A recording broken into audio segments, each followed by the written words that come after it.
We should now be live on YouTube as well. And we're live on TikTok. Okay, everything should be up and running. We'll see if we can get any debate requests. I doubt it. We'll see. Make sure you guys keep double tapping the screen to sort of jumpstart it.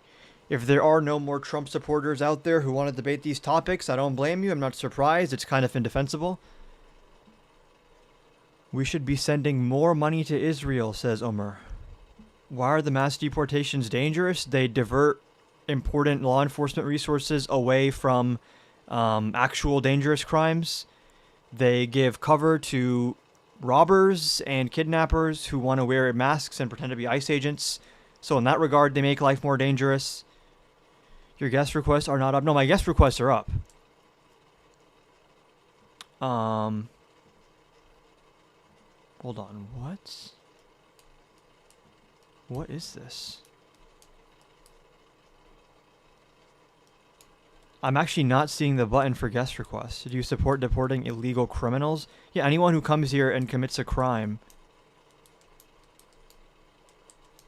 Guest requests are not up on TikTok, I'm afraid. How? I don't even know what's going on. I've never seen this happen. What are you and Rob Noor debating on? Was Kamala Harris a better decision than Donald Trump is going to be the debate topic. Restart. Hold on, is this... I'm going to check my TikTok notifications. If I had like live access revoked or guest access revoked or some shit.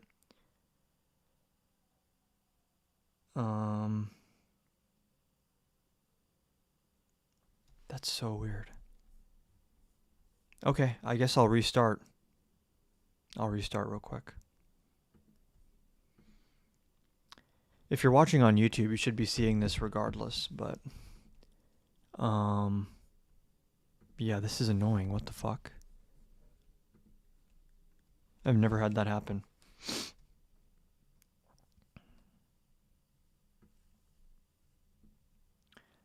What's the Tallarico Crockett? I feel like Tallarico will just win the primary. Like, as someone who glazes him a lot, he has to at least be good enough to defeat Jasmine Crockett in a primary for me to glaze him like that, so. Okay, multi-guest is working. I don't know what happened.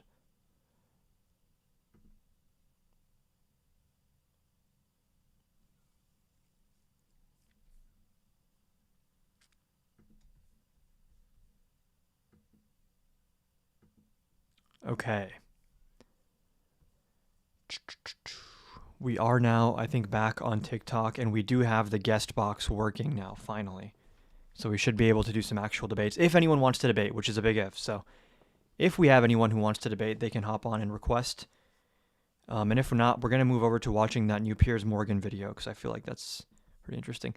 Joseph, I see you in the guest requests. We can chat at towards the end of the live. I'm looking for debates right now, and then if not debates, then I'm going to switch over to watching the Fuentes and Piers Morgan thing, because I feel like it's very critical. Like, and I see people on Twitter celebrating that as like a big W for Fuentes. It was a horrible look for him. Any mainstream appeal he was gaining, that video just crushes it. It was so bad. This is what I keep saying. The far right has gotten so cocky in thinking that like everyone supports their bigotry and their policy agenda just because Trump won 2024. Yeah, say that kind of stuff on a general election stage. Thanks for giving the Democrats a landslide. Thanks so much. Latinos for Trump. If you'd like to request and explain why or disagree with any of the prompts on the screen, you can do so. If not, we are going to switch over to watching on YouTube. Have you ever done a deep dive into Jack Smith federal charges? He was so guilty. Oh yeah, he was extremely guilty. Comments are turned off on TikTok. No, people are commenting on TikTok.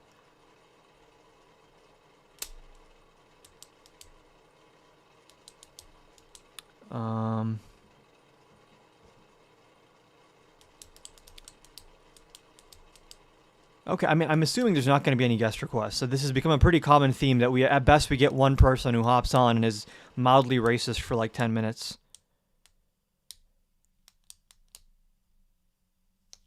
What sources would you recommend for someone wanting to read up on these topics, please? I mean, every source. I mean, there's no one source.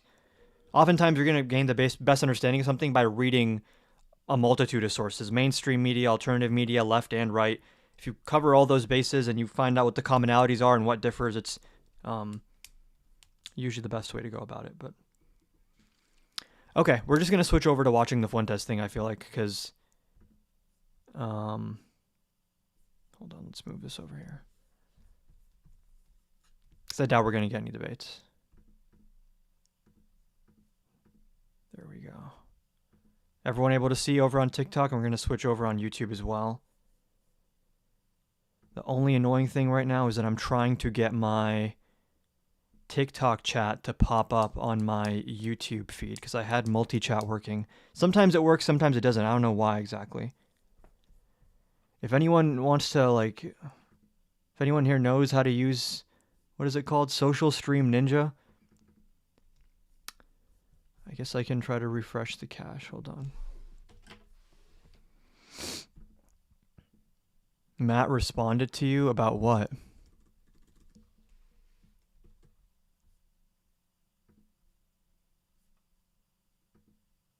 What did he respond about?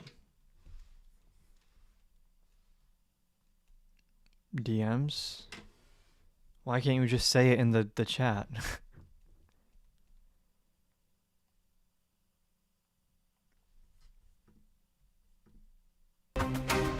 You're a New York Times reader, an NPR fan, a Daily Wire subscriber, or an avid consumer of all things Tucker Carlson. For several months now, there's been no avoiding the subject of Nick Fuentes. And let's be clear, the main reason you're hearing about him is because he's popular. A large number of people, especially... He said he texted you? Matt texted me? Where?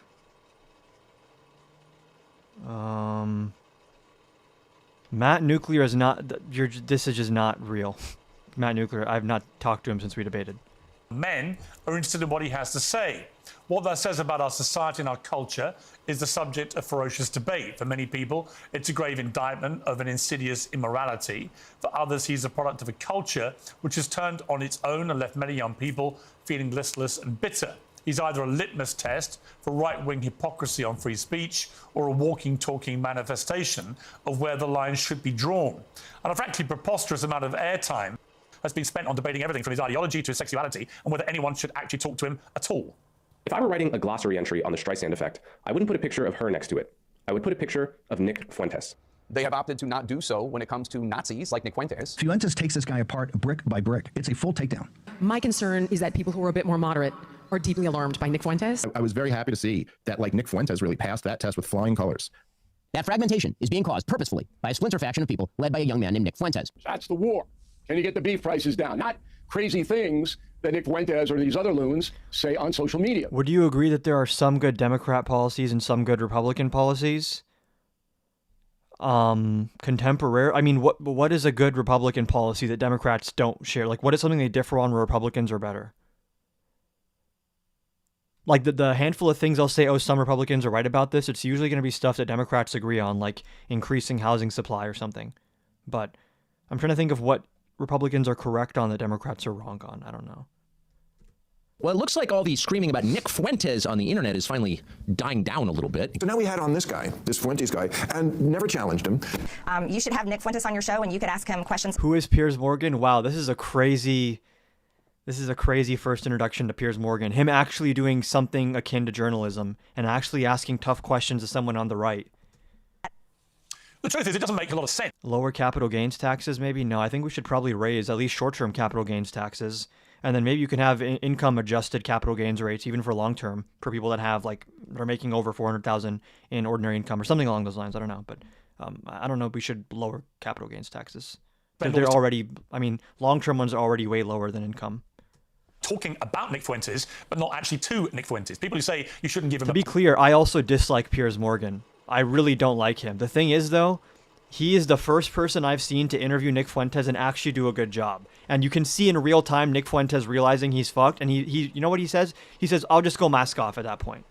Fuck it, I'll just go mask off. And he does it here, and it's a horrible look for him. So...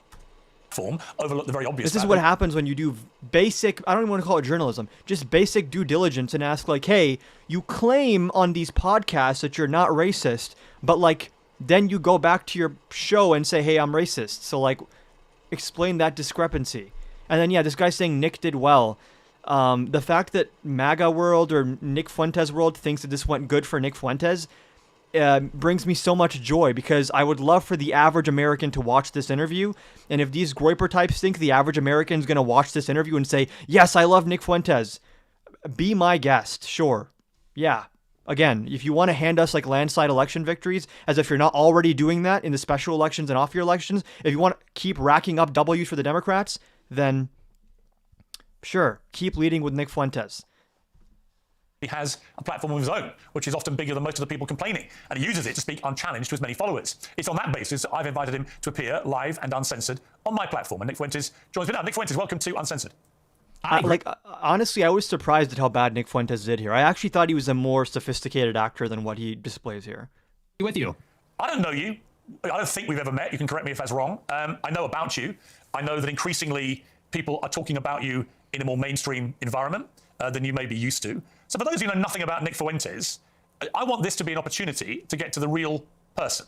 I don't know who that person is, but I do want to use this opportunity to get there. I've seen you talk, as we prepared for this, in exchanges with people and on your show, saying you fear it's going to be very hostile. And they have to resort to cope, you Packy. See, they have nothing left. To be an ambush, all those kind of things. I don't intend it to be and yeah, overtly hostile. I'm glad you banned him or blocked him, because yeah, my only rules in this chat, they're very simple rules. I'm a free market chat person. If you want to say I love Trump and you're a stupid lib, be my guest. My only rules are no spam and no slurs. Other than that, even hate comments I accept. Like, sure, whatever, knock yourself out. It just boosts my traction in the algorithm. But just no slurs, no spamming. Ambush you. I intend it to be an examination of what you said on the record, an examination of what you believe, or what you say you believe, and an examination of what your rising popularity says about the state of the conservative movement in America. So those are my goals from this interview. What are your goals? Why are you doing it? I thought it'd be interesting. And, you know, you've talked a lot about me on your show over the years. And by the way, the fact that Nick Fuentes fans keep saying, he did so well here, he won here, this is why he hates his fans. Because he's like, guys, stop saying that shit out loud. If you want me to ever win political power, we can't act this fucking crazy and unhinged. We have to water down our beliefs and make them more acceptable in the mainstream. That's why he's always shitting on his own fans when they do TTS donations to him. Is because he's like, hey guys, a lot of people are watching. Stop saying shit like this out loud. This is the first. Bro, you are turning more people to the right. Me with 120 live viewers on TikTok. I'm turning people to the right. Yes, true. Actually extended the invitation. I think it might be the second, actually. I think we talked about doing it during A24 a few years ago, but you've talked a lot about me with the panel, and now you've extended the invitation to talk to me. And I think it'd be interesting for me to maybe clarify some positions and maybe get to know you a little better as well. So I'm looking forward to it. There is a belief that you have two personas. There's one that you roll out now for podcasts and for shows like mine, where you come across as reasonable. And then there's your show on Rumble, where you often come across as having, you know, a very unreasonable view on things. This is what Coleman Hughes said about you. Nick Fuentes knows exactly what he's doing. He is consciously playing this double game as part of a long-term strategy to become popular enough to take the reins of power, at which point he plans to pivot towards the extreme and unpopular policies that he advocates daily on Rumble. You guys notice when the right has nothing of substance to say, they either resort to slurs or just saying, oh, libs are triggered, libs are triggered. It gets to a point, bro. It's not 2016 anymore. Y'all need some new material. Woke mind virus, at least. Give me something more modern. Liberal tears is like so 2016. Well, first of all, I would say that Coleman Hughes is a propagandist. He works for the Free Press, which is run by Barry Weiss. So I think that's... Right off the bat, I don't even know much about Coleman Hughes, but to not address any of his arguments on the substance and just dismiss his credibility, I feel like speaks a lot here, because Hughes clearly made very, very poignant and concrete arguments against Fuentes, which he just does not address at all. So, is this the guy that got cooked by Matt Nuclear? How many burner accounts does Matt have? Every time he's on one of his burner accounts in here, he's the one guy who thinks Matt Nuclear won the debate. You have to consider the source, and Barry Weiss is a pro-Israel. Dude, half the comments on that video on like a right-wing channel with a fully right-wing audience are calling Matt obnoxious for yapping too much, so... Free Press is just bought out by CBS for $150 million by Larry Ellison or his son David Ellison. And so I think that's coming from a particular point. Is wanting a stable society extremist, silly lib? I don't know who said that, so no. I want a stable society as well.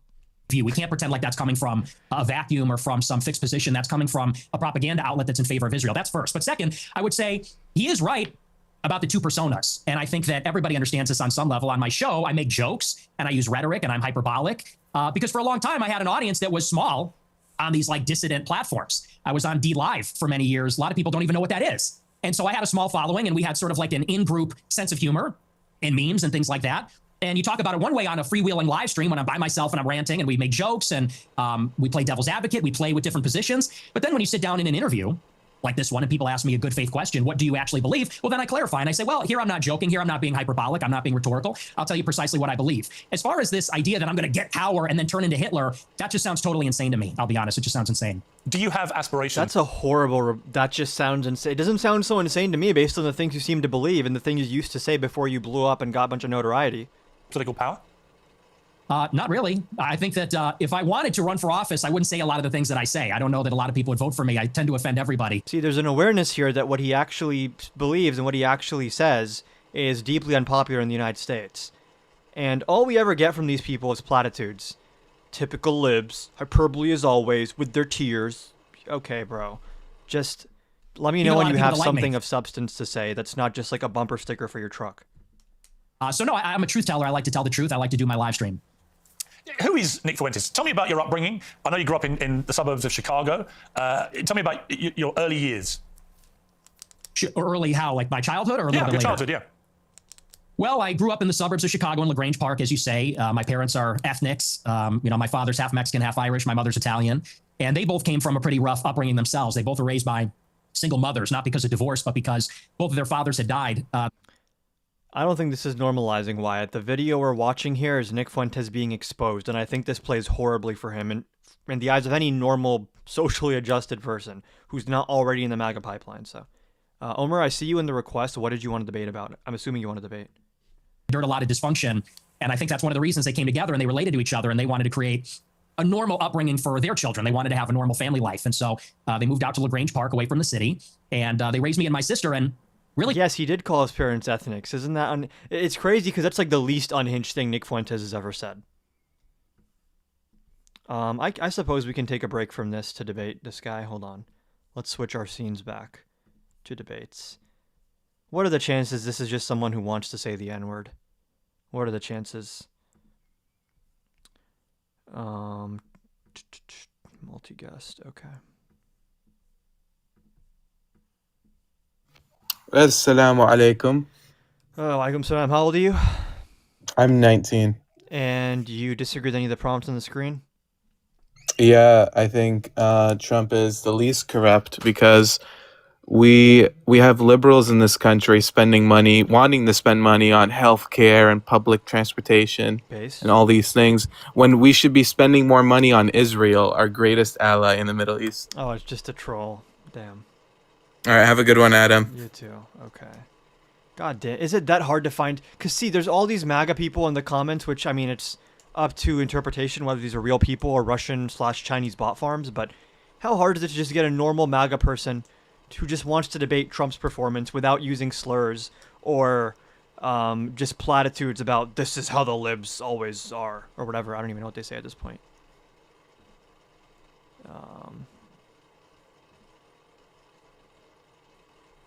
Already cooked you, and he's not even done with his point.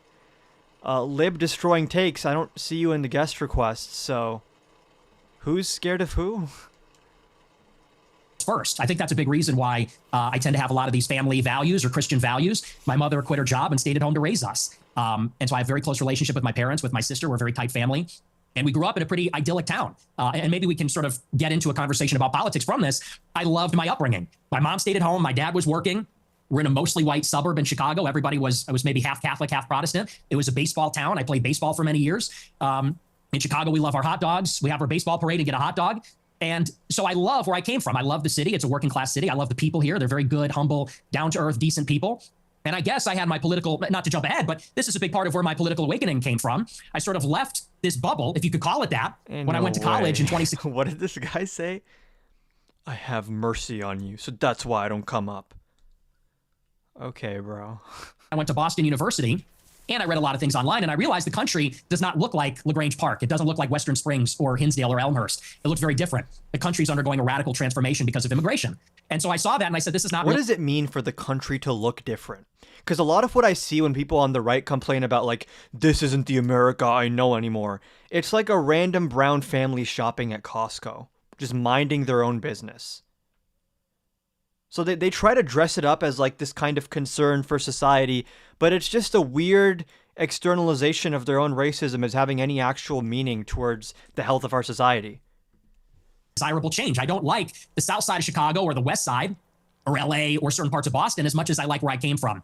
And I guess that's what made me an American nationalist. I said, I want to preserve my home and the things that are familiar to me and the things I like about my home. What makes it America? Which is white people. Just say, I mean, he does go on to say it, but just know when he says that, he's not talking about, I want to bring back the manufacturing class and you know, he means just like there should be more white people out and about and less other people. So that's a little bit about my what background. A sophisticated ideology. That, well, I suppose my first obvious question is, were your parents immigrants to the United States, or were their parents, or were they grandparents? In other words, at some stage, I presume, there were immigrants in your family who came to the US. Is that correct? There were. I believe my mother was 4th generation and my father was 3rd generation. So their ancestors came here on my mom's side in the 1860s, I believe, the first wave of Italian immigration. My father's ancestors, I think they came around the turn of the century in 1900. So your view of immigration, and we'll get to the specifics about your views on immigration, are they not affected at all by the fact that if it wasn't for immigration, you wouldn't exist as an American? Well, I would certainly exist, but like you said, maybe not as an American. Certainly that's influenced in some measure. But I think that the kind of... Would he exist? Would an Italian person and a Mexican person get married and have a kid? Like, that sounds like such an American story to me. Like, that's kind of one of the cool things about multiculturalism and people coming from different places. So I don't know if his parents were already together before they came to America, or his ancestors. I don't know what that means exactly, but it does not make sense. That we had for a long time in the country, it's different than the immigration that we have now. And let's just say for openers, it's different immigrants. They're coming from a different place with a different culture, a different religion. It's not the same as it was. So first, you have a qualitative difference. My ancestors, for the most part, I have 3 European. The implication here is that people from a given country are all going to have the exact same traits, and not that, like, our immigration system works such that we're only bringing certain people over that match certain traits, whether it's like they want to enter education or the jobs or some kind of private sector employment. Like, it's not like just like anyone can come in here from anywhere. That's not the system we live under. Grandparents from Ireland and Italy, one from Mexico. They came from Europe. And they came from a the society argument where that Fuentes would make is like even a quote-unquote merit-based immigration system, it still shouldn't apply to like non-white countries, because even if you try to control for merit, it's these dirty brown people, there's just something about them that makes them suboptimal, which who knows what that is. Common ancestry, there's a common religion, common civilization. The people that have come in since 65, since Hart-Celler, they're coming from China, India, the Northern Triangle, Mexico, Venezuela. And so first, they're just different people. Secondly, it's a quantitative difference. There's way more, and it's an unceasing, always increasing wave. For the first 3 or 4 waves of immigration, you would have a major influx of immigrants, and then it would stop. And then you'd have another wave, and then it would stop. This one, it just keeps going up for 35 years, and it's too many. So that's really where I would draw the distinction between... How do you decide how much is too many? Who determines that? Where I originate from, I would even just simply call that immigration. What this is an invasion. It's a completely different policy. But you mentioned Mexico in that list, and your father is half Mexican. So, yeah. I mean, by your criteria, part of the invasion would include your father, presumably, and his immediate descendants who came from Mexico. Not really true, because when my father's ancestors came here, it was a small fraction of the total immigrants that came from Mexico. I don't believe that we should have 0 immigrants forever, or even 0 immigrants from non-white countries. But you have to draw the distinction. My father's father, he was here in the 40s and 50s. It was his parents, or I believe either his parents or grandparents, that came here. Okay, so he doesn't believe we should have no immigration from non-white countries, but he does think it's bad that we have immigration from non-white countries. So what is his actual specific belief on how we ought to manage immigration then? I know he just wants to, I guess, shut it down. Up until 1965, 90% of the immigrants were coming from Europe. I have no problem with that. If we have 10% of them coming from Mexico or Latin America... This is so arbitrary. This is so insane. Yeah, as long as it's under 11% coming from non-white, then actually, like, based on, like, what does that mean? How is, like, America different if 11% come from somewhere non-white versus 10% versus 30%? What is the actual difference that makes? reasonable, but that's not what it is now. Now you've got 10 million illegals in 4 years under Joe Biden, and you got millions more legal immigrants from China. Like, I'm pretty sure, I mean, I'm not just pretty sure. You can see this with the Trump administration, right? They talk about, we only want people that are like a net positive to the country. But I'm sure they would take in like white refugees over like very well-educated people from India or China or something. And that just becomes a race thing, not even like a what are they adding to the country thing, right? This is why the Trump administration is taking in refugees from South Africa. Those are the only people getting into the country, refugees from South Africa. And by their own logic of like, oh, what's a net negative drain on our country? What would be better for the country? Someone very educated from India who wants to come here? Or like a poor white person from Eastern Europe?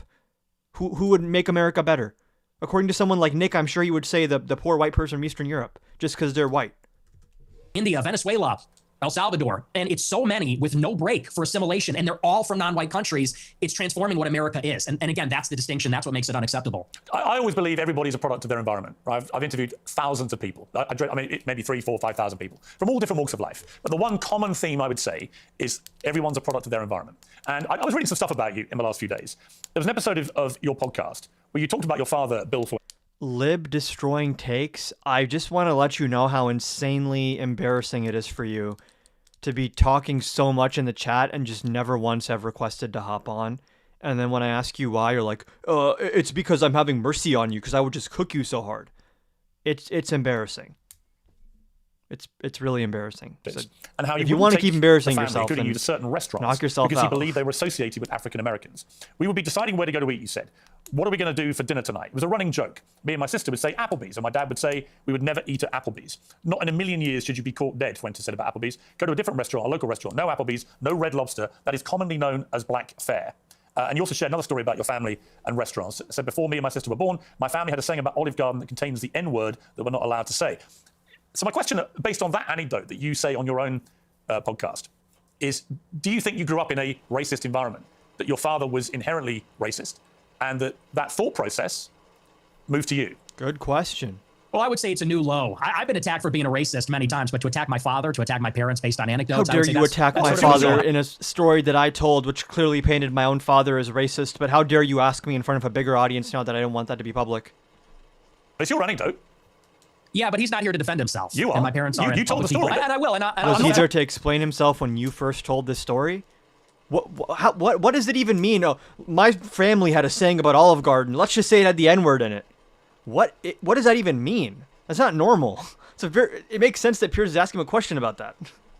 Ambush, as I said at the start, Nick, to be clear. No, it's not an ambush. Nick, Just by show of hands here, how many people's family have a saying about Olive Garden with the N-word in it? Is this a common thing that happens?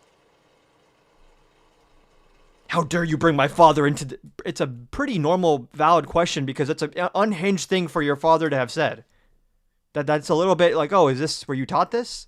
I'm literally reading an anecdote that you revealed on your podcast. It's you that's put it in the public domain. I know. I'm simply asking you whether my assessment of that, which is that your father didn't want to take you to certain restaurants because of what you refer to as they were commonly known as black fare. I don't want to platform. Whether that attitude to African Americans in that instance permeated to you. It's a reasonable question. Yeah, no, like I said, I think everybody knows what that is, but I'll address it. I'll engage with it and I'll defend my father from the charge of racism. Always has to pull the victim card and the righteous indignation. How dare you, sir? How dare you speak about my father like this? Bro, you told the story and it's a weird fucking story, so obviously he asked you a question. No, my parents, you just my parents don't are like not that racist and they've never been racist. The masses can hear about it now. I'll tell you about my parents. They used to have a school in Chicago in the South Loop where they instructed people on how to shoot firearms. It was a security school and most of the clients were black. And I believe actually one of their clients was Larry Hoover's son at one point, sort of a funny story. And so most of their clients would come in from the south side of Chicago. My grandmother, she grew up in the projects in the city. And so my family being in Chicago, being ethnics, being Italian, Irish, Mexican in the west side on Taylor Street, all over the city. My family for many generations have lived near and around black people. And look, my views about black people and their views about black people are shaped with experiences with black people. And what they will tell you, what my parents would say if they were here, is that for many, many years, the older generations of black people were very respectful, very humble, very decent. In fact, my grandma used to have an anecdote. She grew up in a lot of dysfunction. Her mother was mentally ill, and they would be having dinner in the projects, and there'd be so much chaos and dysfunction and disagreement and fighting. And she would look across the way out the window at a black family in the other apartment, and they'd be holding hands around the table saying grace. And this is sort of the culture that used to prevail. But now what you have in the city is that there's no accountability. Everyone here understands what he means, right? because this is a common argument that I've seen these types of racists make. The implication here, which he's not going to say here, but I almost guarantee you is what he means, is like, as soon as we gave those blacks civil rights, they really went too far with all that freedom. They were way more well-behaved when we kept them in check. I'm pretty sure that's the underlying implication when they make these types of arguments. He's not going to say that on Piers Morgan, but you notice this about, like, women as well. They're like, before women had rights, they were so much better behaved than what they are now. And what they bring up all the time is that because when people are given freedom, some people can choose to make bad choices with that freedom, or choices that I might personally find bad, then that is grounds to just not give them freedom in the first place. It's a very common far-right argument here. I know what's best for these people. Black people. And now Chicago has become a complete dump because these teenagers go out and they take over the city. They call them teen takeovers. That's the euphemism for it. They're teenagers, but they all come from the same neighborhood. They drive up there and they mug people and attack people and they destroy cars and destroy shops. We had the Festival of Lights a couple of weeks ago. It's supposed to be a family event. And they light up the trees and even when they talk about, like, oh, disproportionate crime, like, first of all, those statistics come from arrests, not necessarily incidences of crime being committed. So that's going to be influenced by the proportion of where you allot policing. And then on top of that, the thing that never makes sense to me is they're like, I'm just recognizing patterns. Like, I'm just looking like they always do this. The only real pattern to recognize in crime is that it's, like, mostly young men that commit crime. If you want to start drawing stereotypes from crime stats, the only real legitimate one that is, like, backed up by most of academia as well as, like, okay, this is a pretty big indicator, is being, like, a male between the ages of, like, 15 and 30, something along those lines, right? Like your early adolescence. Young men who are, like, poor, especially living in poor areas, that is, like, one of the highest predictors of criminality, regardless of race or whatever else. You know, there's a big parade. I was in the parade one year, and you had a bunch of black people there shooting each other. 7 people shot, a 14-year-old killed in the Magnificent Mile. And I know there's a lot of black people that feel the same way about this. They say, we've lost control of the city. And we're looking for accountability. We have a lot of black people that are always outraged about racism, outraged about attitudes from white people, but they're never ashamed of some of these behaviors, never ashamed of some of the things. Why would a random black person have to feel shame for something that an other unrelated black person did? Like, this is such an unhinged premise to just sneak into, oh, they're mad that they personally experienced racism. Why don't they express some shame for something someone else did? About racism, outraged about attitudes from white people, but they're never ashamed of some of these behaviors, never ashamed of some of the things that go on. And that's why I think there's a lot of negative attitudes these days. And so, you know, again, I think those attitudes, you say I'm a product of my environment. I am. And so are my parents and my grandparents. Unlike you, because you're not even American, in Chicago, we have to live in a big, diverse city where there's a lot of different kinds of people. And I live in a big diverse city. Tell you the same. I live in London. It's one of the biggest and most diverse cities in the world. But it's not the same. Well, actually, it's a big diversity. The only difference is we don't have the gun violence because we don't have guns. That's a whole different story. I don't want to get into that with you. I have got into that before. You got America. a knife problem. You got sword problems. We have problems with Aladdin. We have problems with violent crime. I make no pretense of it. So the idea that somehow I'm cosseted in London. Still trying to get used to the speeding up of the videos. I understand the reason to absorb it more quickly. The voice is unnatural when it's sped up. Yeah, I mean, again, I've gotten very mixed. Some people love that I speed up the video. Some people hate it. I try to find a happy medium with 1.5. We can try 1.25 and see if I can bear that. Because I'm not in Chicago. I didn't say that. Well, you kind of implied it, but I guess my point about the environment, I'm not saying you are a product of your environment. I'm saying most people are in some capacity. When I read that anecdote, it's just to remind you, it's not something I have put out there. You told this story, right? And you said that you said this. We're looping. You said this No, already. Yeah, because you're playing victim. Everyone knows what you're doing, Piers. Clearly a coordinated really directly, I think, responded to it, which is whether your You ever father... notice when you back the right into a corner on an argument and all else fails? When all else fails, they have nothing more to turn to, no more whataboutism, no more denial, none of that stuff. When you finally back them into a corner, you notice how their move is always like, look at this typical lib right here. Liberals always do this. I'm so sick. Like, they just throw their hands up in, like, this fake exasperation of, like, oh, I'm so sick and tired of these libs. And they try to make this weird meta argument about, like, look at these dishonest libs with their dishonest arguments. That's, like, what they fall back on when they have nothing left. Would not take you to certain restaurant chains because he associated them with black Americans. Is that true? No, well, see here, if you're in America, you would say that Olive Garden is not real Italian food. Applebee's, TGI Fridays. What does that have to do with your family having a story with the N-word in it about Olive Garden? That it's not real Italian? Okay. is a load of crap. My dad was just a food snob, but no, it's got nothing to do with that. My best friend in first grade was a black guy. We're not a racist family, so. Okay. So when you told no. the story, I'm just curious. So when you told that anecdote, which clearly on the face of it is racist, right? You're basically saying your father made racist decisions about where you would go as a family to eat. Are you saying, well, I'm just going to ask you a question. Are you saying that when you told that story, you didn't mean to infer that he was racist? And do you understand why when somebody like me reads that anecdote for the first time, as I did this week, I reach a different conclusion? Well, I understand what you're doing, which is a sort of making of a murderer. How did he become racist? Well, his father didn't eat an Olive Garden because he said, that's not real Italian food. Hang on, can I? Whoa. No one's upset that your father said that Olive Garden's not real Italian food. I'm pretty sure everyone says that Olive Garden's not real Italian food. You said your family had a story about how this was considered black fare, and you had a story about the N-word relating to Olive Garden? How dare you besmirch my father's name? But you told us this, bro. No one even asked you for this information. You share extremely damning information about your family, and then you're like, how dare you bring up my father? I'm literally reminding you of something you said on your show, which led me to conclude a certain thing. I'm wrong, tell me. Yeah, it was said in jest as a humorous anecdote, and now you're trying to spin it into a narrative. Lib Destroying Take says, why do we have to defend against this? I don't know.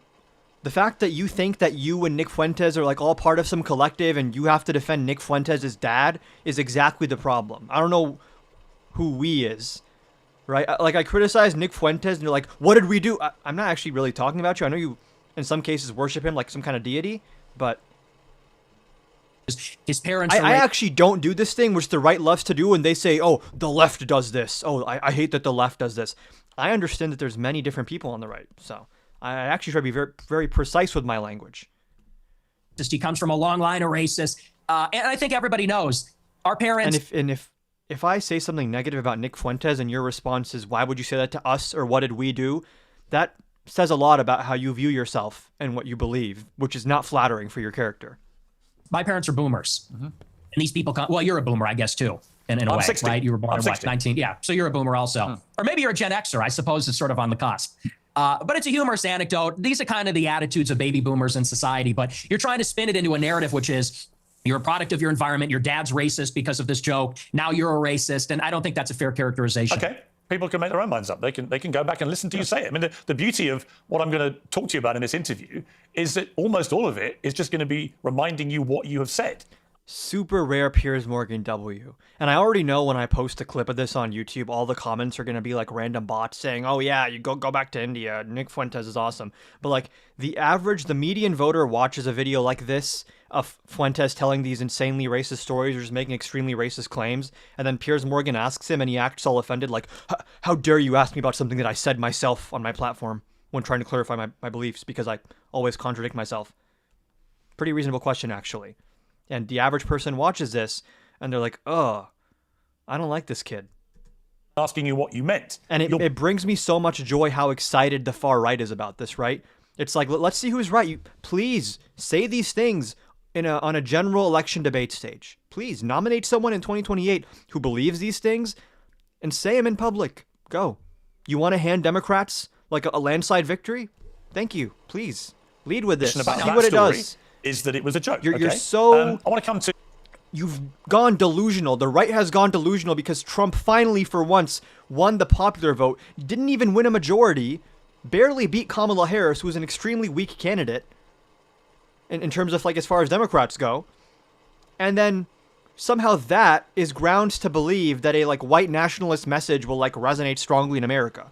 When even one level below that, which is like the MAGA implicit white nationalism, whatever Trump is doing, the xenophobia, the nativism, that is hated, right? What Nick Fuentes represents is way more extreme than what Trump is doing. And what Trump is doing alone is extremely hated. This is why his approval rating is like in the mid-30s right now. You think that approval rating goes up or down when you upgrade it from ICE raids that are brutal and inhumane to this guy just saying no more non-whites? You think that helps the right? Okay, guys, keep thinking you've won. Keep saying these things out loud. Let's see how the median working class voter feels about this.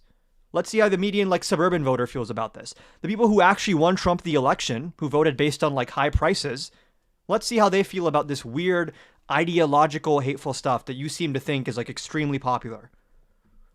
To something else you said, this is where you talk about Jews, women, and blacks. Let's just take a listen.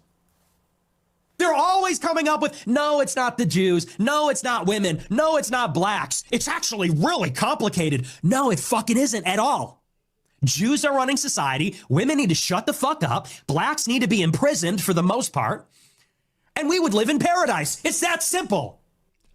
I just want everyone who's like a right-wing person watching this, whether you're watching the live right now or you're watching on YouTube and you're about to comment, oh, go back to your country, G. This is true America, whatever. Do you seriously think that this looks good for him? Just because you like it, do you think this looks good for him? And the fact that he's, by the way, now about to double down on that and say it with his chest. Okay. Would you like to clarify what you meant there? That's all true. That's 100% true. Everything I said in that clip is true. Including that blacks need to be imprisoned for the most part. Yeah. Yes. But all of Yeah, I'm sure this will really help you expand the coalition that won Trump 2024, which included working class young black men. You think they like this? You think Hispanic men who broke for Trump, they like this? You think this is going to bring them more in your direction after they've been leaving in droves from seeing Trump's governance? Really? You think like the average suburban family that just votes based on MSNBC vibes or whatever the fuck they see on the news, do you think they like this? Who does this appeal to? This appeals to maybe 20% of the electorate, maybe 30% of the electorate. Have fun winning an election with that. No, for the most part. What does the most part mean? What percentage of American... Ryan, I agree it's insane, but I'm giving Piers insane credit here because he fully exposed Nick Fuentes. This is the first person I've seen properly interview Nick Fuentes. And it's crazy to me how Fuentes just did not hold up under the most basic scrutiny. I would expect Fuentes to come out on top here because Piers is asking very, very basic questions. You said X, now you say Y. There's a contradiction here. Can you explain the contradiction? Because it just seems like you say one thing to a bigger audience and another thing to your core audience. And then Fuentes is like, how dare you? Anytime someone has to resort to how dare you in a debate or in an argument, unless you're like genuinely insulting their family or something personal that's like out of bounds, it's usually because they have nothing left to say and they feel like they're in a corner. Blacks would you like to see in prison? Whatever the percentages of the murderers. I think it's 1 in 20 black men will commit a murder in their lifetime. So maybe let's say that 5%. Oh, so remember the quote. He says, quote, blacks need to be in jail for the most part. Correct me if I'm wrong. I'm no statistician here. For the most part would imply at least 50.1% need to be in jail. For the most part, right? At 51%, 50.001%, some percentage over 50, right? According to him. Okay. But then he claims that the actual black men will commit a murder in their lifetime. So maybe let's say that 5%. 5%. So according to Fuentes' own stats, which are about to get debunked by Piers, but according to Fuentes' own stats, 5% of black people commit crime. Therefore, over 50% need to be in jail. Oh, so you're talking about black people who murder people? Yeah. Oh, absolutely. Yeah. But you didn't say that. That's You just said problem. blacks need to be imprisoned for the most part. You didn't. Straw man. He said for the most part. Does for the most part mean 5%? Is that a straw man? What does most mean to you? Clarify that you were talking about black murderers. Right. No, you're right. That's a typical lib, clarifying the number. This is actually pathetic and embarrassing for Fuentes, that he had to resort to, how dare you say this about my dad? Oh, you typical lib, I'm going to roll my eyes at you because you're doing the typical lib stuff. There's no actual substantive pushback here. And to the extent that he addresses the substance, he's like, yeah, true, I agree with this. In addition to that, that's a great point. Do you think it's funny or? I think I do. I think jail doesn't only mean murder, but again, he said black people need to be in jail for the most part. That would imply that over half of black people need to be in jail. It's pretty clearly what else could that possibly mean? Unless you're twisting yourself into a pretzel after the fact to explain why it means something else. Any normal good faith person who hears that statement, it means over half. I'm sorry, like they're hilarious. I think it's totally true. And by the way, most Nick Fuentes supporters probably say, yeah, but all of them need to be in jail. And then he maybe believes that, but doesn't say it out loud. Here's the thing. If you ever want to know what Nick Fuentes believes, don't ask Nick Fuentes. Go in a random political comment section and ask the Groypers what Nick Fuentes believes and what they believe about race. And they'll tell you very quickly. They'll use some choice words, and you'll know very quickly what these people actually believe. An American would find it funny. You think that blacks should be imprisoned for the most part? Blacks are my biggest fans. I get high fives. He gets high fives, guys. This changes everything. I want to retract all my statements. I'm so sorry. I didn't know he got high fives from black people. All the time. They say, Nick Fuentes, I love your show. They agree with me. And you want to know why? Here's the difference. Black people are the most victimized by other black people. You think black people want to live in the hood and the ghetto and get shot all the time? That's what happens in the south side of Chicago. You should come here. I'll take you there. We could go to Garfield Park. Here's the thing. There's nothing wrong with being concerned about violent crime. Everyone's concerned about violent crime. But when you start drawing up the categories and the causal variables as being racial, that's where people are like, oh, stop talking about like, oh, I'm worried about gun crime. You're actually trying to make a meta argument here about race having something to do with proclivity towards violence, which just say that with your chest then. If you actually want to address crime, do like hotspot policing and basic CompStat techniques, which anyone who studies crime will tell you. Like anyone who's, I've taken a high-level course on the economics of crime. You consider a lot of things, right? Like how does the proclivity towards crime change based on the amount of times you've been arrested and your socioeconomic status? And even culture can have an impact sometimes as well, because poverty can create certain cultures. But never once in any sort of high-level discussion about crime in an academic sense or a statistical sense are any serious people saying it all comes down to whether light reflects off your skin in a certain way and what continent you originated from. That's what it all comes down to. No, actually. So when you bring it back to that and then claim, oh, this is just about public safety and I want to fight crime. No, you're not talking about public safety and crime. You're appealing to a broad concern of the population and using that as an inroad to have the broad population think you're normal and they care about you, but then you smuggle in just overt racism. Chicago University for a year, actually, several years ago. Yeah, that's a bubble. That's a bubble. You think you're in Chicago and Hyde Park? You don't know Chicago. Go a little bit west. See what it's like over there. Oh, Fuentes, like how you grew up in a bubble, but you seem to think that the bubble you grew up in should be representative of the entire United States of America? But then when someone else references a bubble, then all of a sudden it's not representative of anything? And I'll tell you, black people agree with me because they're tired of it too. And maybe not most of them, but a lot of them agree with what I say about that because they know how it is. That's why the first thing they do when they make a little bit of money. What he's saying, oh, black people agree? No. Everyone agrees across racial groups, if you look at polling, that we want to stop violent crime. Obviously. And these people use that legitimate concern to smuggle in a bunch of like decades old talking points and normalize them. Because now, for some reason, our society has taken for granted. This is why I disagree. Like, oh, why are you platforming Nick Fuentes? I'm assuming that was towards me.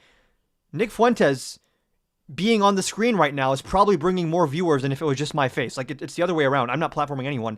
And secondarily, this is a rising force, and you have to be able to address these things to stop them. You can't let them metastasize like a cancer and then only confront them when there's nowhere else left to go. That's how Donald Trump wins an election. You have to address these things immediately. And the reality is, this is not normal. This is weird. This is antisocial. This is dishonest. And most Americans don't like this. And Republicans will continue to lose if they refuse to dissociate themselves from this. They just will. Is they go and leave to another neighborhood. Okay, so what was just remind me again, the percentage of black men who commit murder in America. What was the percentage you gave me? It's 1 in 20. 1 in 20. It's 1 in 100. No, it's 1 in 20. No. Less than 1 in 100 black US men commit murder. That's the most up-to-date crime statistics in America. That's not true. I've seen other statistics. They say 1 in 20 will eventually commit a murder. So your rate means that you're saying that 5 times as many black men commit murder as the official crime statistic. That's a big disparity. That should be easy to clear up. It's a very big 500% increase from the actual number Piers is referencing. This should be very clear to figure out who's right here. So yeah, there's a report, I believe, on X by Data Hazard. I'll have to go and double check that. Some dude named Data Hazard on X? Compared to, like, what are these? Like, numbers from the Bureau of Prisons or something? Or the DOJ? Or, like... For you, but yes, there's some pretty shocking evidence that says that it's far more alarming than you would think. Okay, but you would accept that the official crime statistics are 1 in 100? Or you wouldn't accept that statistic? I don't know. I don't have it in front of me, but I've seen other evidence. Like I said, Again, even if you accept Fuentes' number of 5%, pretty big leap to go from that to black should be in jail for the most part. And true, that's probably convictions or arrests, and that's going to get to encounters, not actual rates of criminality. Because you'd be assuming that all criminality is caught, and that you're accurately comparing the different numbers. And even then, splitting up crime stats by race doesn't make much sense unless you want to imply that there's a causal link between your race and your proclivity towards crime. Is that what... Just say that clearly, if that's your argument. Stop trying to make it sound less unhinged than it is. Data Hazard on X, I believe, produced a report about a year ago. It said 1 in 20. But, I mean, whether it's 1 in 20 or 1 in 100, that's a lot of people, Piers. And promote the Big Beautiful Discord. Yes, join the Big Beautiful Discord if you want to see big, beautiful things. I don't know. It's in the link tree in my bio. A lot of white people commit murder too. Well, they do, don't they? Okay, but it's about proportionality. I mean, white people are 65% of the population. Blacks are 13%. And I think anybody would tell you that more black people proportionally commit violent crime than white people. And people vote with their feet. People would rather pay a much higher property tax. Most mass what's with the shootings. interruptions? Number one, this is probably based on arrest data or conviction data, which is, again, going to be which crimes were caught and they were actually prosecuted, not which crimes occurred. And then even looking at that, saying that, oh, that's because they're black is unhinged. And no normal person thinks like that. Thank you. I appreciate that. You know, you look at in Chicago. Send one of these right-wing crazies to any kind of like high-level academic discussion or study of how crime actually works and how you address crime, and they're going to get laughed out of the room so quickly. New York, these neighborhoods are so stratified. People would rather pay a high tax. The Discord is basically for me making announcements on content and when I'm going live and just random other memes and stuff. They'd rather pay a much higher property value to live in a less diverse, less black neighborhood because they don't want to live around the violence. And I think that when you look at even on the public transit, the subway, the blue line, you know, people don't want to go there because... I'll say this again. He's saying, oh, did you know 13% of the population commits 50, like this overused talking point. What percentage of the population is young men? Young men ages 15 to 30 make up a significant portion of the U.S. population with specific age brackets hovering around 11% each. So let's say they make up, it says, young males contribute to roughly 20 to 25% of the overall population. Let's bump it up. Let's say that young males comprise 30% of the population, which is actually higher than the actual number. What percentage of violent crime is committed by young males? Whoa, 70 to 90%. You're telling me 30% of the population is responsible for 90% of the crime? Who occupies and menaces the public transit. Seems like a much bigger intersection to look into than this weird racial stuff you're drawing. These people like Daniel Penny had to deal with. It's people like Irina Zarutska had to deal with. And that's just the uncomfortable reality. You've also said you don't want to live near black people. Let's take a listen to this clip. I'm a new generation of white person. I'm not living around blacks. Sorry. You know, I want white kids, and I don't want my white kids bringing home black people to marry.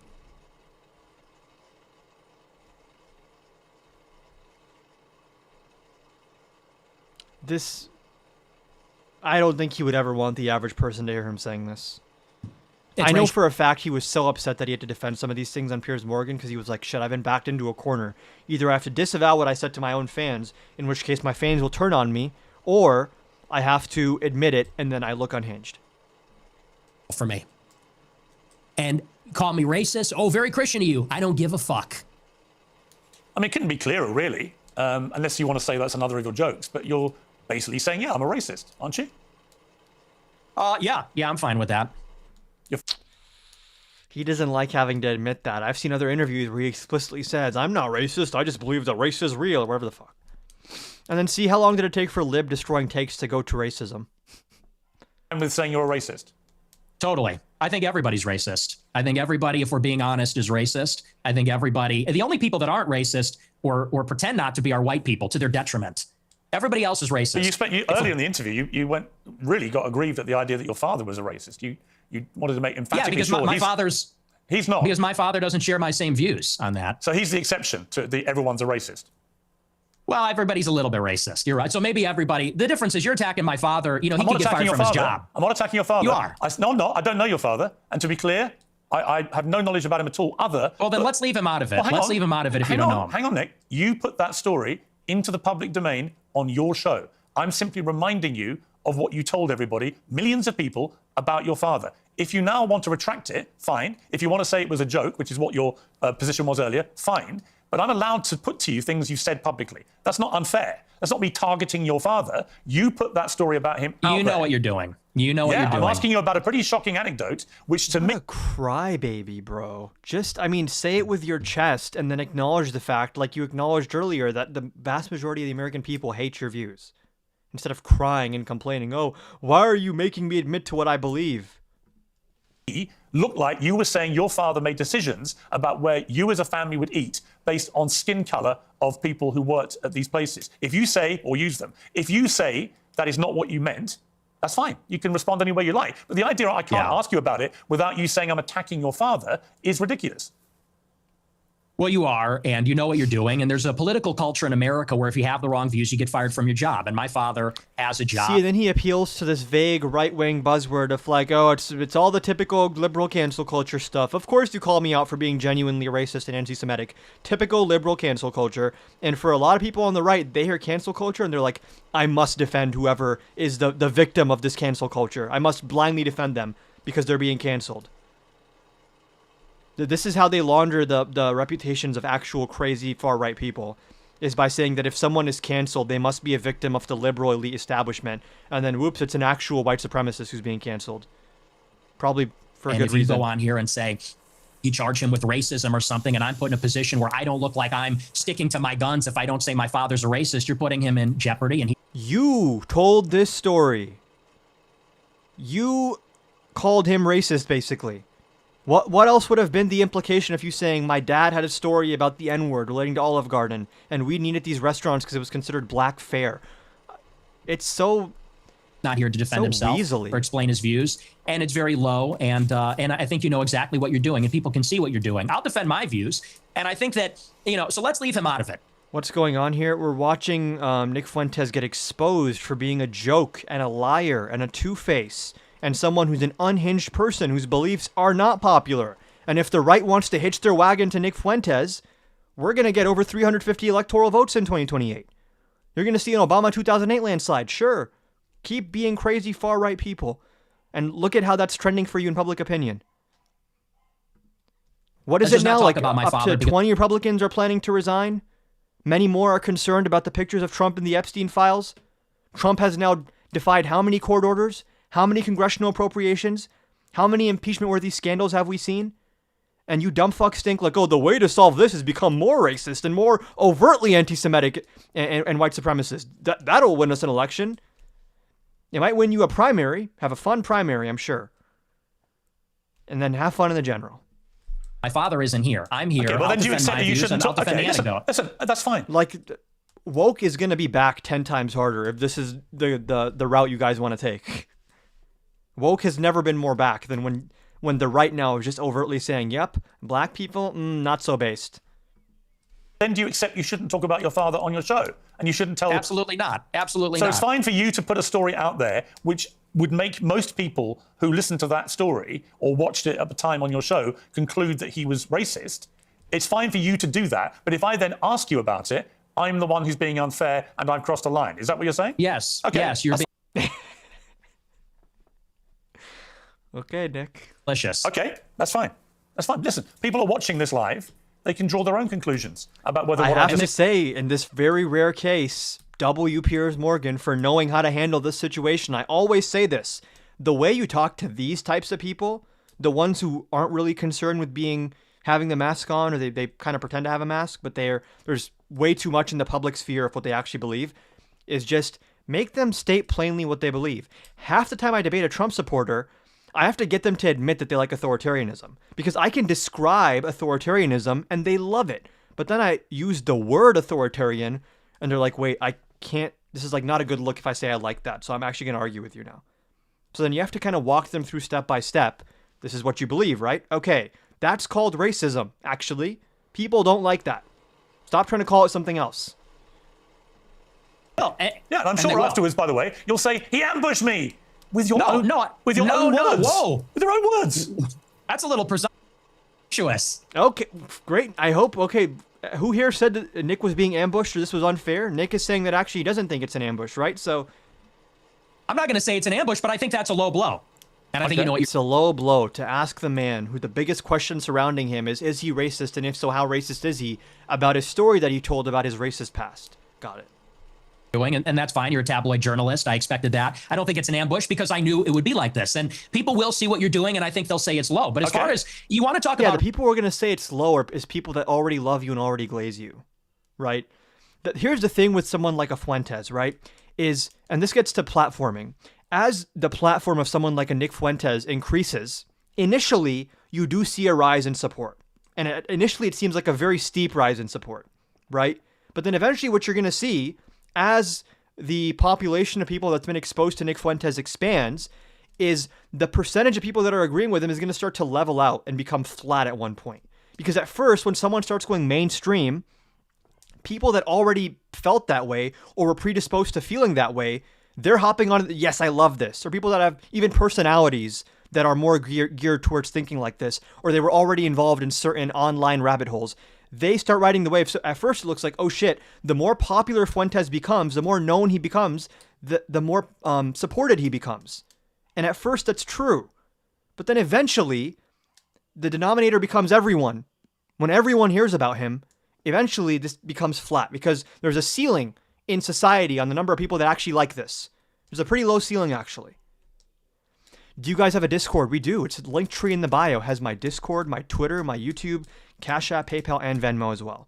Everything is there. And I am also live on YouTube right now. If anyone wants to watch this in 16:9 instead of the tall format, then switch on over to YouTube. Racism. I do. Let's talk about racism. Okay, Let's leave my dad out of it. Look, you've admitted you're a racist, correct? Yes, 100%. Okay. Own it. Okay. Okay. Cool. That's fine. You're perfectly entitled in a free democratic society to stare down the barrel of his camera and tell me you're a racist. People can judge you accordingly. Many people who have assumed that you're racist. I have to give Piers Morgan tremendous credit here because every other interview I've seen of Fuentes has been shameful and pathetic. Like, actually unreal. What the... Hold on. It's making me do the puzzle piece thing. There we go. Well, now I've heard it from your own lips. That's fine. There you go. That's the point. The point of this interview is to go over the things you've said, which have led people to reach conclusions about you, and to ascertain whether those conclusions are fair and reasonable or not. That's it. Thank so I want you. to play you another clip. This is what you talk about why white people are justified. Fuentes really does not know what to do here because Piers even calls him out and says, oh, after this, you're going to go to your audience and say this was an ambush and I've been attacked and I'm a victim. And Fuentes, just for the sake of arguing, I say, no, I'm not going to do that. Actually, no, I'm not going to. I was prepared for this. Okay, that's embarrassing for you then. If you were, we have detected inactivity during your current live. Complete the verification to continue your current live. What? I don't even know. In being racist. Let's take a listen to this. First, white people are every single bit justified in being racist. Every single bit justified to the extent that that means going out of your way to avoid black people when you see them. To the extent that that means going out of your way to avoid black people. I want to focus on current Fuentes' reaction to what past Fuentes is saying, because this should be interesting. People are every single bit justified in being racist. Because he has a couple options here, right? One is that he can say, listen, I say a lot of edgy stuff. Obviously, I don't actually believe that. That would actually be racist if I believed that. Like, what I actually mean is XYZ. That's one path he can take. The other path he can take is, yeah, I said that, and I mean that. Yeah, right? And the worry for him is if he says the first thing, his core audience is going to think he's a sellout. If he says the second thing, the vast majority of people think he's crazy. And he makes the decision here to, I don't want to lose my racist fans. I have to... When push comes to shove, I have to confirm that I am indeed racist. But not with a lot of willingness from me, because I don't want the average person to know that. He wants to have his cake and eat it too. Justified to the extent that that means going out of your way to avoid black people when you see them. That's crazy. That is crazy. That is actually unhinged. You stand by Absolutely. that? Absolutely. Absolutely. Like, I want everyone to be clear on what's been happening over the past 10 months. When Trump won re-election in 2024, he didn't win particularly because of anything that he did himself. He won because of the actual, like, the underlying economic indicators of inflation and immigration, and people just thinking, I don't like the status quo, so I want whatever's not the status quo. That was like the extent. He was like the challenger effect, the opposite of the incumbency effect. That is why Trump won 77 million votes, whatever the number was, right? He didn't win a majority. He won 49%. He won all these swing states, swing state wipeout by, like, in some cases 1 or 2 points, in some cases 4 or 5 points. Barely won, actually 77 to 75 million. Exactly. This is a very small margin, actually, and it's not a majority. And the right, for some reason, thinks that that was like, it's all said and done. Because Trump won 2024, we are now eternally popular, and we never have to cater to public sentiment ever again. But then, here's the thing. This time, Trump was not held back by a cabinet and a civil service that is like, hey, we're not going to do criminal stuff. He replaced all those people with crazy loyalist people. He was not held back by, like, the Paul Ryan-style Republicans who are like, we're not going to do the unhinged shit, actually. Let's just stick to tax cuts. He's not held back by those people. And he's not riding the wave of an Obama economy, which he was handed the first time. And now, we are seeing in Trump's second term, say what you will, we are seeing Trump's agenda. This is what he wants. He's getting to do what he wants because he's overreaching in a lot of cases. He's doing things he does not have the legal authority to do. He's violating people's rights. He's raising prices. He's making us a mockery on the world stage, whether it comes to trade or international relations or even our military. All of these things. This is, bro, you have the reins now. You filled it up with loyalists. You fired all the civil service people. So this is all fully on you now. You're getting what you wanted to do. And guess what? As soon as Trump actually governs and does the things he wants to do, no one likes it. His support falls off a cliff.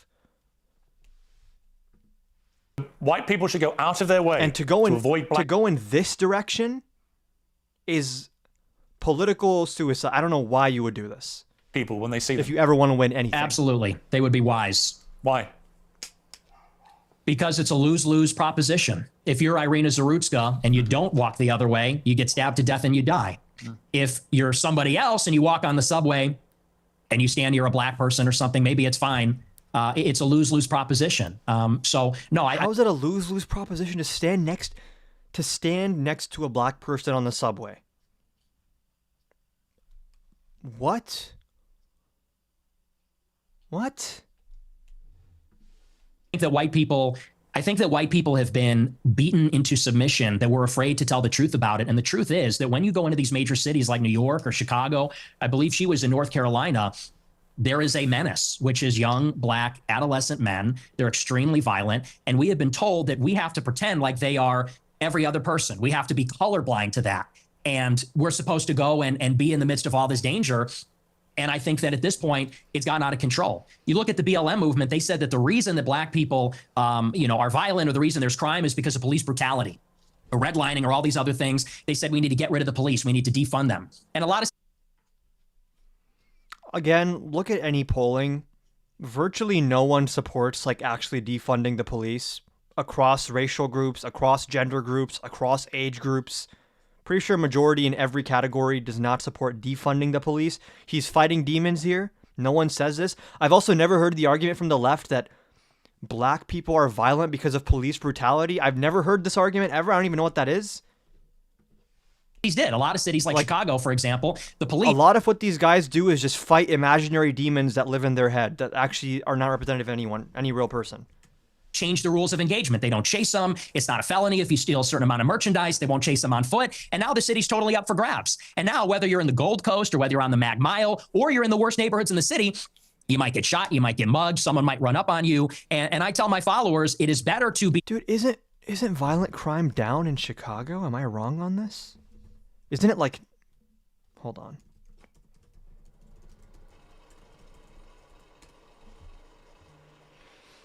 Chicago has experienced significant reductions in violent crime in 2025, leading the nation in overall violent crime reduction.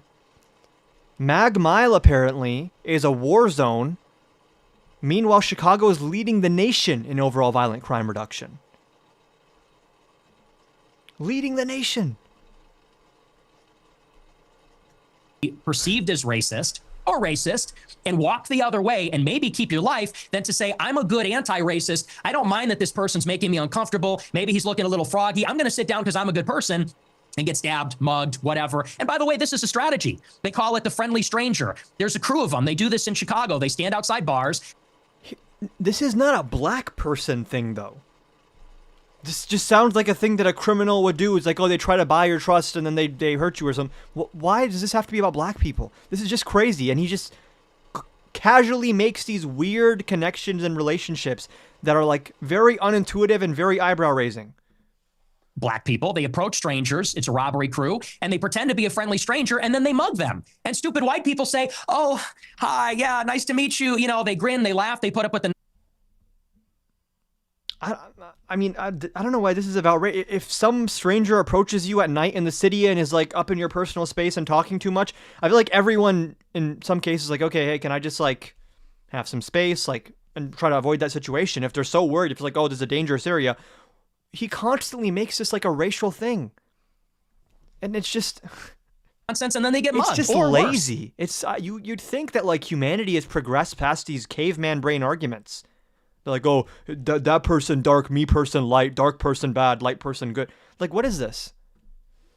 Sometimes they get executed. And so as a white person... How do you feel about mass shootings at school?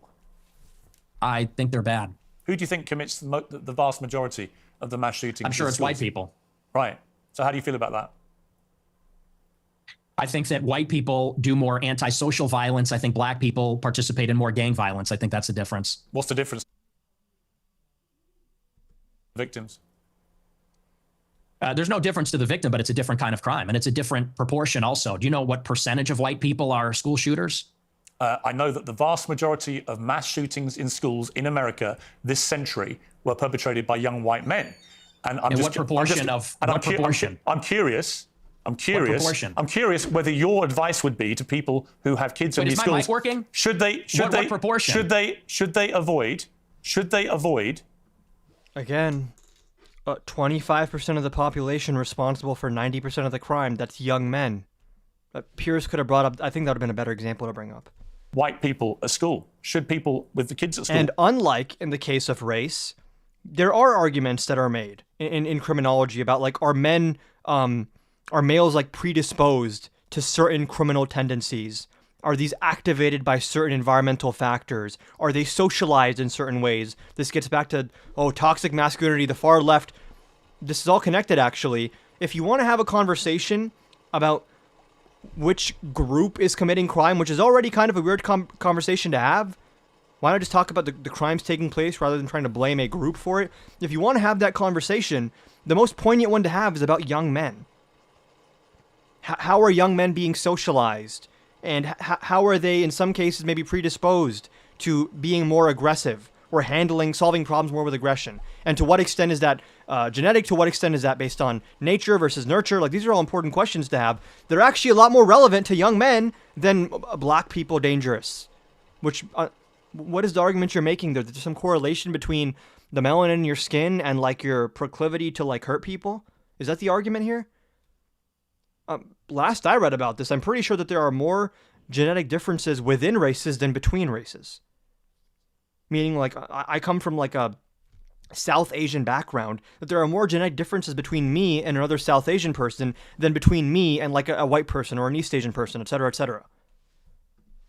Avoid young white men at school? No. Okay. Do you know what per capita means? Do you know proportionality? There are more black people proportionally that engage in violent crime or are involved in gangs, especially in these major cities, than there are white people that are school shooters. Exactly. And there's so much genetic diversity in Africa. They just, just you're black, you're African. Like they draw all these massively wide, even by the way, this invention of white.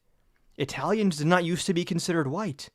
Irish need these definitions evolve so much and they constantly change based on what's convenient for the person using the terms. Piers is mogging him. Piers is cooking him.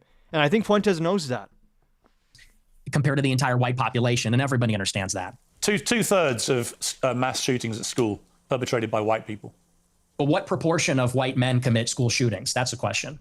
I've just told you. It's This was a bad example for Piers. I get what Piers is saying, but he could have brought up the young men example, which I think would have been more analogous to what Nick is saying.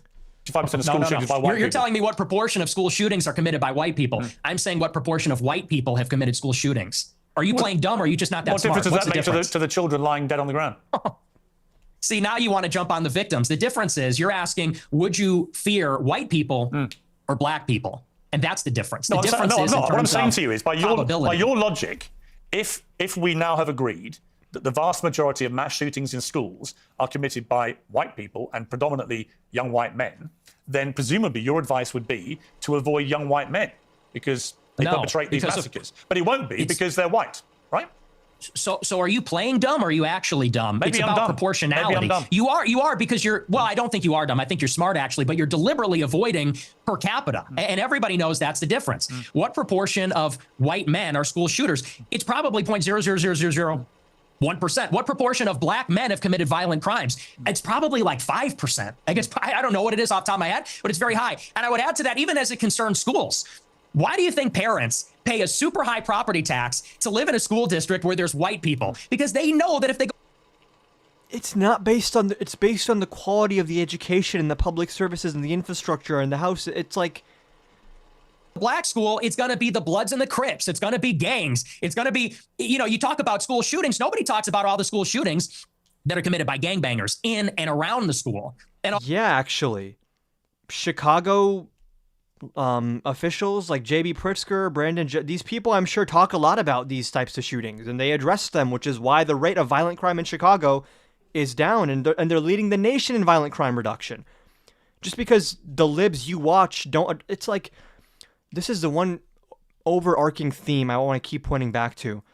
The far right has really leaned into like, we just want to fight crime. The radical left is pro-crime. Don't let them own the crime framing. Like, don't even, sometimes I see people saying like, oh, you're too tough on crime. No. They don't want to actually fight crime. They know that people care about crime in the abstract, and they use that as a shield to smuggle in a bunch of bigotry into the conversation. Other violence that's associated with that. I mean, these schools in the south side of Chicago, it's just not I have an answer for workable. you, Nick. So the proportion of the population who carry out mass shootings is actually the same. Like, the actual conversation about if you want to address crime is like, how do we reduce recidivism rates to ensure that if you go to jail once, you're not going back over and over again? How do you reduce those? How do you ensure that people have opportunity other than committing crime? How about that?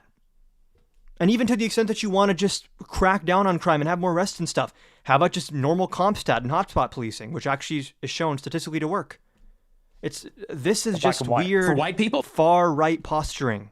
Proportion of the proportion again, of the population. are you hearing it?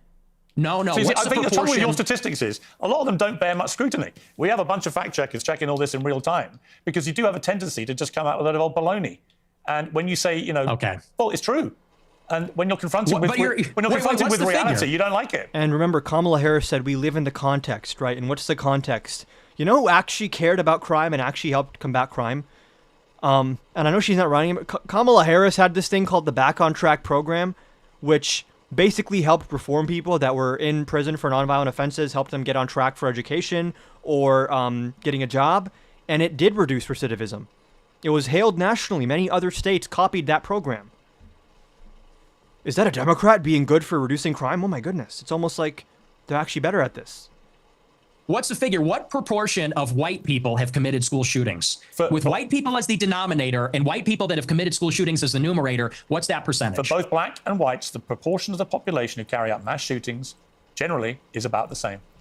No, Piers isn't an old school liberal. I would put Piers Morgan in a very similar category to Joe Rogan, where at their very base, they're actually not very conservative. If anything, maybe they are a little bit liberal, a little bit progressive. But there are certain people where COVID and like the proliferation of social media just broke their brain, and that he lives in like a different cultural bubble than I think we do. So it's the same with Rogan. I don't think that they're the same ilk as like a Steven Crowder or a Nick Fuentes or a PBD. Piers Morgan and Joe Rogan and Andrew Schultz, these are like a different thing, which were part of the Trump coalition in 2024. But I think are winnable back. There are a lot of people like this who would be disgusted away from the Republican Party if Fuentes was the face of it. Tell me the number, and then the only focus of your attention is.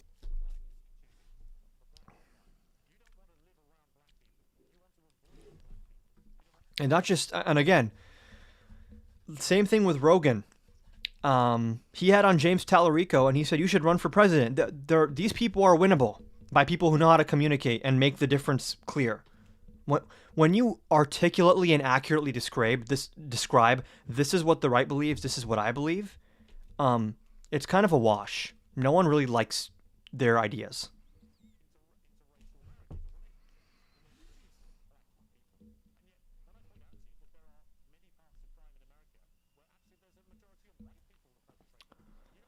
I believe that Tallarico can beat Crockett in the primary. I don't know why. Why is Jasmine Crockett running, bro? Why? Tallarico has a real shot to win Texas. That is a generational political talent. I'm saying it now. I'm saying it early. I'm telling you. Tallarico, he has it.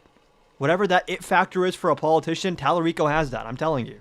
He definitely does.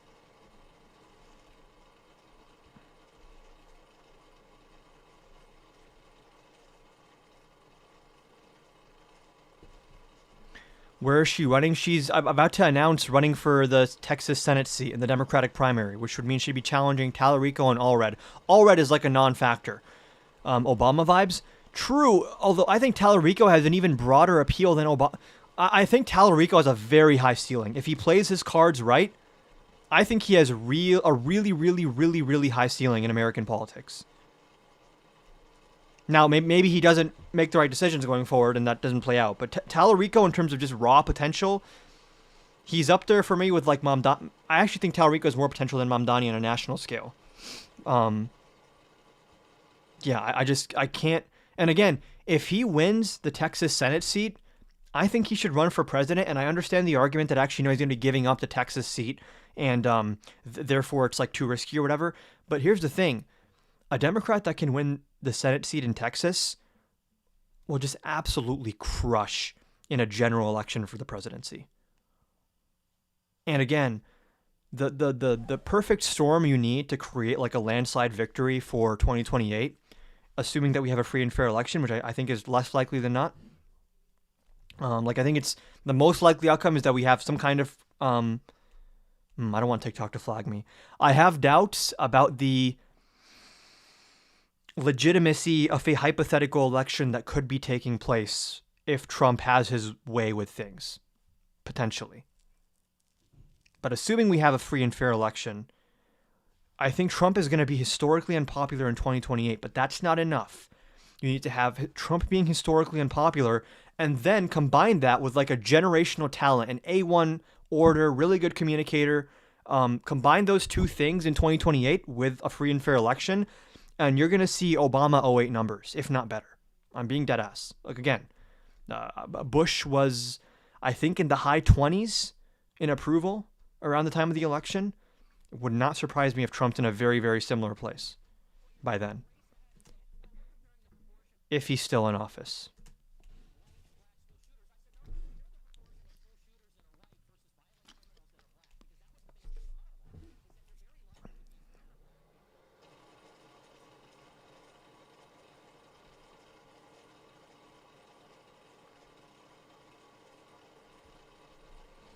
I haven't looked enough into the Michigan governor's race to speak on it, in all honesty. Screen share frozen? I don't know why this keeps happening. It's not even my laptop's fault. It's the fucking hold on. It's the TikTok live studio app. There we go. And it's frozen on hold on. Mac OS properties. Restart, okay. Oh, Allred left the race?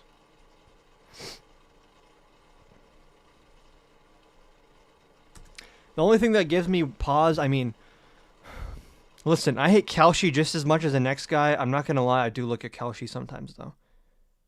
It is interesting to see. Because there I saw that Crockett has overtaken Tallarico, which take that with a grain of salt, right? But oh, never mind. James Tallarico is again, take it with a grain of salt. This is from fucking Kalshi. It could be manipulated, whatever. James Tallarico is at 52% chance of winning. Crockett is at 45%. I like to see these trends. Yeah.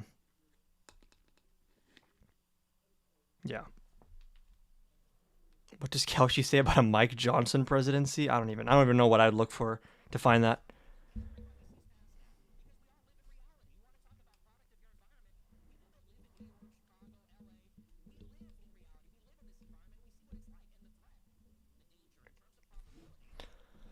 Like, honestly, all Democrats need to do going forward is let the Republicans continue being crazy and then just run people who are young. Younger people who will tend to be more progressive in their disposition, who will tend to believe more in like trying novel ideas and thinking outside of the system. I really don't see a viable path for the Republican Party going forward, barring consolidation of full-fledged authoritarian power, which is a very real likelihood, so who knows. And the winning combination, by the way, sorry to keep pausing, is to have moderate rhetoric and progressive values and progressive policy. So I've always said this, speak like you're above the fray and you're super moderate and you're super in the middle and everyone else is extreme, but you're just the common sense person. But then all the policy you reference, all the values you reference should be like expanding healthcare access, building more infrastructure, investing in education, having the best roads and bridges in the world, expanding public transit. This is all just moderate stuff. That's like the real killer combination, which again is why I love Tallarico. He's so good at that.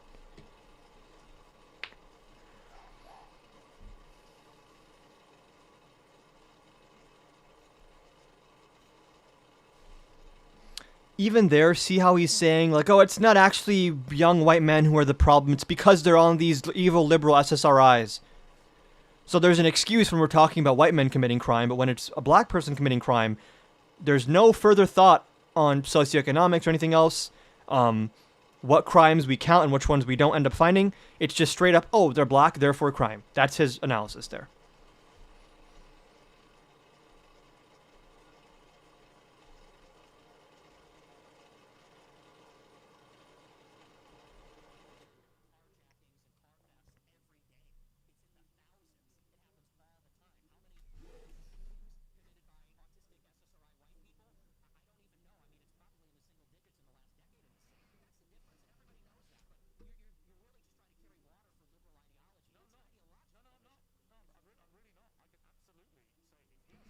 If there's one thing we know Piers Morgan does not do, it is to carry water for liberal ideology.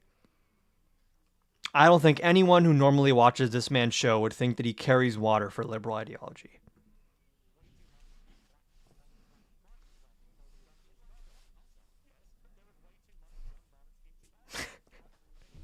Black on white also. Piers is Peter Yan in this shit. Dude, I was watching that UFC fight as I was on Parker's Live that night, and I just kept, like, zoning out of the debate to look over, and I'm like, yo, Merab is getting cooked. What is this? He's getting pieced up.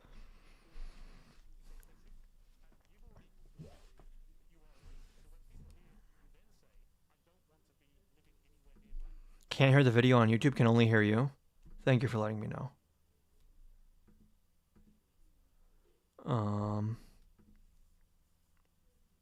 There we go. Does anyone here understand why this happens to me? Where on my TikTok live studio, my scene, my display capture randomly freezes. And then on, and that was someone on YouTube. I'm sure on TikTok it's working fine. And then on YouTube, for my OBS as well, the Mac screen capture and Mac audio capture just randomly freezes, and I have to go to properties and I have to refresh the capture. Which, does anyone know what causes that? So they assume you're doing that because of people's skin color. I don't think you would probably dispute that, right? Well, you're separating two different things. The monologue, when I said I don't want to live around black people, that was after Irina Zarutska got shot, and it's true. This is just such a stupid way to think. This is genuinely caveman brain. For all these people love to talk about IQ, and these people are savages who don't believe in civilization, they're not civilized. This is uncivilized, and this is savage, and this is stupid. To jump to conclusions about an entire race of people based on a video you saw on Twitter or personal experiences you've had. And to act like there's some kind of causal link there. And the greatest threat to Western civilization, by the way, is Donald Trump setting our Constitution on fire. The greatest threat to law and order is, again, the Trump administration. Which is why it pisses me off so much when they're like, we're fighting for civilization. We're fighting for law and order. And sometimes people on the left cede them that premise in the debate. No, you're not fighting for that. Stop. You use those words because people like those words. But what are you actually substantively doing and saying? Very different story. I mean, they are a largely in this city, in Chicago, the South Side, the West Side, huge criminal population, and I don't want to live anywhere near it. And I do. I want to live in a white neighborhood. Yeah, the Mac version of TikTok Live Studio, and then I have OBS running as well. OBS is streaming to YouTube. TikTok Live Studio obviously is streaming to TikTok. And on both my screen capture and my screen audio capture or my Mac audio capture, both of them randomly freeze at a certain given point, and I have to refresh the capture to have it sync up with the live. I don't know. I think that that's extremely desirable, and I think even black people. Again, Nick, you're perfectly entitled to that view.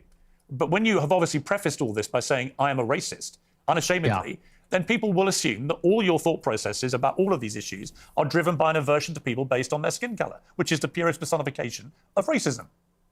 Well, it's not an aversion. I would say it's the opposite. I like my own people. My own people are familiar to me, and I think that's true across the board. I really do agree. Piers absolutely cooked here. Like, this is really, really well done. I think that people seek out other people that are like themselves, and every other group does this, whether it's blacks, Hispanics, Asians. You know, I get a lot of attacks when I talk about that I'm against interracial marriage. And what's funny is that every other group is against interracial or interethnic marriage. And guess what? Everyone who's against it is wrong, and that's a stupid thing to think. Shocking, I know. Jews, Chinese, black people from other races are also against interracial marriage. Okay, they're wrong also. And it takes a different tone when you say it, because this country has a very, I don't know if rich is the right word, but a very storied history of interracial marriage being heavily stigmatized and illegal in some cases. So when a white guy says that, it does raise a little bit more eyebrows. But I'm against everyone who says that. I think interracial marriage is great. Racial marriage. Yeah, I mean, that's debatable. Not Let's say really. for the sake Not of argument, really. sure. No, you're the product of an interracial marriage, and your father is part Mexican. Well, literally, for the sake of you're argument, literally the very person you've just told me you want to avoid. No, what do you mean for the sake of argument, bro? Some people came from Italy. Some people came from Mexico. They met up in the United States and they got married. I'm sorry, like you would hate this if it happened today.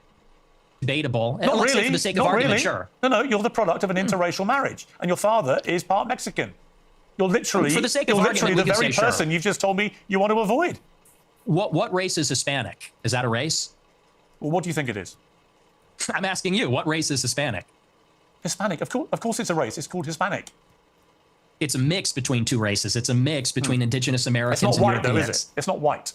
Well, you're apparently you're more of a racial purist than me. You got like Not a really. one-drop You just rule keep thing saying you going. only want to live in a Kind of. white neighborhood. But you're... Is that even true? I've never heard that. I don't. Literally from a mixed race background yourself. You've literally and I got live in Mexican blood. I know, and I live in a non-white neighborhood too. I'm trying to get out of here, though. But I'm trying to get out. But here's the thing: Do you have any non-white? Do you have any non-white friends? Genuine question. Most of my friends are non-white. Most of my friends are not, and non-white people love my show How many because are they respect black? the honesty. How many of your friends are black? Many of them, like at least a dozen. Wow. Ye being one who you know, Sneeko being another who you also know. Yeah.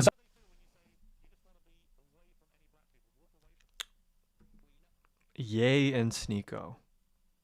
What a roster we got.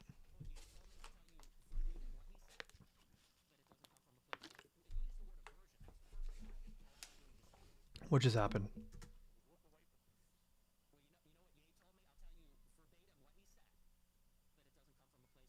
Oh wow, they cut out him saying the N-word. I watched this earlier. He straight up said the N-word. They just cropped that out. I guess Piers cropped that out. Oh, it's frozen again. Wow. What? Why?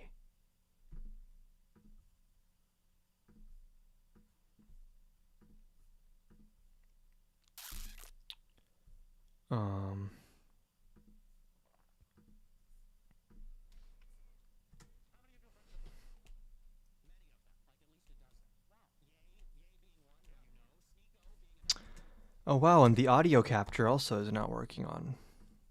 This is so weird. Can someone help resolve? I have this issue every single time I go live. It can't be a RAM issue. I have like 18 gigs of RAM. White people love my show. How many because are they black? respect the honesty. How many of your friends are black? Many of them, like at least a dozen. Wow. Ye being one who you know, Sneeko being another who you also know. Yeah. So how do they feel when you say you just want to be away from any black people, walk away from them? Well, you know what Ye told me? I'll tell you verbatim what he said. That it doesn't come from a place of, and you use the word aversion. That's the first thing I'll actually dispute. Okay. It's not an aversion on the basis of skin color, because that would seem to suggest it's like a stubborn, irrational bigotry. I don't consider myself a bigot. I consider myself a racial. For context, the thing he cut off is Ye told him, no, I fixed the audio realist. on YouTube. I'm real. I fixed the audio on YouTube, unless it's still not working, but on OBS it's saying that it's working now. The thing that Ye told Fuentes is N-words are going to be N-words. And Fuentes is like, see? Like a stubborn, irrational bigotry. I don't consider myself a bigot. I consider myself a racial realist. I'm realistic about how the races are, and I speak provocatively about it. And what does that mean? What does that mean? What is it that specifically, what does that mean? Myself a racial realist. I'm realistic about how the races are, and what is the realistic truth of how the races are? Speak provocatively about it, and I speak provocatively about our tribalistic instincts and tendencies as human beings. And I'm not a liberal ideologue that says that over time and with enough education, we're all going to see this great brotherhood where we're colorblind and everybody's... Really? Because it seems to me like the entire trend of human history has been us coming together and forming bigger and bigger groups, from small isolated tribes to bigger tribes to then forming cities to then forming larger empires or countries, and then having even like organizations with multiple countries. Like, isn't that kind of the story of human history? Is like we learn to live together to a greater extent despite our aesthetic differences? Isn't that kind of like well, isn't that a good thing? Why do you want more people to be splintered off and pointing the finger at each other?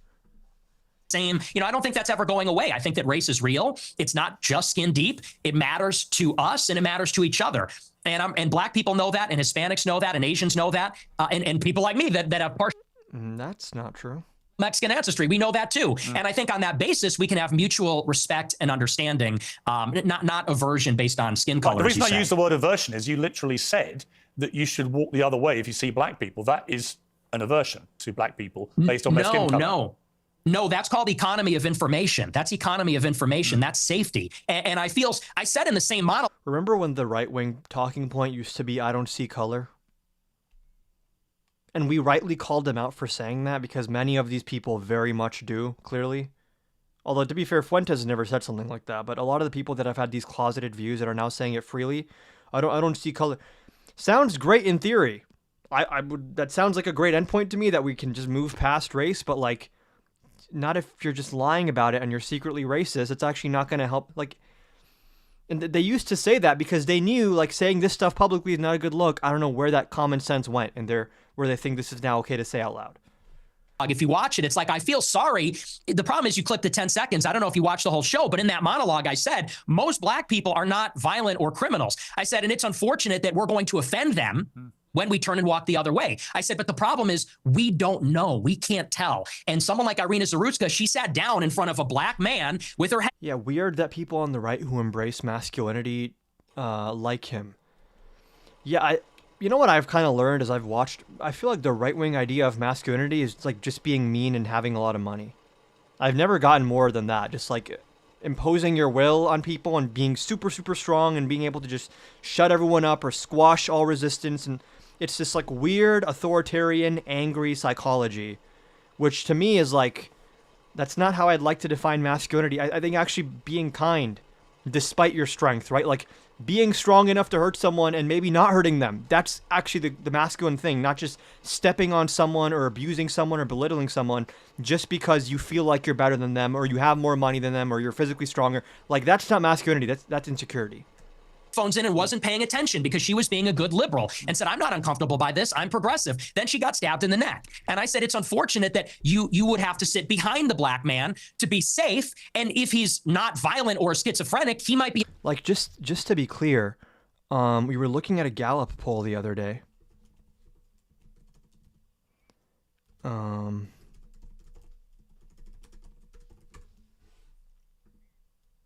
Most Americans say political rhetoric has gone too far. So I just want to be clear.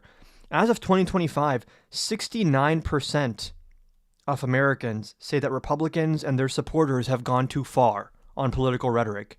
And what's their response? Nick Fuentes is the future of our party. Okay. Offended by that. I said, but I would rather offend him than die. How many deranged white men have committed atrocious acts of murder in the last 10 years in America? Proportionally far fewer. No, but how far many? fewer. How many? Do you know how many? You have a research team. You pull it up. I don't have you're it in very front of big me. on, you're obviously extremely exercised by that one story, which was horrific for the record. Absolutely horrific and should never have happened. The person. Here's my fear, by the way, of why something really bad is going to happen in terms of the Trump administration in the next year or two, is they know that their perception in the American public is getting worse and worse as time passes, that there are certain bridges they have burned that they cannot rebuild, and when an authoritarian senses their grip on power is slipping or their public approval is slipping, they don't apologize, they don't back down, they don't try to compromise, they put their foot down on the accelerator and go full crazy mode. In Trump's case, full rogue executive. Oh, Republicans are jumping ship now? Oh, the public hates me now? Okay, I'm just going to openly defy court orders, openly defy congressional appropriations, and just do whatever I want. Who perpetrated that evil act had a string of previous offences and should have been picked up more and it should have been amplified more. I completely concur with all of that. But I just suspect you have no idea how many white people have committed similar crimes, do you? No, because I know it's far fewer from experience. Okay. Because it's like you said. Well, and hang on. And I would add to that, you know, Irina Zarutska wasn't the first one. But the military won't let him do that. Here's where I disagree. I think that there are some people in the military who won't let him do that. I think that there has to be other people in the military who probably would be okay with that. And that's where the scary parts of civil war come up, which is like, if Trump goes full rogue executive and starts giving unhinged orders to the military, what is the best case scenario there exactly? A military coup? Doesn't sound so fun to me. And do you even have a consolidated military response, or do you have fracturing and factioning? And the military splitting into different groups, some who support Trump, some who don't, some who are neutral. Like, that's the scary question that I fear we're going to get an answer to. That was also after Austin Metcalf was killed in Texas. Sure. After But Carmelo how many Anthony times has it stabbed been him in the perpetrated neck. by white people? Well, hang on. Let me finish my point. But you're And then implying not that only white did- people don't do this. And my point to you, Nick Okay. Fuentes, is of Yeah. course, Oh, I never said white people don't do it. deranged white people commit heinous acts. But you don't either No know, disagreement. you neither know nor care, or maybe. Isn't it heinous? I misspelled that. Heinous. Yeah. Stupid Brit. Maybe you do know but don't care.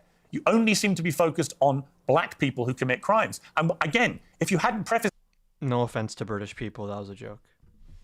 the whole debate about racism by openly conceding you are a racist, I could read other connotations into what you've been saying. But once you've said, I'm a racist, and then you only talk about black crime, I think people can watch this and they can say, yeah, he's a racist. And everything that he says about crime is driven through the prism of being a racist who judges. A lot of people who voted for Trump in 2024 are like a Piers Morgan type of person who kind of just like the vibes, and they thought Trump is maybe kind of funny, and like, oh, I remember the economy was kind of good in 2018, and like these very vague things. They don't like this. They People, really according to their don't skin like colour. this.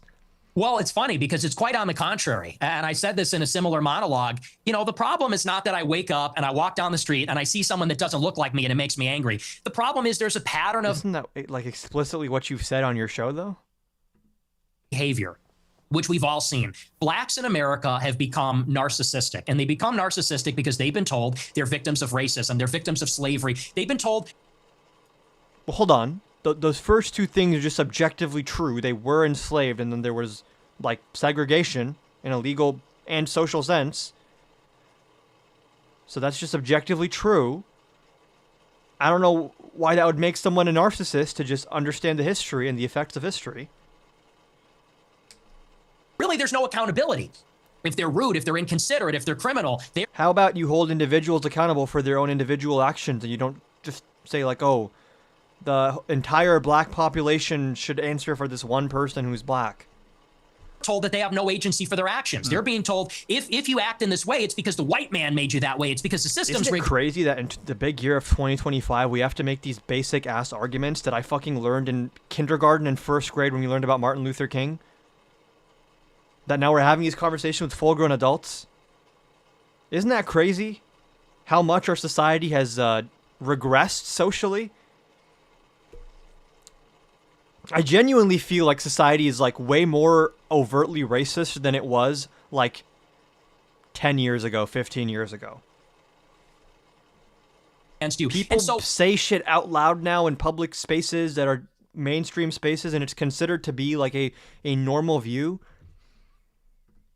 we've been telling black people this for a generation, and now there's no rules. Now they go, and what we hate to see as decent people, not even as white people, but decent people, even black people too, what we hate to see is rudeness, obnoxiousness, inconsideration, criminality. That's fine. Yeah, no one likes rudeness. Why do you keep making it about race? Violence, and that's that pattern of behavior that we see all over social media. On So the just to body be clear, cam you footage, on you Fox. don't like black people who play the victim and are rude. Is that your position? I don't like that pattern of behavior. And who are narcissists? I see where this is going. Yeah, Are you're you ahead gonna of me. turn this around on You're me? ahead of me, aren't you? Because when I said, Very what clever. black friends have you got? You said, I yay. am kind of black, Yay. aren't I? No, not that. You said, Oh, yay I'm not also. saying you. I'm just saying your choice of black friend is Ye, who is arguably the #1 black victimhood narcissist in America. Do you understand the problem? Piers is... This is actually brutal for Nick Fuentes. If you seriously watch this and think that Nick Fuentes came out looking better... Okay. He's your friend. He's one of the very few black people you want to be associated with, but he's the epitome of what you just said you abhor about narcissistic black people. I disagree. I disagree with you, and I'll tell you why. Because Ye, if you've ever met him in real life... I have, yeah. Okay, well, then you know. He's nothing but polite, considerate. Actually, he was very rude to me the last 2 times I interviewed him. This exposes the issue with Nick Fuentes' ideology. He thinks that because Kanye West is nice to him, that he's like a nice person, and he's not rude. Like this is, it's like a child's mentality. If I personally experienced it, it must be universally true. He's a supreme narcissist, and he's also. You keep interrupting me. You're very rude. Are you black? I Because you're being very apologize. rude by I interrupting me right apologize now. to you. I'm giving you a hard time, but I okay, I you're do not want to giving me a finish my hard point. I do want to finish my point about Ye. I really feel like this was an attempt. I don't know what this was an attempt to do, because he goes, I'm giving you a hard time. I'm just messing with you.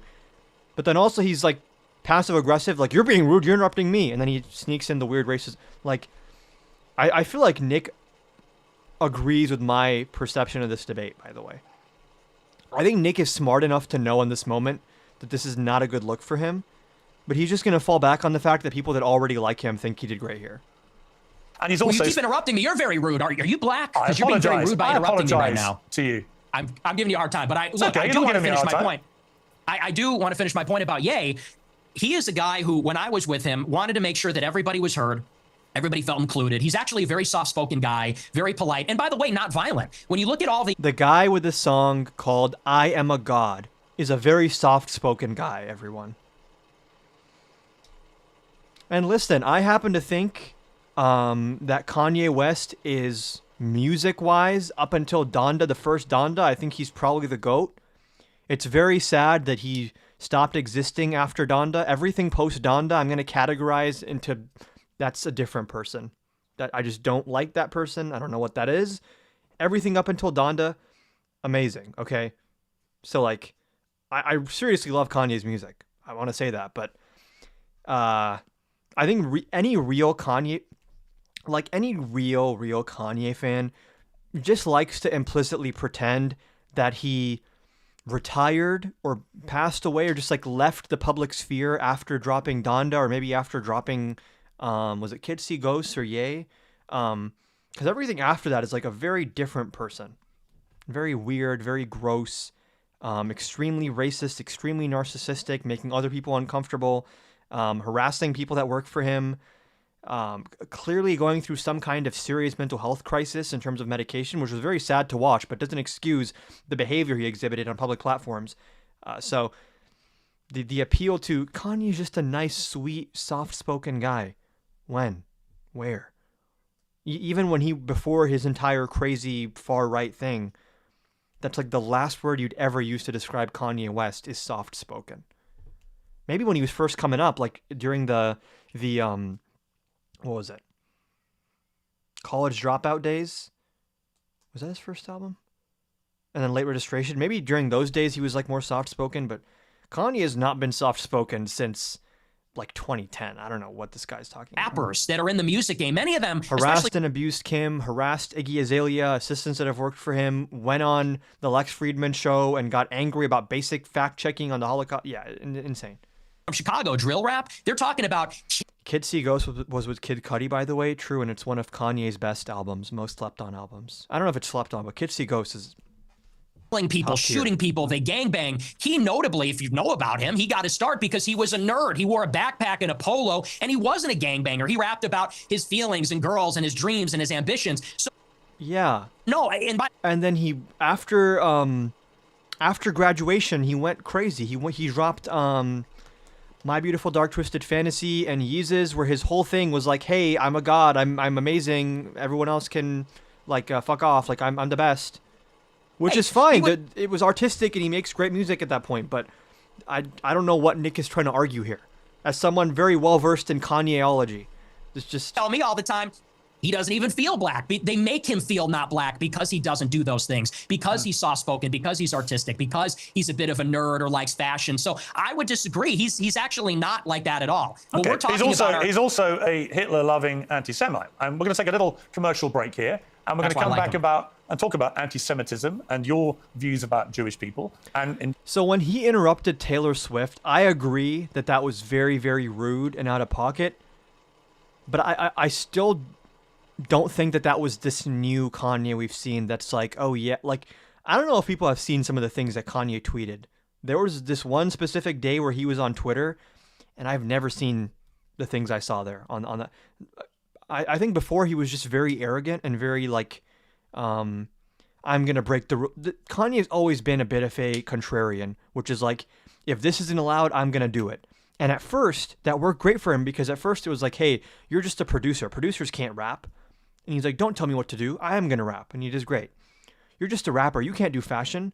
Don't tell me what to do. I'm going to do fashion. Did great. Hey, you shouldn't be racist and anti-Semitic. Don't tell me what to do. I'm going to be racist and anti-Semitic.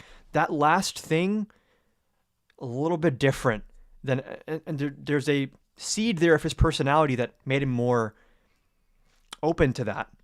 But I think it really started with Kanye around 2019, 2020, when he started hanging out more around Candace Owens and Charlie Kirk. And he started going on this, like, when he met with Trump in the White House in his first term. Yeah. What Yair said about the same subject matter. And yes, I did see Kanye meeting with the rabbi and apologizing. And I hope that he's better now mentally. But that doesn't really... And sure, he should go around and apologize and try to be better, but you really can't just gloss over the unhinged, insane shit he said. Like, oh my God, I think I screenshotted. My jaw was on the floor. I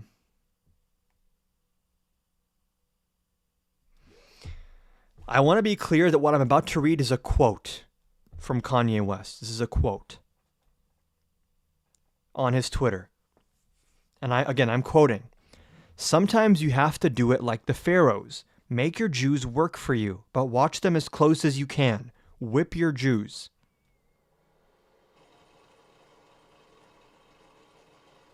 Hello? That's verbatim something that Kanye West said. And no amount of dropping Graduation or Late Registration or My Beautiful Dark Twisted Fantasy or Yeezus, like those are all amazing albums. This is unhinged shit. I'm trying to find, like, there's so many insane things he said. "I wanted to make this t-shirt for years. My greatest performance art piece thus far." Here's the t-shirt in question. "Cardi beat women. I beat women. But everybody hate Diddy." I feel like people forget how bad the Kanye West stuff was at its peak. It wasn't just that he said crazier shit than what Nick Fuentes has ever said, honestly. I'm quoting this verbatim, and this is all the same night as the Whip Your Juice tweet, okay? "Cardi beat women, I beat women, but everybody hate Diddy." The point he's making there is not just him admitting that he beats women, it's him saying, how come only Diddy gets shit for criminal activity towards women? How come Cardi and I get away with it? I don't even... Okay, some of these I can't read. "I need the whole office come proof." Hold on. Can I pull some of these up? Because these are actually unhinged. These are actually unhinged. Hold on. Angel Studios are back with a new must-see documentary. It's called Thank You, Dr. Fauci, and you're going to hear a lot more about it over the next few months. Award-winning filmmaker Jenna hell Thirst no. thinks We're of the skipping origin, this Dr. Fauci ad. truth and accountability. Okay, back with Nick Fuentes. Let's just turn to anti-Semitism. In your interview with Stephen Crowder last week, you answered emphatically that you don't hate all Jews. Is that correct? That's your position? Yes. Okay. So I want to play you this clip. Well, I don't hate any Jews. Let me just amend that. I don't hate any Jews. Okay. Let's play this clip. The reason I've had it is because my opposition to world Jewry and Israel is rooted in absolute, uncontestable fact. We have the truth on our side. That's why we're winning. Because we are telling the truth about the historical antagonism between Jews and Europeans, between Jews and Christians. The theological, historical, racial, cultural, and political antagonisms between organized Jewry and the Christians, organized Jewry and Europeans. What the hell's going on? And the reason that we are winning that argument is because it's real, it's true. I can prove it. I can show you. I can name the names. I can show you the paper trail, the money. That is why we're winning. That is why all of this is raising the consciousness. Here we go. When you say you have this opposition to world Jewry... Just for a quick refresher on the Kanye West saga, which to this day blows my mind. Everyone seeing this? Here we have piece 1. Already read this one. This is his greatest performance piece thus far, this t-shirt. This is the tweet I just read. Also unhinged and crazy. This is, I think, happening all in the same night. I'm not even going to read this. I don't even... Clearly he was having some serious issues. Like, it is sad, but like, I just want to remind people the extent of how crazy this was. This is, you know what? I'm not going to shame him. This is, I guess, good for him. I don't know what to say here. Oh yeah, and this is when he dropped that song. I forgot he dropped a song called Cousins.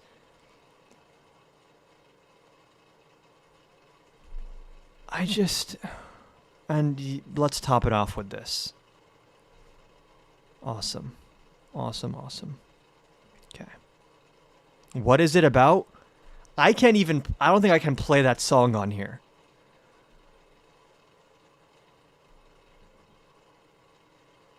Look at the bottom of that cousin tweet.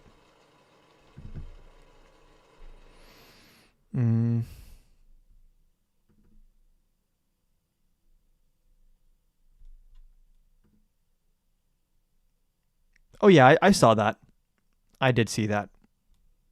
That is just I mean, it's one thing to criticize, for example, the Israeli government over what it's been doing in Gaza. I've done that myself. When you talk about world Jewry, I presume you're talking about the 15 million Jews in the world, and you are opposed to them. How does that square with your position that you don't hate any Jews? Well, do you... honestly, I think we get the point here. Do we need to keep watching this? This is really, really, really, really long. Oh my God. Anyone who watches this past an hour anyways is probably too deep into this shit. Average normie person watches the first 30 minutes, first hour of this, and they're like, oh, this is crazy. I don't like this guy. Because there is another video I wanted to go over. Which we're about to just make a YouTube clip. Look at this map. I was going to make a YouTube video responding to this, but I figured I might as well just go live and react and make my points about it and then just record that and then post it as a video separately as well. Two birds, one stone, whatever. This is a really interesting video talking about, and we can go through this. Hold on. Let me start recording. Look at this map. Let's start recording. Okay. So this video goes over, I think, a couple really, really important aspects of how our government was formed that are extremely relevant under Trump. This video is called Why USA 1.0 Failed. This is very instructive to why USA 2.0 seems to be on track for failure. And it's pretty deep, pretty interesting, but also pretty depressing. Look at this map. I mean, old document. It's a manifesto, a breakup letter between British people on either side of an ocean. It's the Declaration of Independence. And no, it's not the real one. I didn't steal it, but I did find a typo. Look at this. Okay, right up here at the top, the unanimous declaration of the 13 United States of America. Look at this. United. Lowercase u, tiny little type, not nearly as big as States of America. Shouldn't this be an uppercase U for like the name of the country, United States? Like what we see on my passport? Remember, in 1776, United States didn't mean what it means today. Oh yes, I'm remembering. Sort of a footnote of history. There was this gap after... Okay, long story short, when the U.S. first started, it was a bunch of sovereign states with no real overarching federal government, and it wasn't really working well, so then they had the Constitutional Convention, and they decided, okay, we actually need a federal government to have power to some extent over the state governments, but then you're going to have checks and balances to ensure that the federal government doesn't go too far, because their big worry was you can't have such a big federal government and then have all that power concentrated. So their response to this was, let's have a separation of powers, right? They draw three distinctions. There's judicial power to interpret the law, there's legislative power to write the law, and then there's executive power to actually enforce the law. And this was at the time, I guess, an assumption that made sense. It is completely broken down under Trump, and he's pointing out a flaw that's always been there. Three major lessons that were learned from the failure of the Articles of Confederation. Lesson number one, having a very weak central government that can't really do anything is bad. We all just saw what a disaster that was. So the fix was to create a central government with actual power. They call it a national government. It is no longer a confederation. And the new government has some serious real powers this time. It can actually tax Americans directly. It can have an army. It can regulate the economy, commerce between the states. No more random tariffs and border disputes about navigation rights. So that was lesson number one, a stronger government, which is what everyone agreed they needed. The other big lesson is the classic one that we've been talking about the whole time, that you can't have too much power concentrated in that government. Remember, the modern Republican MAGA movement just does not believe this. They believe that Trump can literally do whatever he wants as long as he invokes the magic words of national security or Article 2.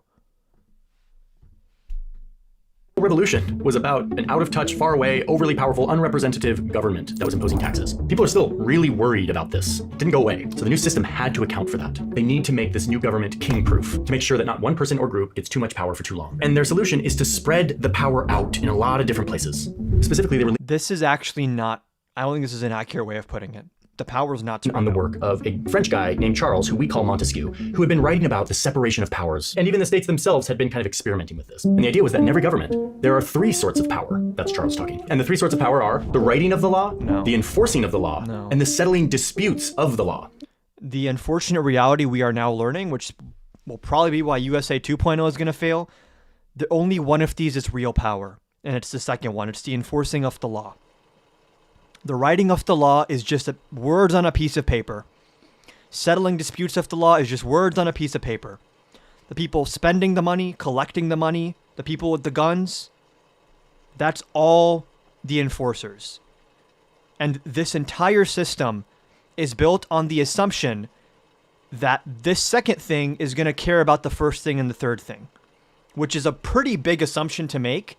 But I guess it held up until Trump came into office. And I mean, there was instances here and there of that being tested a little bit, but it's never been so thoroughly and brutally and overtly attacked and destroyed than what we're seeing under Trump's second term specifically.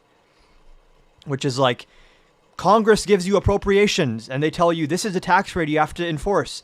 Well, the IRS is part of the executive branch, so the actual tax collection is done by the executive branch. The Treasury, which divvies out money to be spent, also part of the executive branch. The the U.S. Marshals, the DOJ, also part of the executive branch, the people that actually indict you or in some cases can pew-pew you. It's all the executive branch. So I understand that at the time they were like, we're splitting out all these powers, they're going to be balanced. All that kind of really relied on is the fact that up until now, presidents mostly were like, yeah, these words on this piece of paper mean something and I have to abide by them to some extent. And then Trump figured out the fatal flaw here, which is he comes in and he says, wait a second, why exactly do I have to listen to these appropriations? Why exactly do I have to listen to these court decisions? Because, like, you guys are telling me to do so, I'm just not going to do that, actually. So, screw off. And then what types of perverse incentives does that create? For example, because Congress knows this and the judges know this. They're very aware of it. Amy Coney Barrett was asked on the New York Times in an interview, what exactly is the plan if the president defies the Supreme Court? And she had no answer. She starts stuttering, word salad, because she knows there's nothing that they can actually do in that situation. And this is going to be a video. I'm recording this. This is primarily being made as a video for YouTube. We're just going to cover it on live to make it easier for me. But this is something that they know. It's like an unspoken rule that I guess we just had presidents who generally operated in somewhat good faith some of the time where they believed, like, I have to follow the law. And the reality also is these other two branches, the legislative and judicial, only have real power to check the executive when there are checks within the executive that respond to those external checks, right? But when the executive power is concentrated in one person or in a very small group of people, that is effectively all the power there is. And, for example, in the typical situation, if the court gives an order that the EPA is doing this and this is illegal, even if the president thinks, hey, I actually disagree with the court, hey, EPA, just do it anyways, the EPA guy or the people that work under him could say, I don't want to go to jail. I don't want to get indicted. I don't want to be subpoenaed. I actually just don't want to mess with this. When there's a breakdown and a diffusion of executive power between different agencies, different members of the cabinet, the president, the vice president, the civil service, when that's all delegated out and split up, the Congress designed these agencies this way for a reason, which is that they explicitly did not want the president firing federal workers without cause, just for political reasons, right? Or overtly telling agencies, enforce my political agenda, ignore the Congress. That's why these agencies are meant in many cases to not just allow you to fire someone for no real reason. And why you have to have Senate confirmations so crazy people are not in these positions, which Trump now circumvents with Alina Habba and Lindsey Halligan, who are U.S. attorneys that were never confirmed by the Senate. So once you destroy those checks and balances that exist within the executive branch, you've destroyed all the checks and balances because there's nothing else left at that point. Love that. So instead of just having a Congress like in the old model, we'll branch the power of the government into three parts. The Congress will write the laws, the executive branch will enforce them, and a court system will settle disputes. We watched all these Schoolhouse Rock videos. We were told so much about the genius of the founders. They found this magical way to split up. I'm not seeing any real separation of powers here. I'm seeing a separation of statutory authority, maybe, or of your role, but in accordance to what? Words on a piece of paper that we just hope the executive branch follows? Within the law. Which is clearly not a reasonable assumption anymore. Is using the Constitution, chopping it up into its 7 chapters or articles. And this doesn't even mention, by the way, do the courts and the Congress self-censor to avoid this final showdown? How many times has the Supreme Court ruled in favor of Trump, even though they don't want to, because they know if we rule against him and he defies us, our legitimacy as an institution is gone. Therefore, if we just rule in favor of him, then at least nominally, it looks like we still have our authority and we just happen to agree with him. Because the Supreme Court justices know that if they're like super harsh on Trump and they keep slapping down everything he does, that he could just say, I don't care anymore and say no.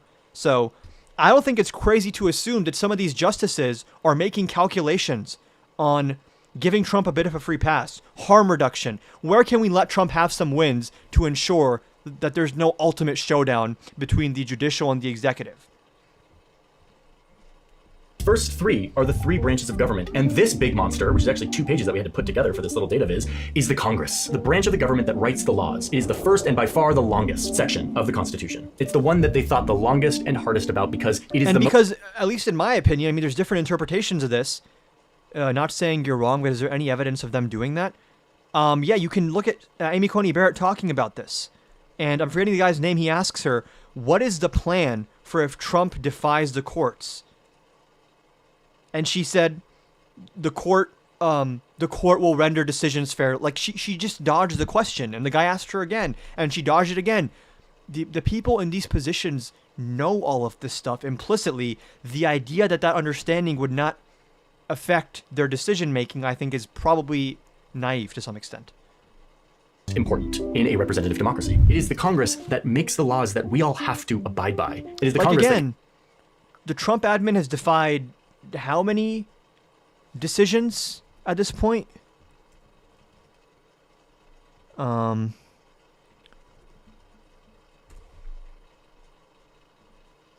This is a great thing to look at. The presumption of regularity in the Trump administration litigation.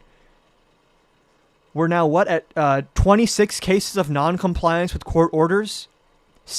Over 60 cases of them just lying to courts? Just lying? Engaging with the court system in bad faith. The issue with these checks and balances is that they assume some level of good faith and adherence to rule of law in the presidency. And if that doesn't exist, then where's the separation of powers? All we've seen in the last few years is a move towards a stronger executive. Trump now has criminal immunity for anything that's an official act. And to prove whether or not something is an official act, you can't even look at the intent. The Supreme Court immunity decision is actually unhinged and insane, and I think a lot of them knew that as well. Because Amy Coney Barrett, who was in the majority and giving Trump the immunity, she writes a partial dissent in that decision. And you know what Amy Coney Barrett says in that decision? We just legalized bribery. She admits that. Someone who voted in favor of this decision admits fully we just legalized bribery, because you know what? Appointing a Secretary of State is an official act of the president. And then if a foreign government gave the president money and said, hey, we'll give you X amount of money in return, make our preferred person your Secretary of State, the president could never face criminal charges for that. And they knew that that's what their decision would create. They allow that. They admit that that's what happens. Because if you try to take that to a court, the president would say, hold on, in a quid pro quo, the quo is actually my official authority as president. Therefore, none of this has any standing in court. And again, they say that anything the president does that is like explicitly part of the president's powers, there's no way for him to use those in criminal fashion. So anything he does with the armed forces, etc., as long as it's an explicit Article 2 power, there's no such thing as criminality. And then when the gray area that exists in terms of like, is this an official act? Is it a personal act?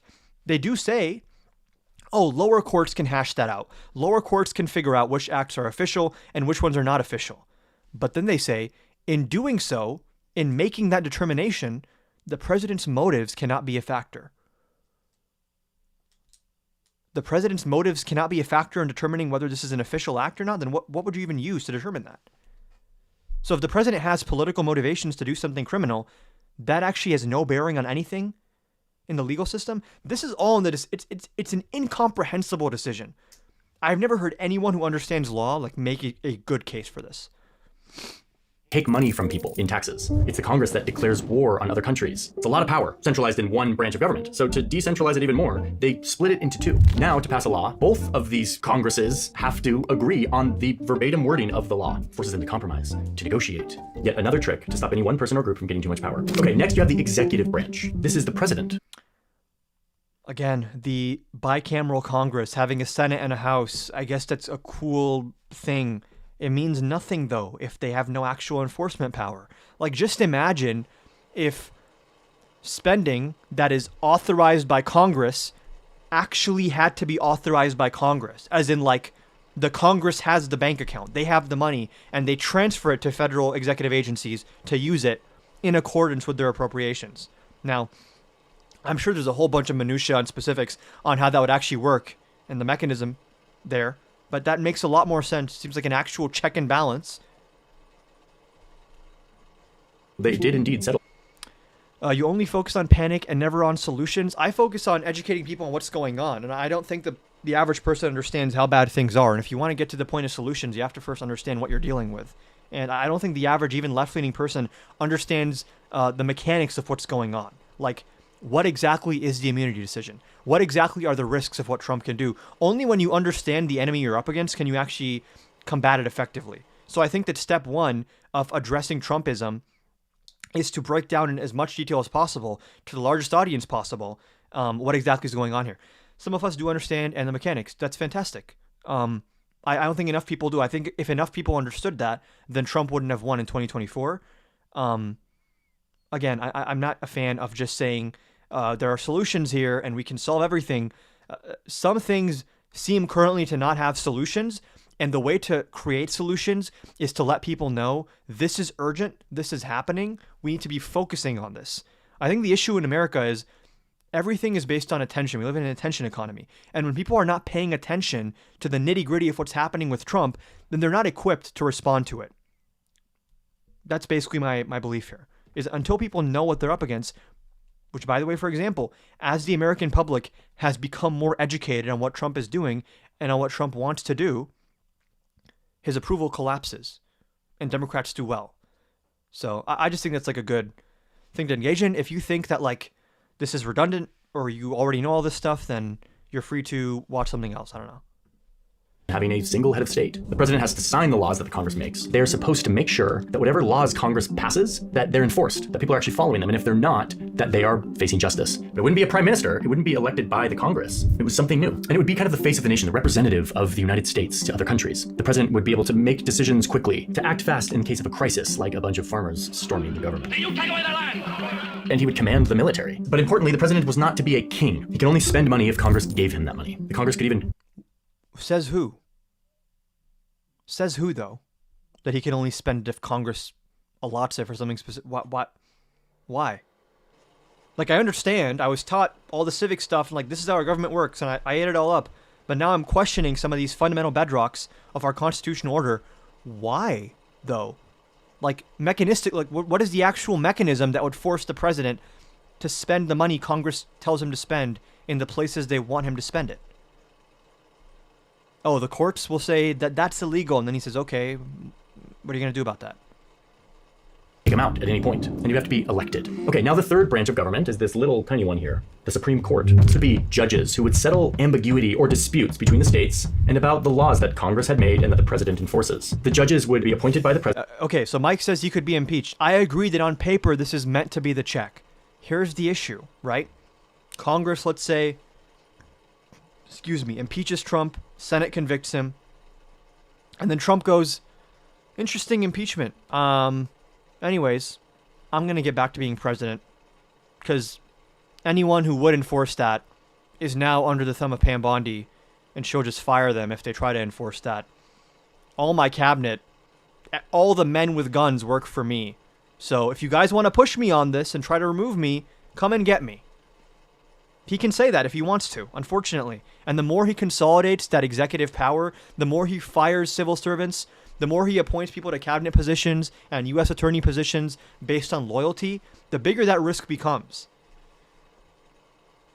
And we're not going to see the full extent of how bad this is until he loses the institutional Republican support.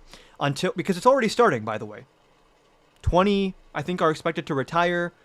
They're all talking behind the scenes. They're terrified of Trump. It's the only reason they support him. As he starts to outwardly lose over the next year or two, that institutional support from elected Republicans, that is when things get scary. Because that's when he says, oh, I have no one else helping me at this point.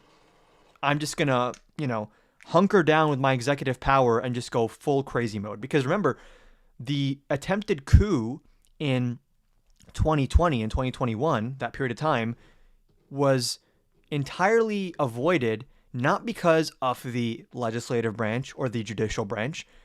The coup failed because there were checks that existed within the executive branch. There was the cybersecurity people, the DOJ people, who said, hey man, we're not going to help you do a coup. If you try to make us do this, we're all going to fire. Or we're all going to quit, rather. We're all going to fire. We're all going to quit. We're going to do mass resignations. How do we, at the end of the day, not resort to violence and overthrowing? I would never, ever, ever, ever, ever promote lawless acts of violence. Though I will say, and this is not a call to violence, if there is actual interference in our election process, where Trump does some of the things he said he wants to do, like seizing voting machines with the National Guard, or sending ICE to polling places to detain people, or trying to collect voter registration data and launch false investigations to claim fake results, if we get to that point, then there needs to be a peaceful and patriotic response from the state governments. Because at that point, there's nothing left in the federal government to check it. That's where you have to defer to states. Peacefully and patriotically, of course, right? You can start having conversations about what are we doing with tax revenue? What are we cooperating with in the federal government? Peacefully and patriotically, according to the law, of course. Peacefully and patriotically. But up until then, I'm going to hold out hope that we're going to have free and fair elections. I highly doubt it. But for now, I'm going to say spread awareness and vote. Make these people lose by double digits. Bury them politically.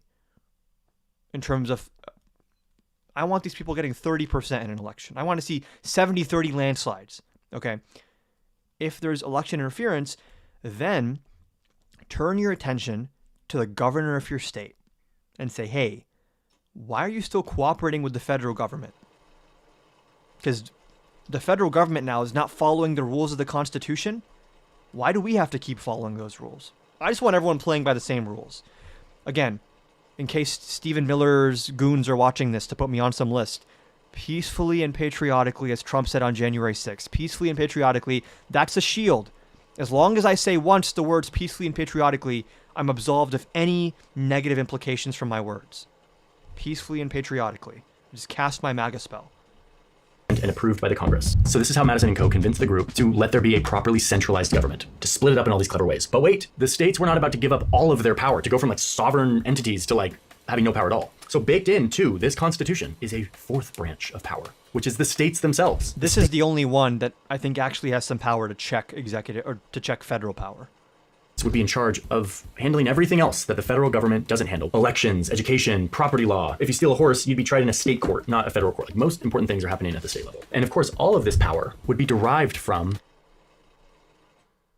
My governor is going to stand up for civil liberties about that. I don't think he's going to be standing up for much. The people it governs. Everyone would have to stand for some kind of accountability to the people. Something that would allow the people to kick their leaders out if they didn't like how they were being governed. But wait, there's a snag here. And this gets us to our third and final big lesson. Because he's spineless, obviously. I don't know what other implication you take from that.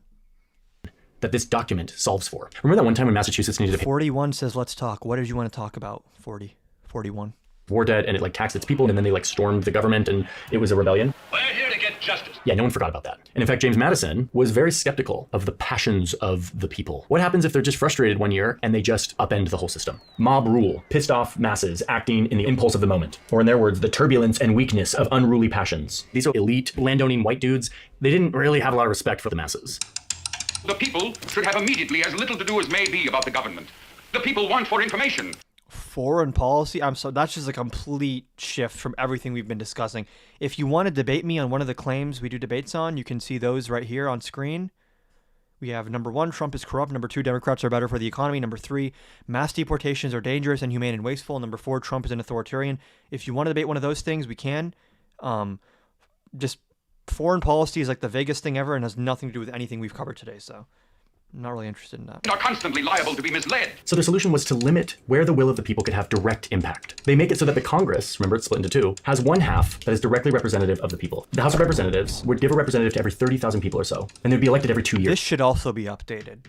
The House of Representatives should be way bigger. The number of representatives per person does not make any sense in the modern era. Voters can easily replace like them. Some of the people are representing such massive districts where it's like, are you actually like in touch with what your constituents want?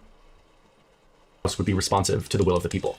But then the other house, the Senate, would be completely different. Each state, regardless of how many people, would have 2 senators. And the senators would only be up for election every 6 years. Oh, and at first, the people didn't even vote for the senators. They would be elected by each state's legislature. And yes, the state legislatures would be elected by the people, so there is still representation here, but it was super indirect. And since a law can only pass if both houses approve it, you now have a Congress where even if the angry masses of the House of Representatives are clamoring for some radical new law, the Senate, which is less directly exposed to the masses, would be able to have a level head about it, to think more. They put all this thought into designing how these branches work internally, but not much thought into how they would interact with each other in a worst case scenario. Long term, to think it through and only pass it if they deem it good for the country. Oh, and they did this weird non-democracy thing for the president too. The president is elected every 4 years, not by the people. Like, do any of these people who claim to care so much about the Constitution actually think that any of our founding principles would be like in favor of Trump, the guy who's like destroying due process, destroying the First Amendment, basically believes that anything he says should be the law of the land? But rather by a weird mishmash of a bunch of other methods. And hold on to your hats for this one. The president would get picked by a special group of people who are called electors. Electors would be chosen by each state however they want, with states... Liberal propaganda? Electors are supposed to be chosen by Donald Trump's legal team, actually. They're alternative electors, guys. That's not an attempted coup at all. A number of electors basically proportional to its population. Then the electors from this electoral college, like college, not like that college, but like a group of colleagues or an association, that kind of college. Anyway, they vote on behalf of their states and they choose a president. I mean, it's so freaking convoluted. It was convoluted back then. It's still pretty convoluted today, but at least we like vote ourselves and we feel I agree. I think most people that voted for Trump are people who we can win back and who didn't know any better. And I think a lot of them are really embarrassed about it and they're like, oops. And a lot of them, that was their first vote they ever cast. Choosing the president. And then thirdly, while we're talking about too much democracy, they made sure that the judges... The last thing I want to do is push those people into the arms of MAGA further, so... be elected. That the judges could serve for life, they'd be chosen by the president, serve for life, and they would ideally not be exposed. Like, I believe the number of people that voted for Biden 2020 and then Trump 2024 is like 3 million. They don't seem embarrassed. I disagree. I think a lot of normies who voted for Trump, they've gotten really quiet. They used to be really yappy about how much they love Trump. I had seen so many signs around me in like surrounding neighborhoods where it was this little yard sign that said like Kamala equals high prices, Trump equals low prices. Anyone seen a lot of those signs lately? I haven't seen a lot of those signs in a while. To the incentives of politics, that they would be neutral and only focused on it. Calling us fascists and bigots isn't winning us over. I've said a million times, I don't think that all Trump supporters are fascists and bigots. I think a lot of them have been conned and brainwashed by a fascist and a bigot. Now, to be honest, to be fair, there is a large chunk that are fascist and bigots, actually. There are a lot of right-wing authoritarians in that movement.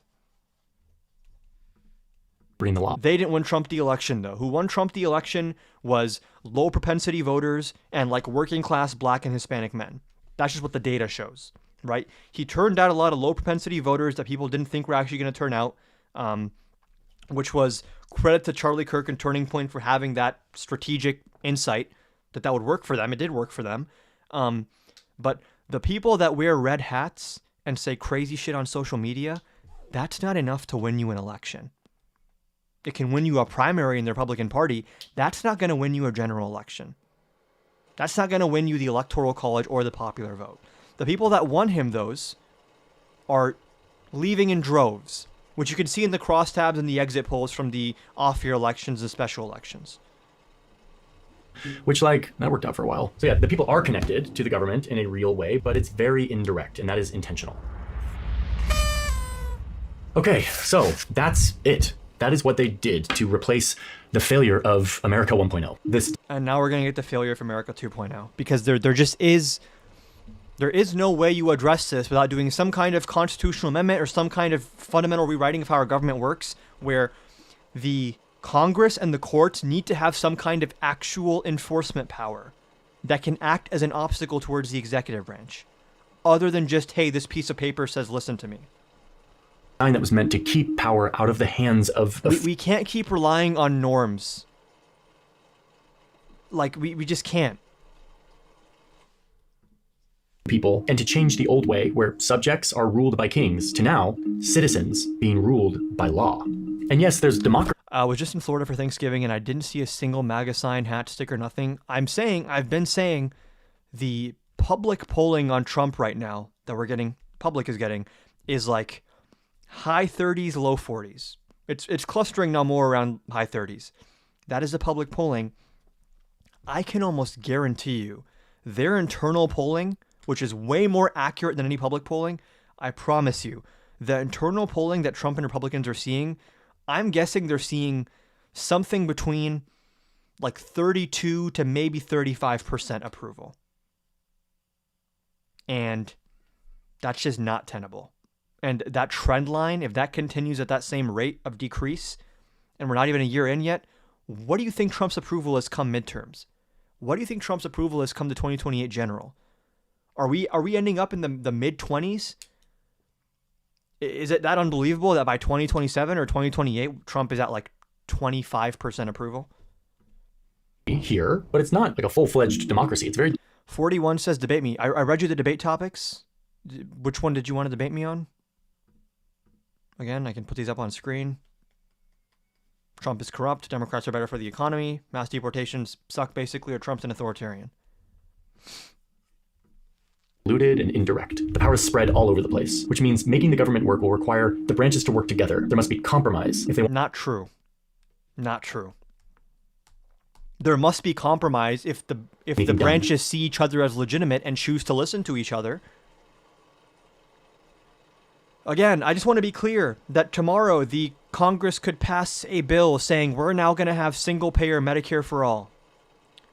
And Trump could say nope. And then the courts could say, Trump, how dare you? You must follow congressional appropriations. And then Trump could say nope. And then what would happen? Contempt proceedings? If it's criminal contempt, Trump will just pardon anyone involved. The Treasury money is under his supervision. The IRS is under his supervision. He can just replace every one of those agencies that does their job and says, hey, actually don't do this other thing that I want you to do. Only reason he hasn't done that yet is because he still has some institutional support from Republicans. Once he loses that is when he goes all in on the rogue executive plan. I want to bet that Trump is much less corrupt than Dems. Okay, let me wrap this up and we'll do that. Need to share power. They need to stop each other if one side is getting too powerful. And everyone loved it. Oh wait, no, not everyone loved it. There's a bunch of people who hated this. People who were in the room. And there's a bunch of people who didn't sign it, including Edmund Randolph, the frontman for James Madison for selling the whole plan of a centralized government. He doesn't sign it. Yeah, he was like, this is way too much power to give to central government. In fact, he said, this plan contains, quote, the fetus of monarchy, which I'm like, this is a prophecy. This guy, I don't know who that is. Cooking. Power to give to central government. In fact, he said, this plan contains, quote, the fetus of monarchy. True. And we all know I'm pro-choice, so we got to take care of this. I'm like, this is a prophecy for today. So he doesn't sign the Constitution. And in fact, even the ones who wrote the Constitution who did sign it knew that this was incomplete. And so they actually baked in something here at the end. This little nub. It's the section that's like, in case we get something wrong or forgot an important thing section. It's how the Constitution can be changed. Thomas Jefferson was big on this. He was like, you might as well try to wear the same coat you wore as a kid when you're an adult. What? Meaning, the system's going to change. We need to upgrade our clothes. We need this thing to be flexible. Everyone agrees. The states ratify it. George Washington becomes the first president. And to help calm those people who felt like this was way too much power to give to the government, they immediately passed 10 amendments to the Constitution. It's not just about how much power you've given to the federal government. It's the way that the power is distributed within the federal government. That's the actual issue. Constitution that explicitly codified It took us 200-something years, 250 years to figure that out. government can't mess with. The freedom of speech, the freedom of religion, the freedom to bear arms, all of these things to make sure that people feel comfortable with this new system, even in spite of all the power it gives the central government. But it's kind of just the beginning. And in fact, I'm interested in what happens next. Because once they ratify this thing, this document goes under some stress tests as the country grows, almost rips itself apart in a civil war. But somehow the Constitution endures and flexes. I would love to hear your questions in the comments. I got my YouTube video out of this. We can let that one dude up, and then we're probably going to call it a night.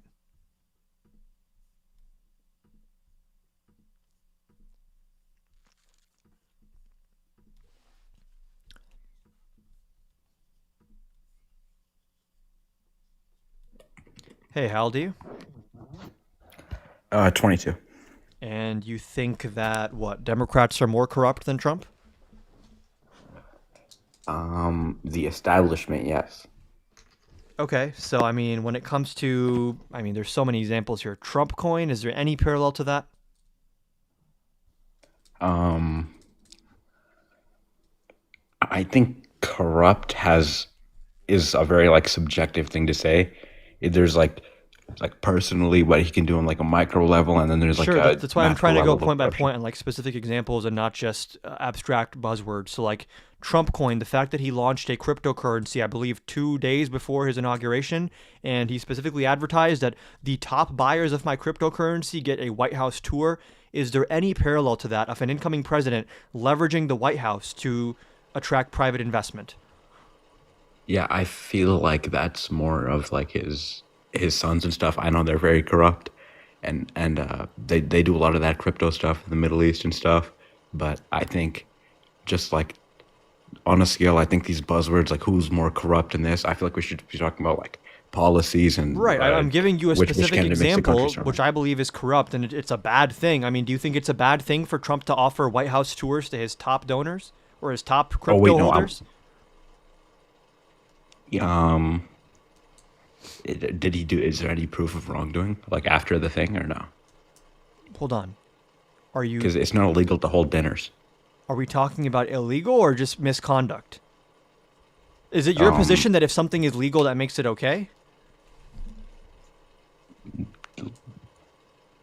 Legally, yes. Because we already covered how the Supreme Court immunity decision basically legalizes bribery for the Morality president. is subjective stuff. Say it again. Morality is subjective, so what I think is right or wrong, it doesn't matter. Then why exactly did you request to hop on and debate me? If you don't think your opinion matters? Not in that way. I mean, like, you keep saying, does something just because it's legal make it not wrong?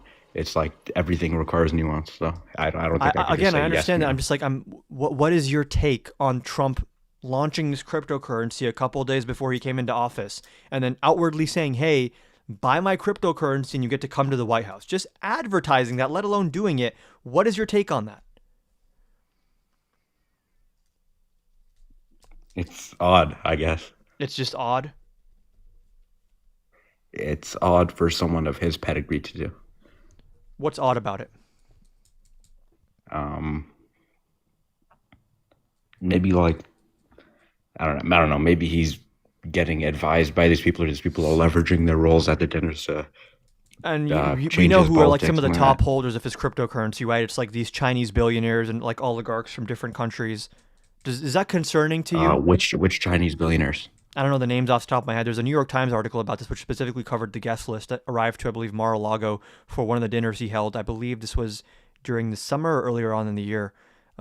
If you want, I can look up the exact names for you, but I'd like you to address my point. If he can get the Chinese billionaires to flock over to America, I don't mind that. I mean, we kind of need them. To flock over to America? I mean, yeah, they're What does that even mean? outpacing our economy and everything. Like to come here To and buy his invest here. cryptocurrency? Is them and- flocking over to America, or No, for them to do their business here. what is the correlation between that and them buying something called Trump coin? Get in the president's good graces. Get like, it's a pro-business Right. president Influence and all that. peddling and the mixing of private interest and public interest in a really corrupt way, right? So, Prove it. I don't even prove it. You just basically made my argument for me. Yeah, I said you said what might he be doing, and I said some things. Right. might So be you're saying doing. there's You said some it for a fact. exertion of influence Peddling. here, right? Some use of private assets to exert influence on government Could be. policy or vice versa. It could be in Could good be. faith. Could We be. don't know. And I think it is. You think it could be. That's fine. I think it's a bad thing. Do you think that's okay? We just have to make our positions clear, right? You're saying morality is subjective. Sure, you can say that that's objectively what's happening. I think it's okay. I don't think it is. And we can move on to the next point. I mean, I kind of want to talk about the second thing, but we can agree to disagree. Okay. I mean, I agree that your position here is like extremely unpopular and that most people would call this corruption, but you're entitled to believe this if you want. What is your second point? I'd say it's funky. It's funky? I would like it's unusual. It's unusual. Unusual, And like, oh, I there is woke up, the- I have a weird zit on my arm. It's like unusual in that way. It's just strange. There's no value judgment. It's not positive or negative. Just unusual, out of the ordinary. No. Unusual in a way that it could lead to corruption. There's a good chance. Okay. I know Trump gets influenced a lot Okay. by the people around him. So how do you feel about the fact that Donald Trump is meeting with other world leaders and organizing meetings on private business matters between those world leaders and his children? I believe it was the president of Indonesia who told him, was caught on a hot mic after their press conference, hey, I've been trying to get in contact with Eric about a business deal. Can you tell him to hit me back? And Trump was like, oh yeah, Eric's a good boy. I'll let him know. Is that acceptable to you? Well, again, we know nothing about this. We know nothing about what they're doing. We know nothing about their ventures. We don't know. I can just play it for you, and you can let me know what you think. I know what you're talking about. It was caught in the hot mic. I know. The guy, like, I know what you're talking about.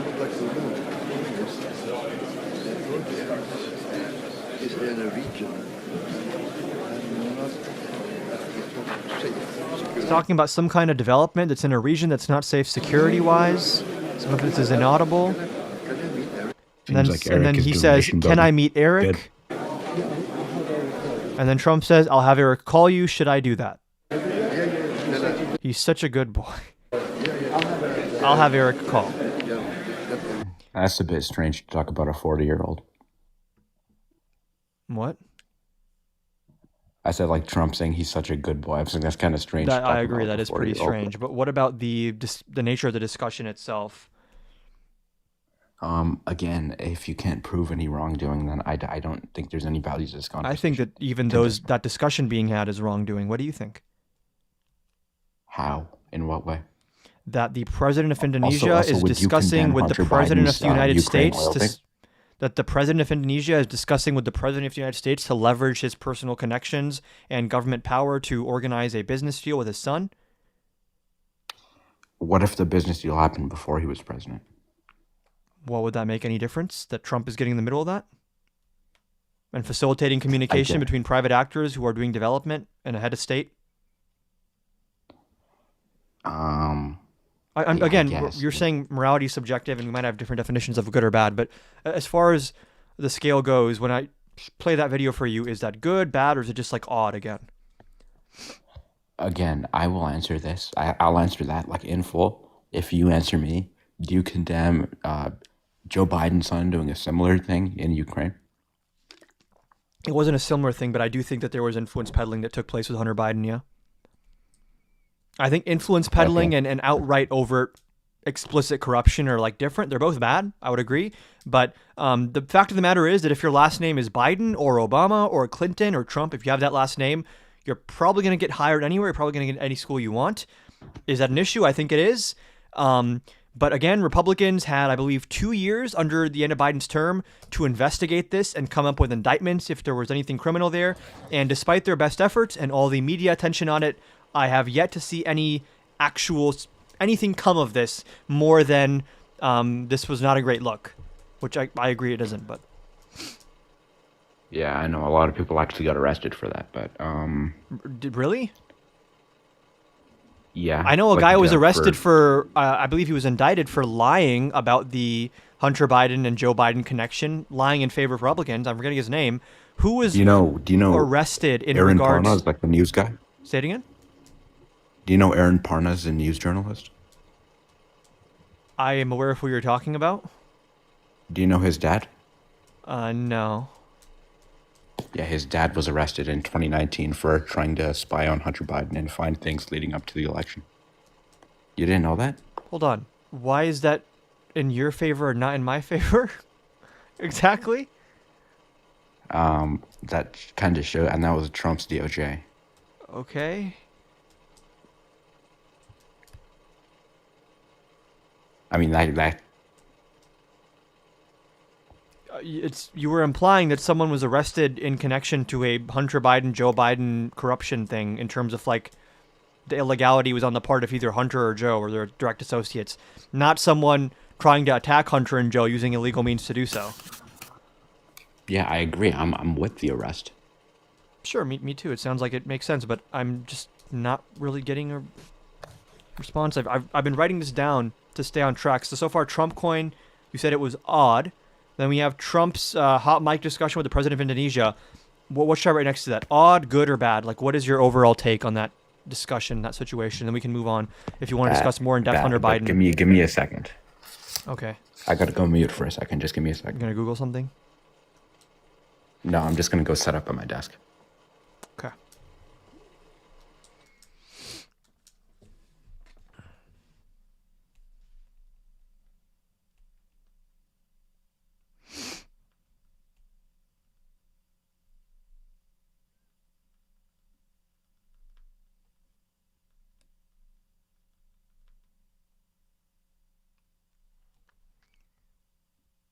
Yeah, this is who I was referring to. An ex-FBI informant named Alexander Smirnov was arrested, convicted, and sentenced to 6 years in prison for lying about Joe and Hunter Biden accepting $5 million bribes from Ukrainian energy company Burisma.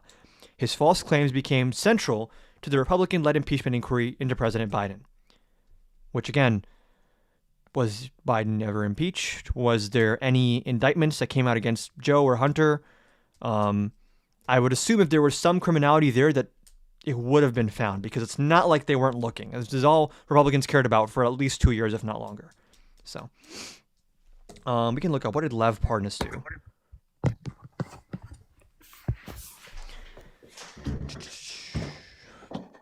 Providing testimony about the alleged pressure campaign on Ukraine to investigate the Bidens. He's also been convicted and sentenced for campaign finance crimes and fraud, including conspiracy to make illegal donations using Russian... Yeah. What is Sorry, I was just putting down my curtain, but okay. Yeah, I want to talk about the second thing now, the economy thing. Okay, can we just, to wrap up the corruption thing, are you saying this is good, bad, or are we just going to stick to your preferred word of this is just odd, but it's not necessarily bad or good? I would say it's wrong because he's the president, sure. Okay, awesome. We agree. Trump is corrupt. We want to talk about now the economy? Okay, then you go do stuff like that. Like I think if every you disagree, other then let me president know. That's what I interpreted what you said. Okay, can you also say every other president is corrupt if you're just going to go based off one or two things? To the same Can extent you as say Joe Trump? Biden is corrupt? Can you say those 4 words? To the same extent as Trump, or just in general? Just in general. 'Cause I that's think what you just I think said. our entire political system has undue influence of money and special interests, including influence peddling. In terms of actual corruption, people should be indicted before you make that kind of accusation. Democrats have been indicted for it. Republicans have been indicted for it. To the extent that anyone has engaged in criminal corruption, they should be indicted. Other than that, money should be out of politics, and anyone who takes bribes, indirectly or directly, should be in jail. When it comes to the Hunter Biden story, what it seems to me is the case is that he leveraged the fact that he was related to Joe Biden to get a job that he probably didn't deserve, which I would assume anyone with the last name Biden could do, or Clinton or Trump or Obama again. So I think it's bad. I don't think I would call it the same thing as what Trump is doing, which is overt corruption in broad daylight.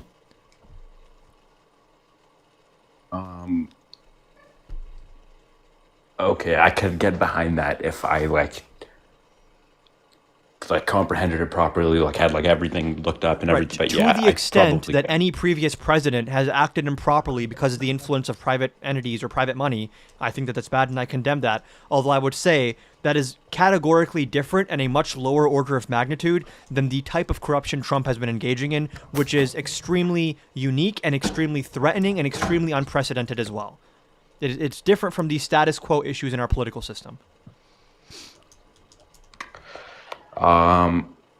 Yes, I guess I can agree with that. Okay, cool. You want to talk about the economy now as well? I want to talk about Trump compared to Biden on the economy, and I know Sure. Harris wasn't going to do too much different from Biden.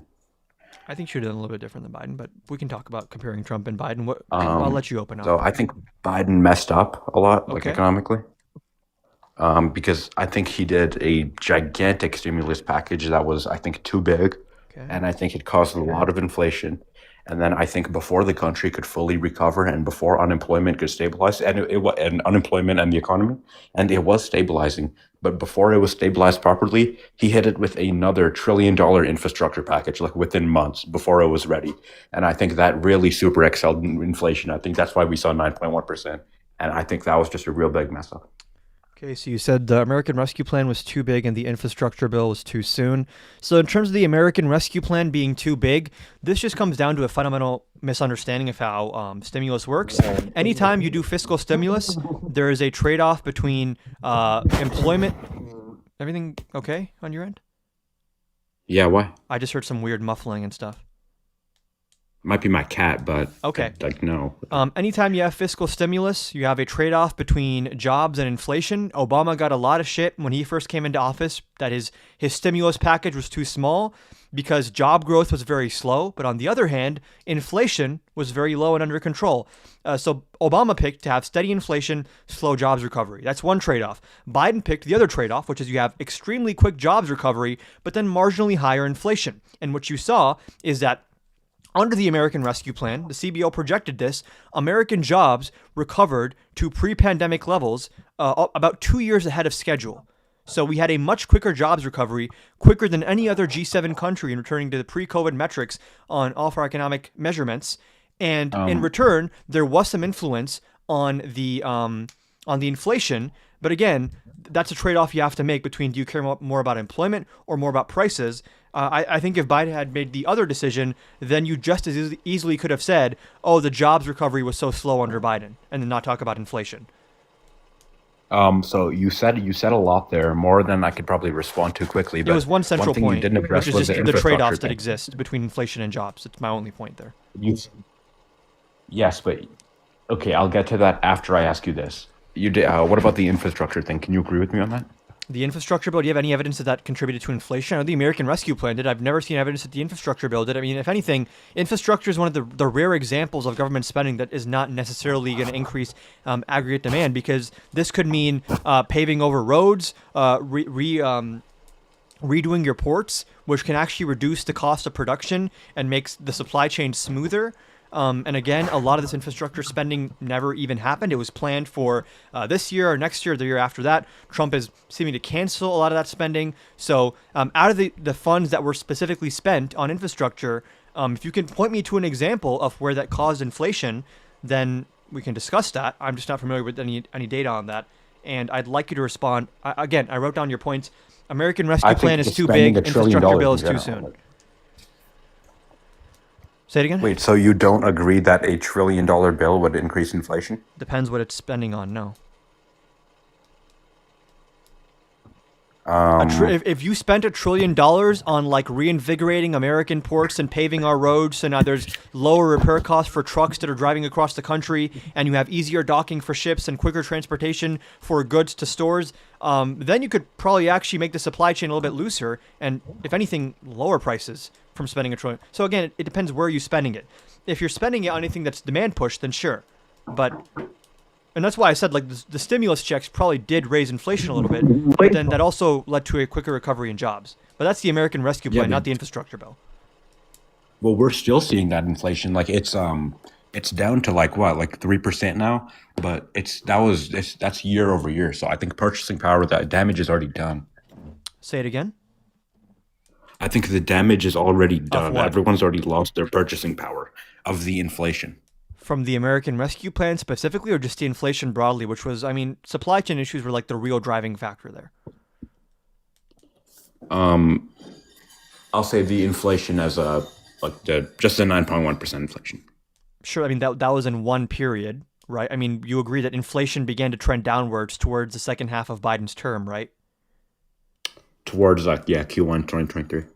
Yeah. And a lot of that isn't even because of Biden. It's because of the Fed tightening and raising interest rates and stuff. So I'm not even giving Biden credit for that necessarily. But again, would you prefer that we had slower jobs recovery, and then in which case everyone would just hate Biden for slow jobs recovery like they did Obama? Because that was the other option. Yes, I think he should have taken the Obama approach, and I think purchasing power is ultimately more important. I think the jobs are going to come back anyways. The jobs are going to... Okay, I mean, that's a fair point, but I just don't think it amounts to like a serious critique of Democrats or worse. That just means that you value personally, I guess, inflation over employment, when I would say that actually inflation should be the purview of monetary policy more than fiscal policy. I mean, already the Federal Reserve, they care way more about their inflation target than their jobs mandate. So for Biden to prioritize inflation over jobs recovery, I think was probably not the best decision. But I mean, what you're saying is fine. You wish that he had smaller stimulus, but there would have been a different cost, which I'm sure you'd be complaining about then. I wouldn't be complaining about it because I know the trade-off. I'd prefer that. Okay. I disagree. I mean, why do you want it? Do you want to make the argument that one's better than the other, or? I don't think I really can. Do you still want to talk about infrastructure as well, or do you want to stick on the American Rescue Plan? I guess you're right, because the infrastructure plan didn't really lead to spending. You might be right on that. Sure, and like infrastructure broadly is not going to be inflationary in the same way as like stimulus for demand. Yeah, you're probably right. Can we debate the third thing now? About mass deportations? Yeah. Okay. What did you disagree on in the mass deportations? I guess we're just speed running all the prompts. I disagree that I think you kind of pick on Trump on this. Okay. I think the way Obama and Biden's legacies are kind of sugar-coated, people say they went after criminals. I don't think every something million people they deported was a criminal priority or something like that. Yeah, I agree. I think they were still just going after how many people they can. Their enforcement priority, though, was people with criminal records. And that doesn't mean that non-criminals weren't deported. It just means it wasn't a central focus of immigration enforcement. And even between Biden and Obama, they have very different immigration policy, actually. Obama was much more hawkish on immigration than Biden was. Why do you care if they committed a crime or not when they kind of did already commit a crime by coming to the country illegally? Because when people on the right use this label of illegal immigrants, oftentimes the people they're talking about that Trump is going after right now are documented asylum seekers who came to a port of entry, they passed a credible fear interview, they're going to a court, and they're being ambushed and put in for expedited removal. I don't want to say those people committed a crime and they deserve it. Actually, no. If you want to talk about gotaways or people that come in here and commit misdemeanors, it's a different conversation. I'm talking about people who disappear at a port of entry and then never be seen again. Who is disappearing at a port of entry and never being seen again? Like they run into the country, or they get into the country and then just wait. So they overstay their visas. Gotaways, people that are coming to ports of entry, is very different groups of people. Just people who overstay visas and are not supposed to be in the U.S. That's now a third group of people. And again, this is why. Okay, no. This is why I hate the term illegal immigration or illegal immigrants. This can refer to like 10 different groups of people, and some of them I wouldn't call illegal because they actually have some kind of legal status. Okay, the two groups of people I'm talking about right now are people who overstay visas who didn't tell the government about anything or none of that. Okay. And gotaways.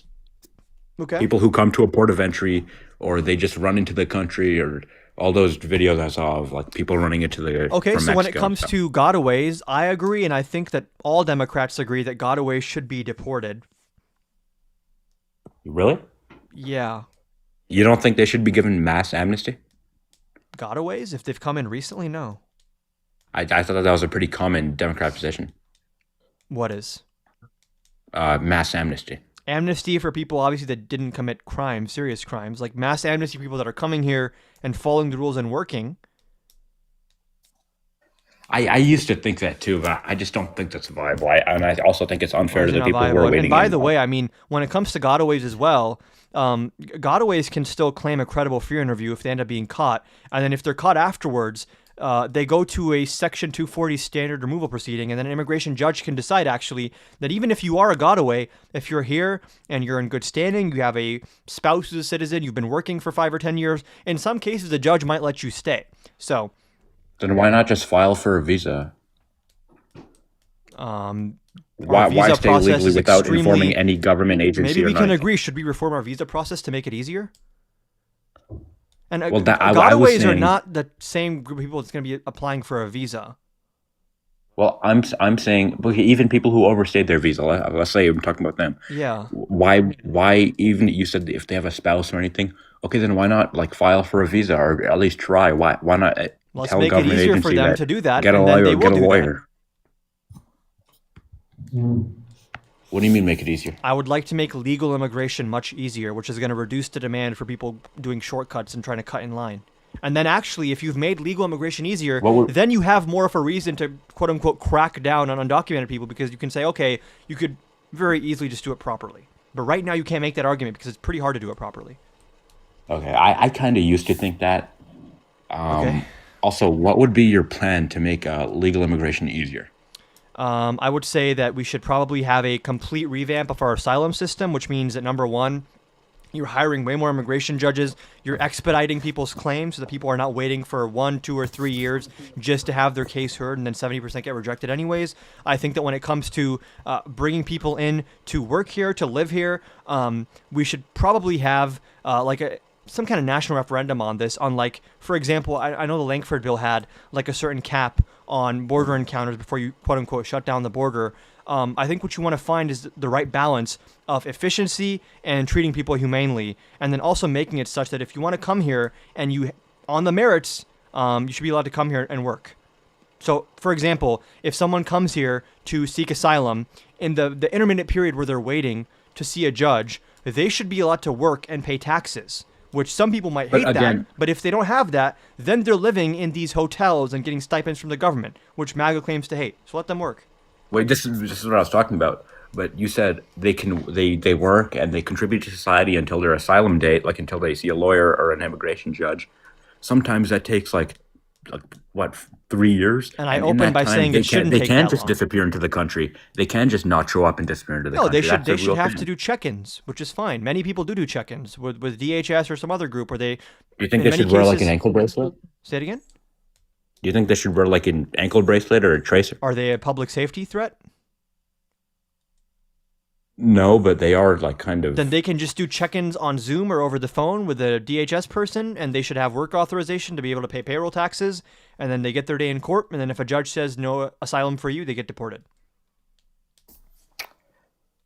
Yeah, I agree with that. I also think we should be outsourcing and like taking in as many like high scale positions like doctors, I agree. Engineers, all that from China and India, like all these countries that are I agree. competitors with Brain us. drain is Russia, good I when think we should other take all their people's people. when other people's best and brightest come to live in the U.S. That's actually good for America.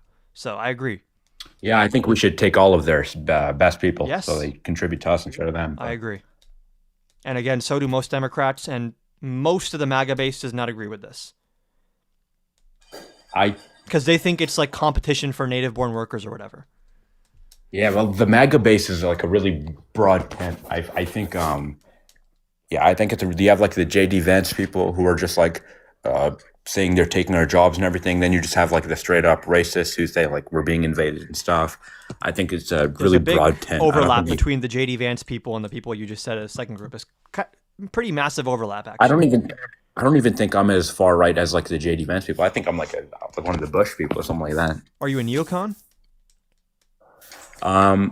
Yeah, I would say I am. I think we should promote our values as much as we can. I think we should promote democracy, liberty, all Do that you as think much as we it's can. preferable to promote those values with soft power? Economic power, soft power, whatever. Diplomacy, invasions, maybe not. even aid in some cases, like USAID when they give that vaccines type and of medicine, like it makes other countries actually like us a little bit more. Yeah, like that type of stuff. I guess I would agree with that. Okay. But are you a neocon? No. Why not? I believe neocons are very trigger happy when it comes to the use of military force. I don't necessarily disagree with spreading certain values, but you spread them by making people like you, not by forcing them to have your values. And I think the U.S. is a massive PR problem for a very legitimate reason, which is that the U.S. has done a lot of fuck shit, especially around the Cold War area. And if you want to have better international relations, then we should go to some of these countries where we've toppled the government or interfered with the economy, et cetera, and actually say, hey, we can be partners. And that might make them like us a lot more than if we attack them. Yeah, I think you're gonna hate this. I'm kind of like a defender of the Iraq War, the second one, just because I like study a lot about it. It's like one of my niche topics, but I'm not like a full defender of it. But I do think like Saddam was starving his people and all that. And sure, I don't think anyone disputes that Saddam Hussein was horrible. Do you think that Bush was being honest when he said that he believes that there are weapons of mass destruction there that are grounds to invade? Didn't the UN and I mean they didn't let anyone in the UN into their inspection things. It was maybe they shouldn't have pulled the alarm right away and said they had understanding it, is that I think there was pretty definitely much- reasoning. My understanding is that a lot of the intelligence consensus was that this is not true, but that the Bush administration cherry-picked one specific uncorroborated piece of evidence, said, "Oh, this is our smoking gun proof that we have to invade," and it kind of seems like Also, they were Dick Cheney trying and Donald to. Rumsfeld were in his ear. Say it again. Dick Cheney and Donald Rumsfeld were in Bush's ear telling him what to do. I don't think that was like. Sure. My only point is like it seems like they kind of reverse engineered an excuse and ignored the majority of the evidence they were seeing, which is that there was no real good reason to invade. I think they shouldn't have done the bombing campaign, and I think they should have had a better exit strategy or an exit strategy. But I think the invasion was right, and I think Saddam. The collapse of Iraq, doesn't that make life a lot easier for Iran, which now we're so concerned with Iran when that counterbalance is gone? Like, didn't that create a vacuum that led to the rise of a lot of extremist groups and led to Iran feeling emboldened? I guess, yes. Do you think they're developing a nuke? Iran? Yeah. I'm sure they are, yeah. I think we should have tried to be more diplomatic with them and maybe would have slowed the progress on that or even maybe halted it, but Trump seems much more interested in, I guess, antagonizing them further for some reason, which makes them more erratic and more hateful towards us. I think Saddam genociding the Kurds, I think that was grounds to invade. I think it'd be grounds for sanctions and international condemnation and trying to apply every lever of power you have, but in terms of invading a sovereign country, there's a lot you have to take into account there. And there's a pretty high bar that I think has to be met to do that. We've seen how that went with Maduro. Sanctions won't get Saddam out of power. So I do think they make life harder. Yes, but his country wasn't exactly in good position in the first place. I don't think he cares about how good his country's doing. I think he'd prefer less sanctions to more sanctions. And I also think that even if that wasn't the case, invading a sovereign country, you can't just do that on the base. Like, hold on. Do you think we should invade Israel because they're doing a genocide? That's different historically because the thing about Israel. Okay, so genocide is not grounds for invasion on its own. Yes, it is. It is. You could say that about literally everything. You could just say it's grounds for an invasion. What I'm saying is Saddam Hussein did that 9 years before. He did the same thing. He tried to invade a sovereign country. He did take it over. The U.S. had to step in. Do you think that was grounds for invasion? The 91, the Bush senior invasion. When we say invasion, engaging in like armed conflict or certain strikes is different than going into a country and saying, okay, like we're kind of running this shit right now. De facto. That's not what they did. They went into Kuwait and then they pushed into Iraq. I'm pretty sure they occupied Baghdad. Did that? Right. That's what I'm saying. Is like you're going into another sovereign country and occupying their territory. Yes, very justified. The 1991. Can you agree that was justified, or do you know a lot about it? Remind me of what was like the primary reason we did in 1991. Iraq made Kuwait the 17th province, and they actually took it over fully. So this is like annexation. Yeah, annexation. Yeah, I think in annexation situations, probably proxy support is better. I think invading another country is like unless we're in like a world war situation, there's so many butterfly effects, and the idea it's even going to address the initial issue you're trying to address, I think is very presumptive. There are in cases we didn't go into Baghdad in the Gulf War. Okay, he might be right, but I think we just pushed him back and made him wave the white flag. Like my basic take on international relations is that military force should be avoided unless absolutely necessary. Now, obviously, the words absolutely necessary are doing a lot of heavy lifting there, but I think there's a very high standard that has to be met, and I definitely think that neocons especially are just very trigger happy when it comes to, like, maybe we'll agree on, like, Ukraine. You think we should be funding Ukraine, giving more weapons? Yes, but I think that our Northern Europe and our other NATO allies like France and UK could be doing a little more than they are right now. But I think yeah, they're guess. starting to ramp it up because Trump's been so unreliable. Actually, I think a lot of the post-World War II order, where the U.S. is basically the de facto security guarantor for a lot of Western Europe, and they just spend all their money on social services, I think they're now learning they can't rely on us anymore, and that's actually making them step up a little bit, which Yeah, I maybe think is the fine. thing with Trump, I think the thing with Trump is he wants to help, but before the election, he kept making these stupid promises to his base that he would end it, he wouldn't get involved. I We're don't not think gonna Trump fund it wants to anymore. help. We're not gonna... Didn't the State Department just release a memo saying like they hate Europe or some shit? I mean, didn't Trump change his mind every time he actually talked to the European leaders? And every time you talk to Putin, yeah, because he's like very malleable. He's kind of like a toddler.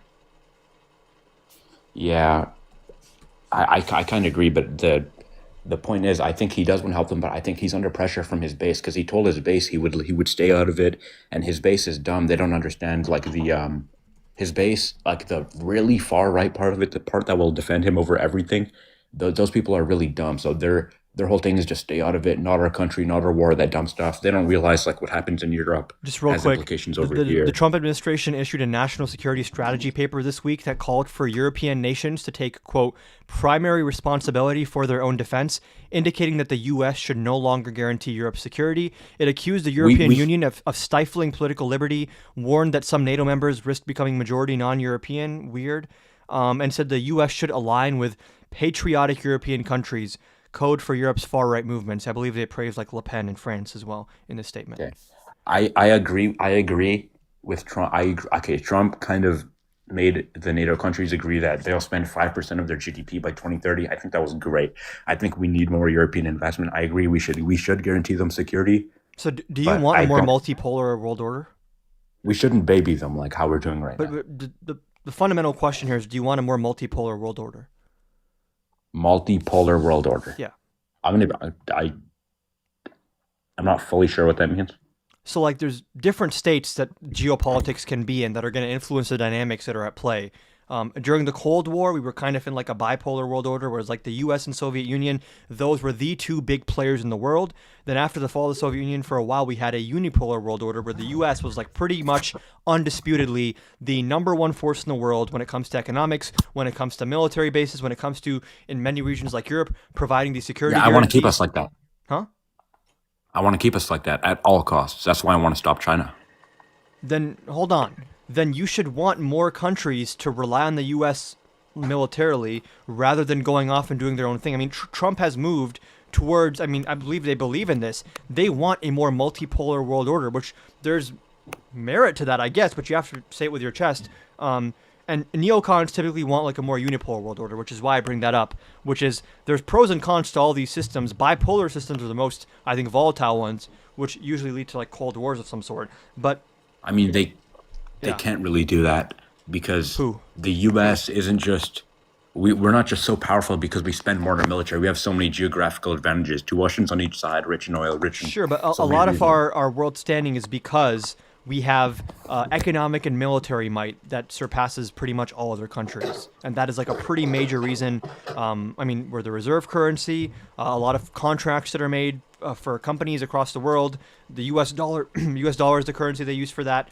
When it comes to securing certain trade routes, it's the U.S. that's done that. Like I believe when the Houthis were doing stuff to certain ships, it was the U.S. that was guaranteeing safety for those trade routes. I believe that some in the MAGA movement don't want us doing that. They want China can figure that out or whatever can figure that out. So there's a question here of should the U.S. try to maximize its influence?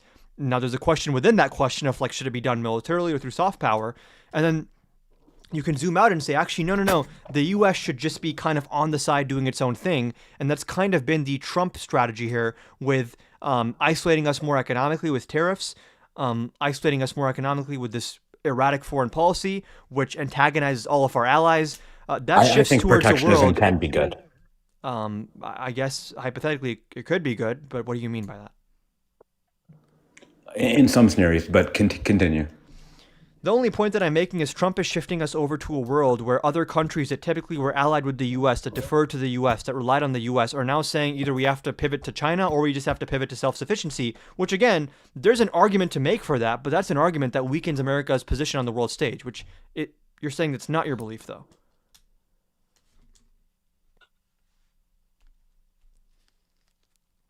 Okay, then I disagree with that for Trump. Sure. I'm just saying, like, if anything, Kamala Harris would have probably pursued more of, like, we have to use our diplomatic and economic leverage to push for human rights and labor rights. I mean, a lot of these trade deals, for example, that we secured before were like, if you want to trade with us, you have to buy this much from us, and you have to have these labor standards. So, like, I think engaging in soft power, whether it's aid, whether it's trade, whether it's sanctions, is a pretty good way to spread our influence while respecting the sovereignty of other countries. I think that military involvement in other countries should be avoided at all costs. And when it does happen, it should happen in accordance with a broad-based coalition of other countries. And I think across the board, what Trump has done with his economic policy in terms of trade and his foreign policy in terms of military is he has further isolated the U.S. and contributed to a multipolar world order.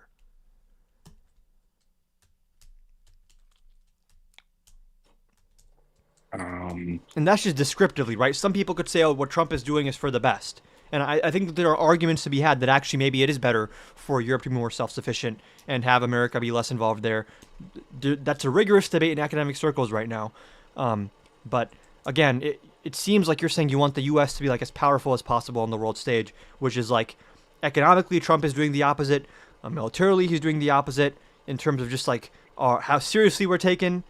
It's kind of embarrassing when he's celebrating the FIFA Peace Prize, which is like a fake thing, and saying this is one of the best moments of my life. And he meets with Putin in Alaska, and then he comes to Fox and Friends after meeting Putin, and he says, Putin told me that we can have NATO-style security guarantees, troops on the ground in Ukraine to secure its sovereignty. I'm like, whoa, holy, that's a big concession. And then 30 minutes later, the Russian Foreign Ministry is like, we're not doing that, actually, fuck you. So it's just constant being embarrassed on the world stage by Trump, and in incongruency and inconsistency in his foreign policy, where it's like, if you want a strong U.S., why would you support Trump? I guess, and I guess everything you said was right. I think his character is a bit off for a president, Not just and character. I do Do think you agree he's like really, really, really, really, really, really, really, really stupid? And childish? Yeah, but I don't think the people around him are stupid. I think the people around him are power-hungry opportunists who don't even agree on a lot of the issues. Like Marco Rubio and Tulsi Gabbard are not on the same side when it comes to foreign policy. Yeah, I actually really like Marco Rubio. I would expect that, right? But like my point is that Trump is not making decisions. He randomly outsources decisions to different members of his cabinet, and the reason it's such a shit show is that his cabinet is not ideologically coherent. Right, Marco Rubio and Tulsi Gabbard and J.D. Vance and Pete Hegseth, these people all have very different opinions on the role of the U.S. on the world stage. I mean, in the leaked signal text, you saw J.D. Vance saying, I'm sick of these Europeans asking us to secure their trade routes and stuff. I'm sure Rubio would want us to do that. So my only point is that Trump's foreign policy is just a joke because it's like not even coherent. I guess, yeah, I guess you're right. I mean, I like what he's doing in the Middle East. What specifically do you like in the Middle East? I like bombing Iran's nuclear program, like the Gaza ceasefire. How much do you think that bombing of Iran's nuclear program set them back? Because Trump claims it's like 5 years or something, but there was an intelligence analyst that worked, I believe, under Hegseth who said this only really bought us like a month or two, and Hegseth fired him. So it's like very dubious to me how much of a change this actually made. If this is like a delay of a month, I don't know that it was worthwhile, which it seems to be the case right now, that this did nothing more than, I guess, antagonize Iran further. And if anything, if I'm Iran now, I'm probably going to want to nuke a lot more where the U.S. has bombed my sovereign territory. And it doesn't seem like they're moving in the direction of denuclearization from this. How do you think we should handle it then, if not for... I think when it comes to Iran, there are, first of all, different voices that are going to exist within Iran. Some that are going to want more modernization and more interconnectedness with the world, and some that are going to want more isolation and antagonism with the world. And when you antagonize Iran, when you back them into a corner economically and diplomatically, they are more likely to lash out, and they are more likely to antagonize you in return. It turns out when you bully other countries and you use force against them, they don't want to talk to you anymore. They want to fight you. And if you at least try to talk to them and appeal to, hey, do you guys want maybe less sanctions?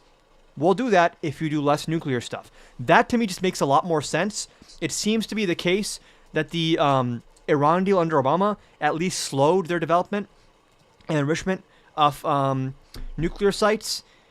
I don't understand why Trump did the whole maximum pressure thing. It kind of just made Iran think, oh, we can never again trust the U.S. on any deal ever, because clearly they're going to turn on us. So our credibility in deal making in the Middle East is destroyed now thanks to Trump. And I'm guessing that they are less likely to be friends with us now, that Trump is like so constantly antagonistic towards them. Well, how would you go about denuclearization? Because it's really hard. You cut off at the end there. How would I go about denuclearization and what? In a peaceful way. I would say you offer economic incentives. So what type of, like, you want us to start trading with Iran for them to give up their nukes? Lift sanctions in return for certain material concessions.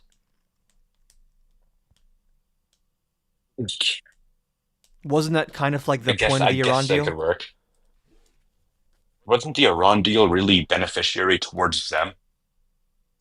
Economically, yeah. And I'm fine with benefiting them if in return for us benefiting them, they stop doing unhinged crazy shit, which is, I think, how we should do foreign policy. Say, hey, we don't have to all be crazy people fighting each other.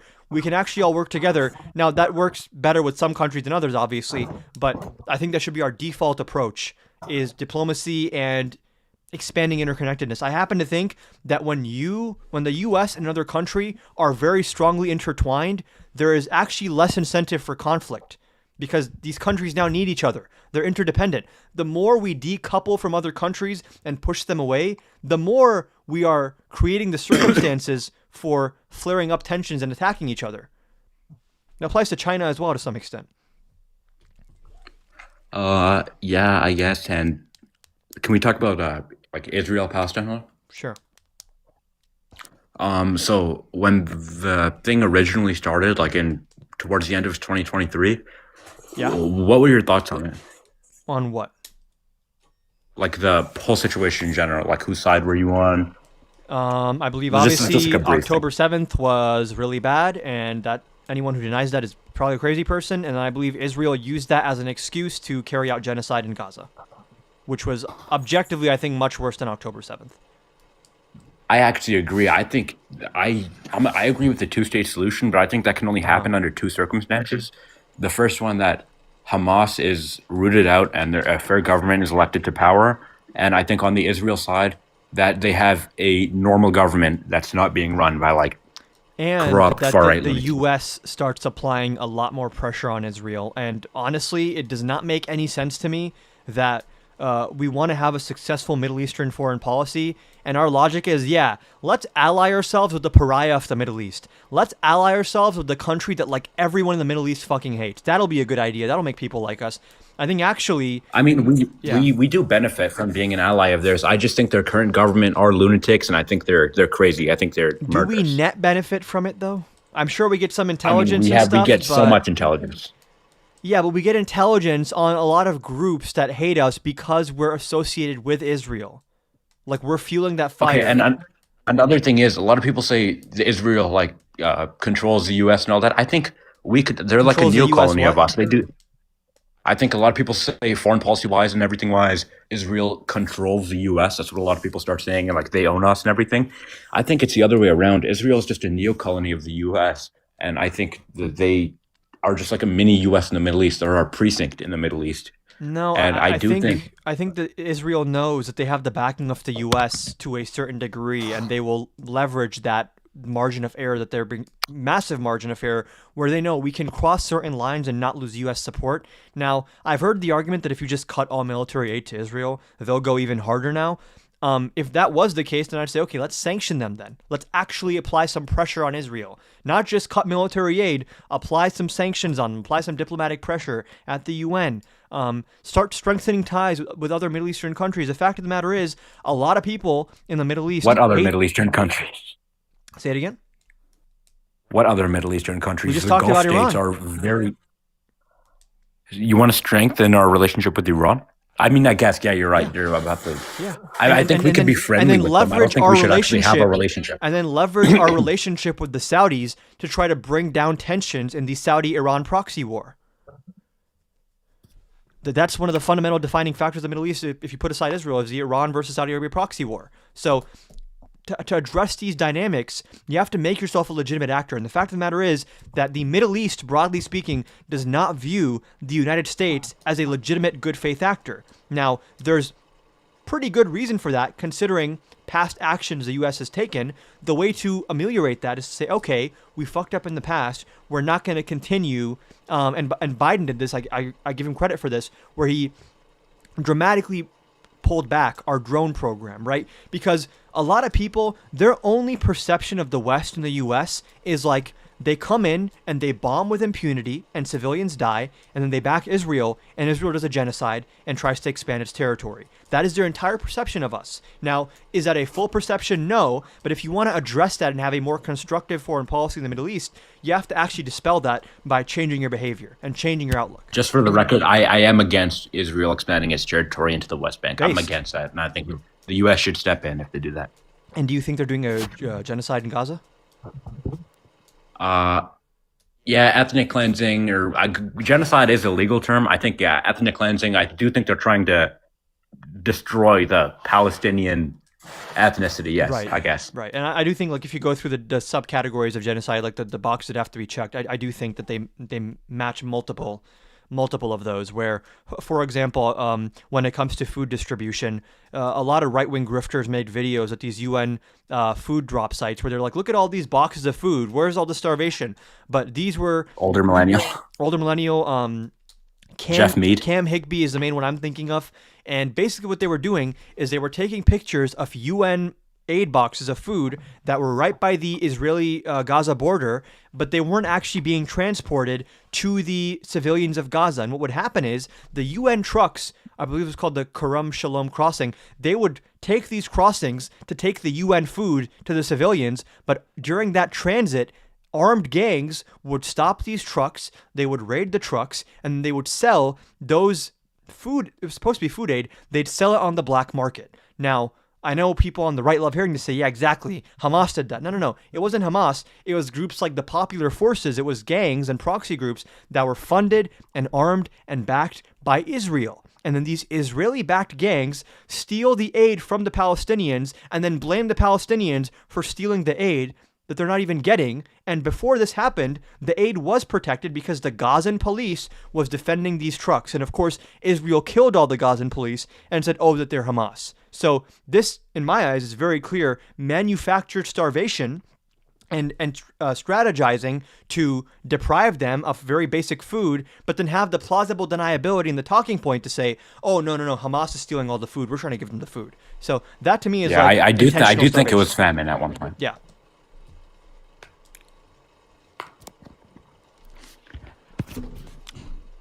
Anything else? Yeah, what about the fourth thing?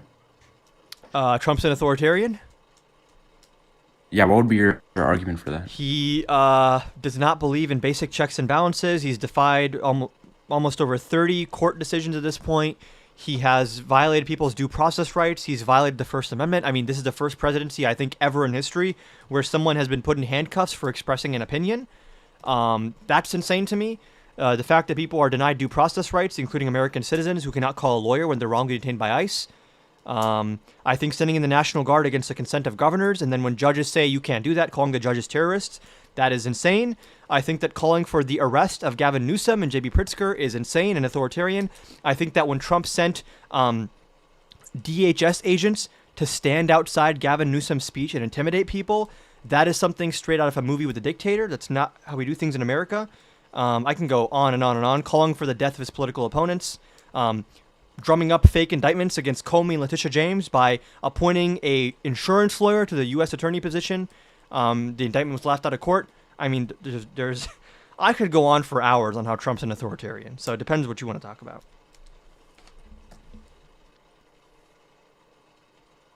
Would you use like full-on authoritarian to describe that?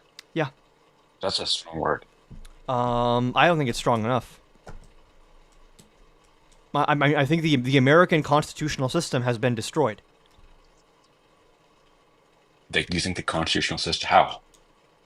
If the congressional appropriations are being ignored by the executive branch, and court orders are being ignored by the executive branch, and the checks that exist within the executive branch are being destroyed by implementing Schedule F, putting in loyalists to cabinet positions, then effectively every check that is supposed to exist on the scope of federal power and the concentration of federal power has been eliminated. This is why Trump can do insane, unhinged shit like taking the funds from the CHIPS Act and saying, I'm going to use this money to take a 10% stake in Intel. Just by executive fiat, I'm going to nationalize 10% of Intel using funds from a different appropriations bill, and no one's going to call me out on that, apparently.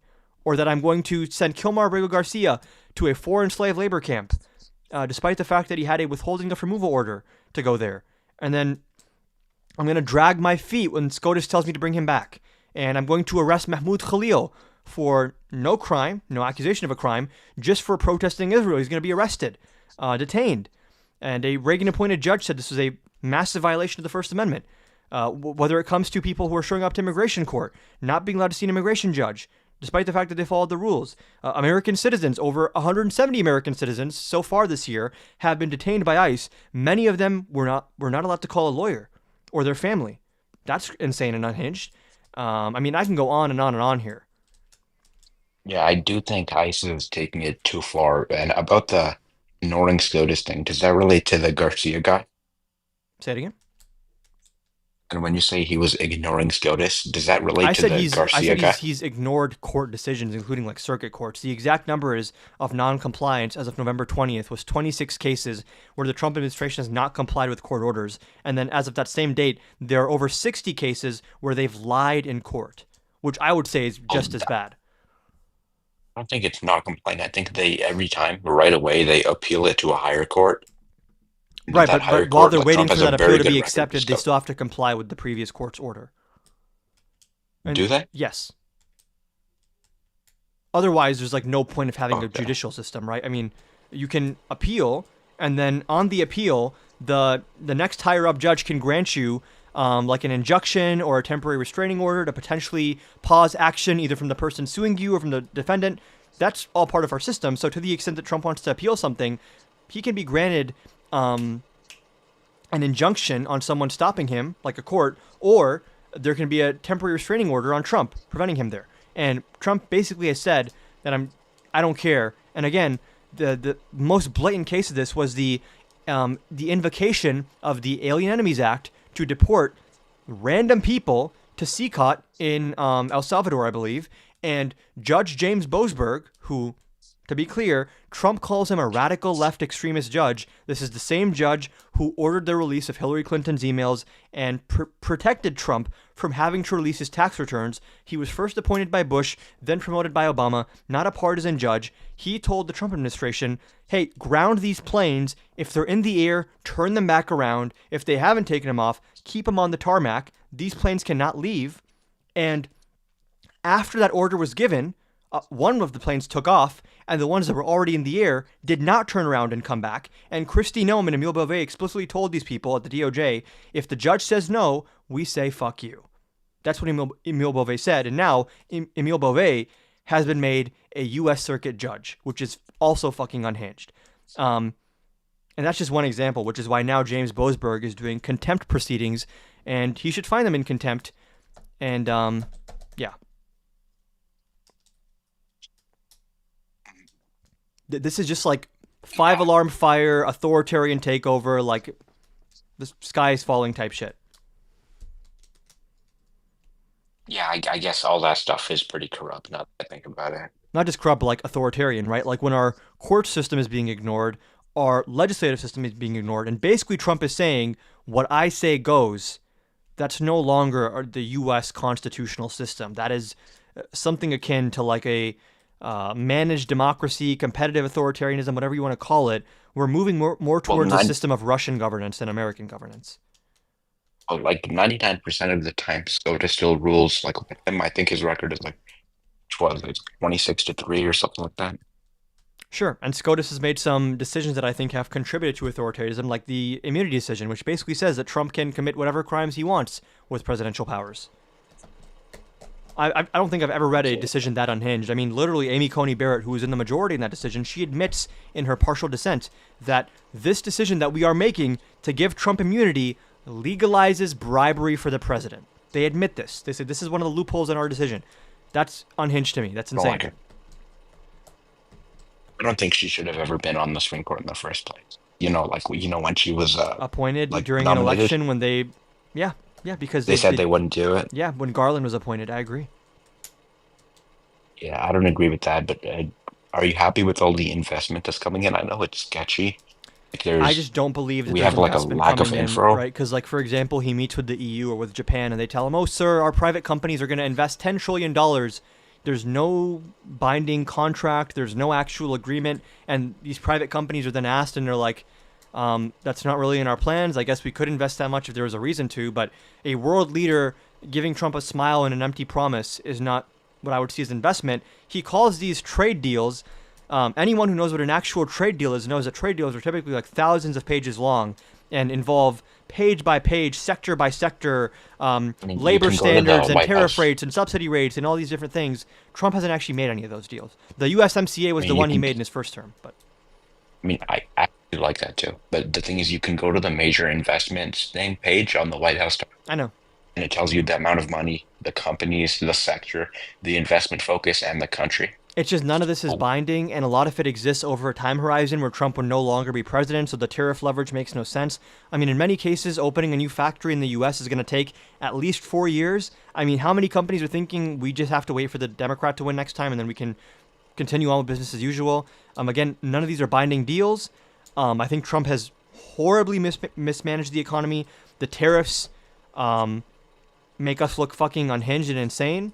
No company knows what to do right now with investment when they're like, how do we sign a materials contract for drywall from Mexico if one day the rate can be 20% and then maybe we sign the deal and then the next day it's now 100% and now we're locked into a 1-year deal. So capital expenditures froze up as a result of the tariffs. The fact that Trump keeps chickening out and lowering the rates or pausing the tariffs when the bond markets act up or when the stock market acts up, I think makes him not be taken seriously, where other countries know all we have to do is wait. And when the economy starts to go belly up, Trump will cave. I mean, tariffs make it harder to build in America. They're raising prices for our consumers. Inflation started trending upwards again after trending down. I mean, I'm hard pressed to find anything positive here.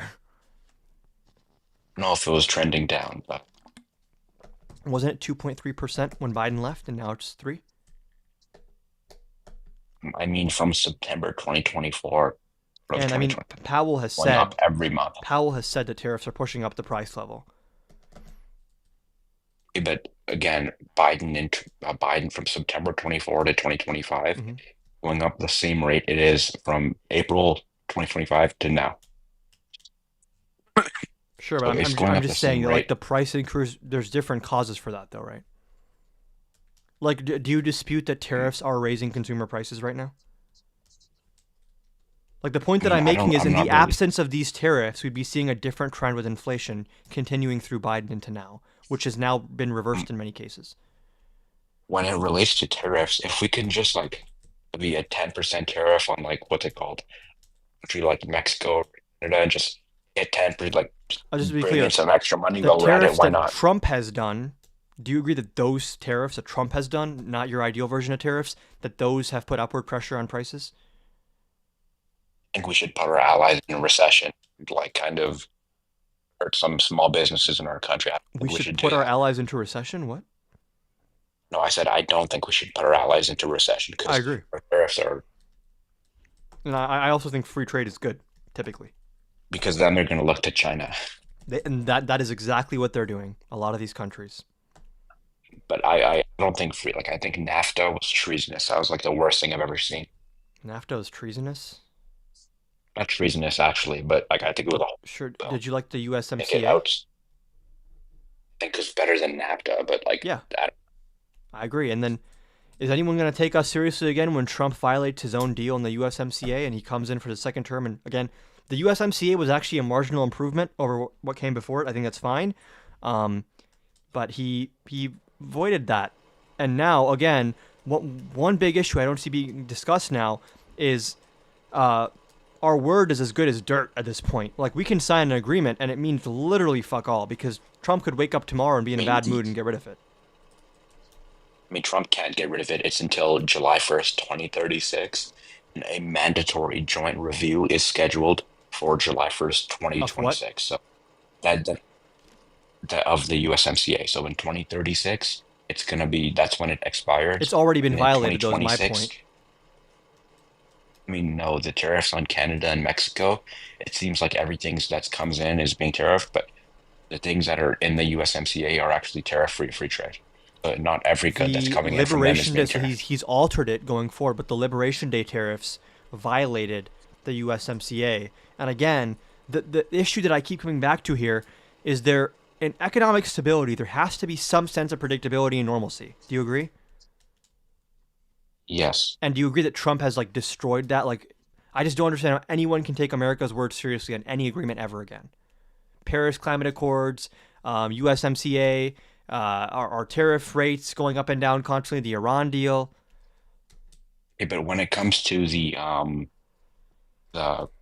tariffs, I think what would be good, I think if he put the tariffs on originally pretty high and then use that power to kind of get leverage and negotiate it down to like maybe 10%. I think he tried to do that, smaller but then tariff these on every other, I think country. that was his initial plan, but then we saw when the bond market freaked out, he himself paused the tariffs.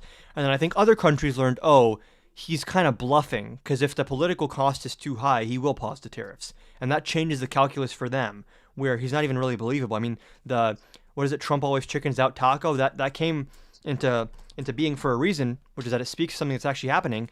And, like, again, if you want us to have, like, I don't even know that I agree, actually, with protectionism in all cases, because, for example, and this is where I might criticize Biden as well, we tariffed basically out of existence Chinese cars, where you basically can't have a Chinese car in the U.S. And then what is the result of that? Our cars, like, suck. China is making amazing cars that are way cheaper and way better than ours. And it's like, how much technological advancement and consumer surplus are we foregoing by protecting these industries, and then they become they're not competitive anymore with the world stage? I mean, I'm forgetting the name of the car. It's some Xiaomi car that retails for $42,000, which has the qualities of like an $80,000 luxury car. And it's like, you see American car companies, when their CEOs go to China, they're like, oh wow, we would be cooked. The reason we have these tariffs on these countries is because we have to protect our own shitty, non-competitive industries, which is like, shouldn't we accept those to actually push us higher up? But then we would be doing that at the expense of our industries. In the short run. But then in the long run, our industries actually compete with China, and then on the world stage are competitive. And then our consumers have better cars for cheaper. So we're artificially slowing down competition and technological advancement.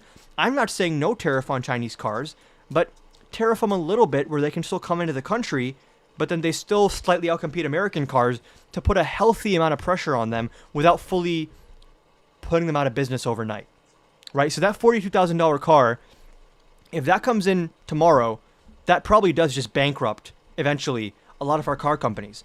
But if we put enough of a tariff on it to have it be $55,000, like something in the middle, where it's like still cheaper and better than our cars, but not by so much that we can't catch up and compete, I think that puts a very necessary pressure on our domestic car companies. I mean, when it comes to technology, it just seems like a lot of these East Asian countries are eating our lunch, whether it's Japan, China, South Korea. They are shitting on us when it comes to technology. When it comes to chips, when it comes to cars, when it comes to phones and tablets and TVs, that's kind of embarrassing. Like, we say America first, and I guess that means we're bailing out the farmers because no one buys our soybeans anymore.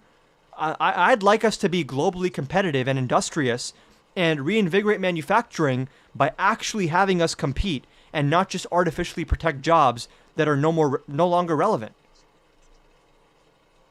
But if something you said, like at the beginning of that, you said you basically insinuated that it would like hurt our economy and all that. Why is GDP growth still staying resilient and like surprisingly high? Because the 3.2% equation for forecasted GDP quarter three. is C plus I plus G plus NX. Plus G- NX is net exports. So anytime you start doing tariffs, you're going to artificially inflate the GDP. Because our net exports are just by definition going to decrease then, right? Net exports is like total volume you're exporting versus importing. Your imports are going to go down if you raise the cost of imports, and that is always going to boost your GDP. But if you look at the actual underlying factors that are other than that, like consumer spending, private investment, government spending, I think that's where a lot of the story is. And GDP is a pretty flawed metric, I think, in the first place. But Yes, like I know that equation, but I'm not going to use that. Why is the stock market staying resilient? Do you think it's a bubble or no? I think there's some aspect where there's a little bit of a bubble forming around AI. I think there's also the fact that there's a divergence. People call this the K-shaped recovery of COVID, where the stock market is doing well, and that's fine and all, but the median worker is, just worse off objectively. And I think Biden failed to address that. I think Trump is doing even worse, making that situation worse. So I don't know. That's the best metric. People who are retiring, I'm sure, maybe are happy that their stock market's increasing. But also, my understanding is that the rate of increase on average for the stock market under Biden was higher than what we're seeing under Trump.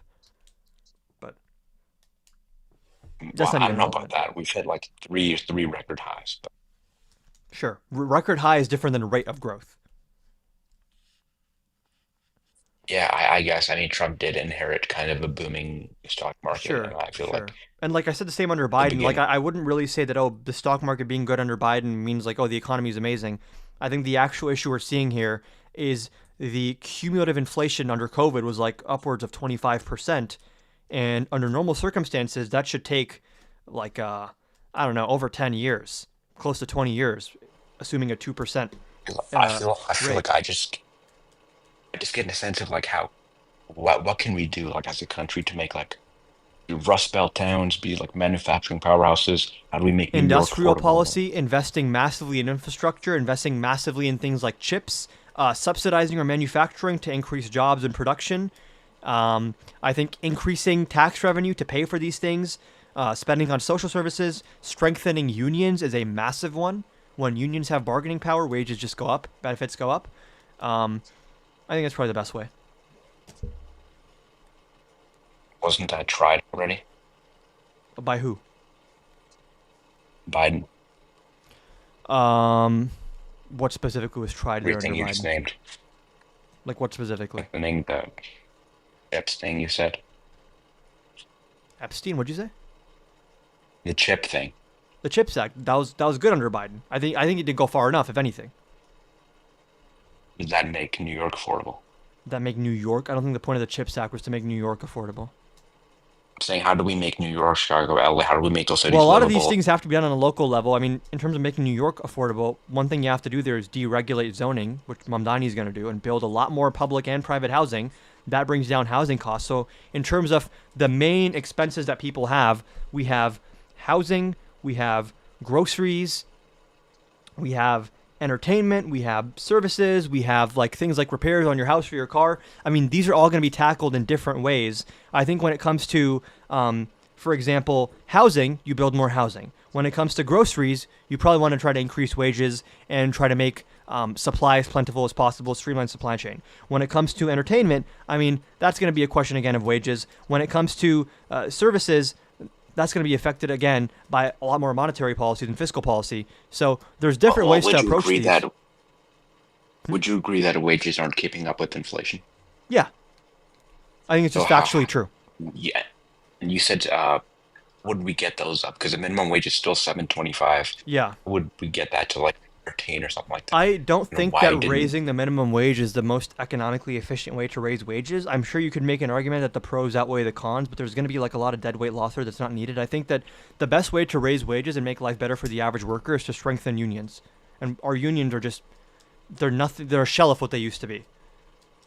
How do we strengthen them? Like, FDR is my favorite president, by the way. So He's not my this favorite, stuff. but he did a lot How of do good we stuff. strengthen Yeah, and I think he public works programs, and that's another one. Like if you build a lot of infrastructure, that just creates a lot of jobs in construction, like a lot. And I think the infrastructure bill was too small under Biden. I think it's embarrassing that America would have potholes in our we talk about America first, and we have shitty roads and in some cases shitty schools, and internet access is sparse in some places. American excellence to me should be like super smooth roads, super efficient public services. I want an efficient, modernized, sleek, and expansive welfare state and infrastructure programs, and I think that would go a long way for us. Like Scandinavia, but like on steroids. Somewhat like Scandinavia. I mean, some things I might want different. Like, I don't think you need to have income tax rates as high on the middle class as Scandinavia has. I think the U.S. has a little bit more leverage to go into debt than Norway or Sweden or Denmark. I think we should copy things like having a sovereign wealth fund. I think it's super based. Taking more of a public stake in private companies through legislation, not through executive fiat. Mandating potentially worker representation on corporate boards could be good. I think a 4-day work week seems like a good idea. So I mean, when it comes to like, Wouldn't 4-day work week lead to less productivity? the studies show that that's actually not the case. I mean, you end up with similar or greater productivity. This can be studied further. That's fine, but based on what I've seen so far, it seems like a probably net positive to have the 4-day work week. I think productivity would shift to account for that, because how much do people right now that are working a 5-day, 40-hour work week just have a finite amount of work and then split that out throughout 5 days to just fill up their time, versus would they just do it quicker if they had a 4-day work week? And I think also, yeah, someone said with AI, I mean, that also makes how much productivity increase is going to come now from technology versus people. I mean, yeah, but that only works for certain sectors. Sure. AI is not doing construction. Sure. So you can phase it in or something. That's fine. Like, I don't think you can snap your fingers and have 4-day work week tomorrow, but you can have tax incentives for companies that save them money if they do this. You can do it for federal employees and contractors. We're just too far right for that. If you look at the Overton window compared to Europe and the countries where I think rhetorically the U.S. is pretty centrist, but I think in terms of our values, we're pretty progressive. This is why I say that to win an election, Democrats need to be aesthetically moderate and legislatively and in terms of their values, progressive. I think most people actually like this stuff if it's explained to them properly. That's why FDR was so popular. He kept winning. People, when they see this in action, they like it.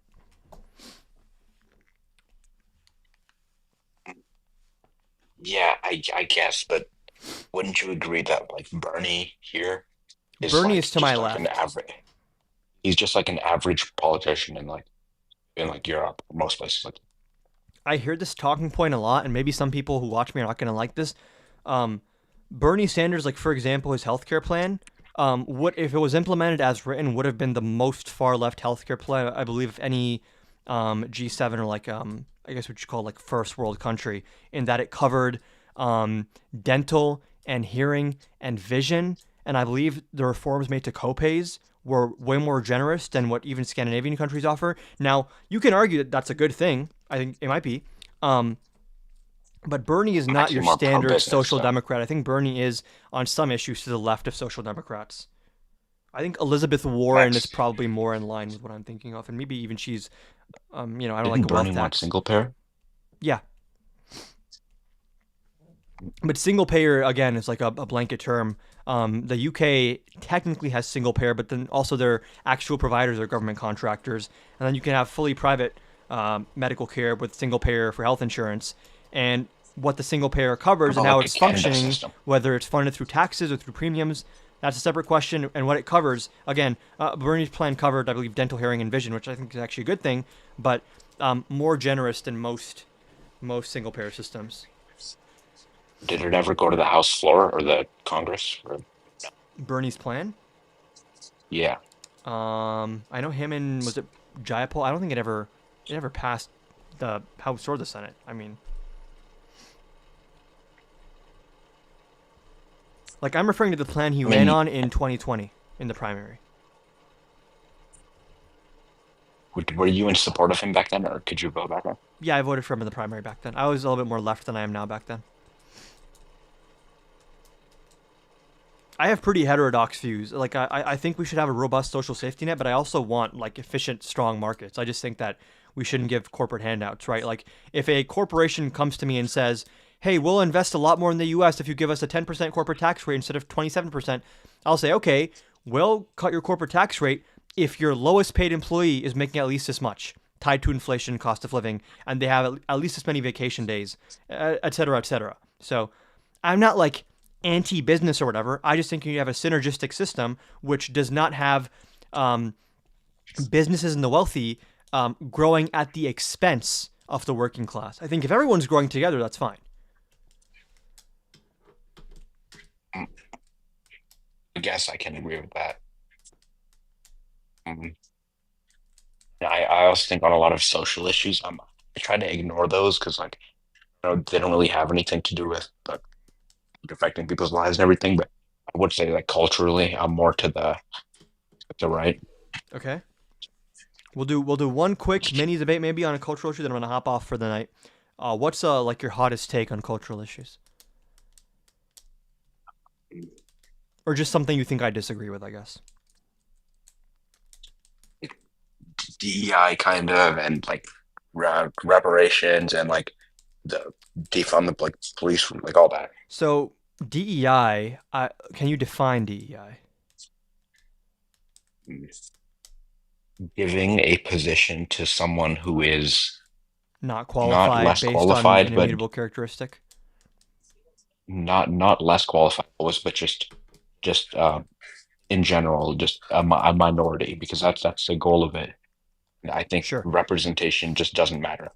I It shouldn't be disagree. relevant. I think representation, number one, does matter. And then number two, I would say I often see DEI mischaracterized as like, oh, this is resulting in like lower hiring standards, when every DEI program I've looked at, the way it worked is they expanded the applicant pool. They didn't lower the standards for hiring. So what they did is they advertised things like job fairs or just the position being open in poorer communities that typically are not part of this like DC academia elite establishment class, which like a lot of people that work in federal agencies or think tanks or like a lot of these big companies, they're getting their foot in the door because it's like their dad's friend's son works there, or like they have all these LinkedIn contacts because of where they grew up or the school they went to or the people they know. And if you grow up in like a poorer area, you just don't have one foot in the door in the same way. And what DEI is meant to do is say that anyone who is qualified should be allowed to work here regardless of where they come from. When it comes to is representation a good thing, I think it is, because people have diversity informs diversity of experience and diversity of opinion, right? If you grow up in like a rural area versus an urban area versus a suburban area, in a certain religious community versus like a certain secular community, maybe it's high income, maybe it's low income, like these all lead to different life experiences that can be relevant in decision making.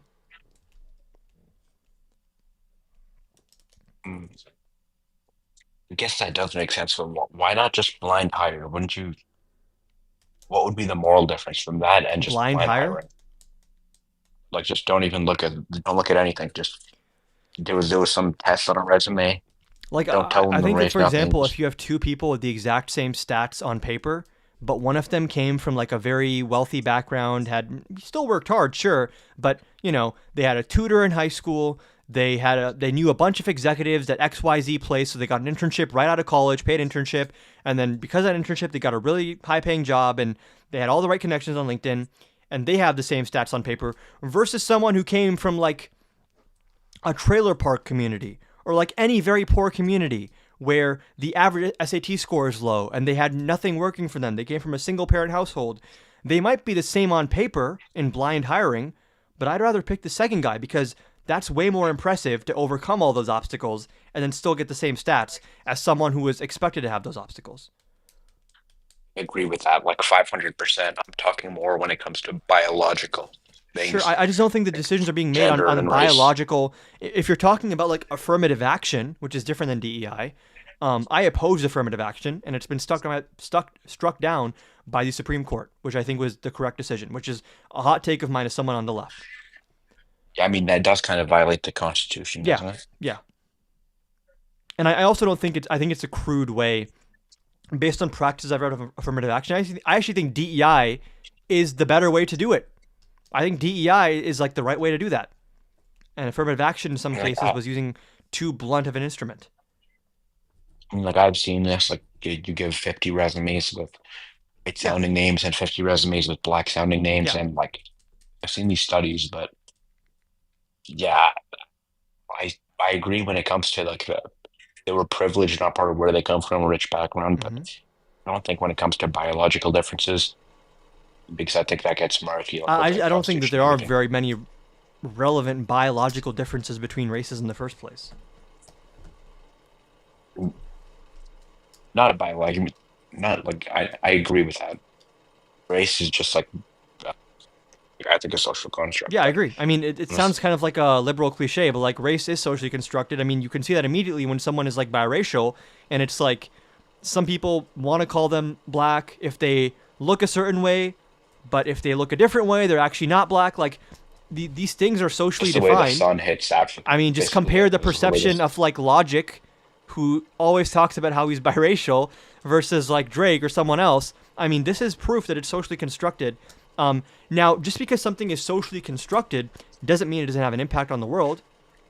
People unfortunately perceive race a certain way and have certain associations with that. But I think that another way to address that is through representation. If I am watching a movie and every single character is white, that implicitly, puts certain messages into the zeitgeist and like the public consciousness. I think when you start representing more, and you have to do it organically, right? Like, I agree that sometimes some of these companies, they do like a very performative, fake, like, oh, look, it's girl power or whatever. That stuff is cringe, but just having proper representation of different communities in media, for example, I think is probably a good thing. Like, for example, when Obama became president, I remember thinking as a kid, whoa, that guy's like not white and he's president. That's like crazy. I've like, never seen that before. And that actually influences what people believe is possible. So I think even optically in media, representation can be very important if it's done properly, which is hard to do, but. Yeah, I guess, you're right on that. And like, I'll give you another example of this, right? Someone said rainbow capitalism, basically. It seems like rainbow capitalism might have been a good thing because for all the complaints like, oh, every Pride Month, Target and all these companies are putting rainbows on their posters and on their glass or whatever, it turns out that when you don't do stuff like that and you actively demonize gay people, the support for gay marriage declines. It's declined in America. I believe it's like 50-something% now, which is insane. It was way higher before. Yeah. So I think actually normalizing in social institutions and cultural institutions that like, hey, gay people exist and that is fine, and trans people exist and that is fine, and if you're not gay, if you're not trans, no one's forcing you to be. Let's just not bully people. I think most people agree with that. That used to be the Republican thing. Yeah, Just they don't used to let it say, "Oh, I don't concern see you. color, I don't see Who race." cares? That's me. That's what I do. But So then I'm sure you should be thing terrified of seeing the Nick Fuentes takeover of the Republican Party, and the fact that Trump is terrified to call him out for that, because he knows a lot of his supporters love Nick Fuentes. He actually mentioned Nick by name. Yeah. Once in an interview before, but yeah, I am against that. I'm more on like the culture, not economically, but culturally on like the Reagan wing. Like at his last speech before he left office was like, anyone from any corner of the Then world what can you become have an to American. do, and I say this to all center-right people who are actually moderate conservatives, is vote for Democrats for now. When they take back power, the Trump administration will face criminal consequences for what they've done. Then we can amend all the issues in our Constitution that allowed him to do that. And then you guys can go back to voting for a new reformed Republican Party that is not this unhinged and insane. But for now, this is bigger than tax rates. This is about, do we have a system of governance, and does the president have to follow that or not? Yes, I guess you're right, but like you said just vote for Democrats for now. For now, no problem voting for Democrats. Like if that one guy, what's his name, Ro Khanna, if he ran, I would vote for him Based in a heartbeat. He's very progressive as well.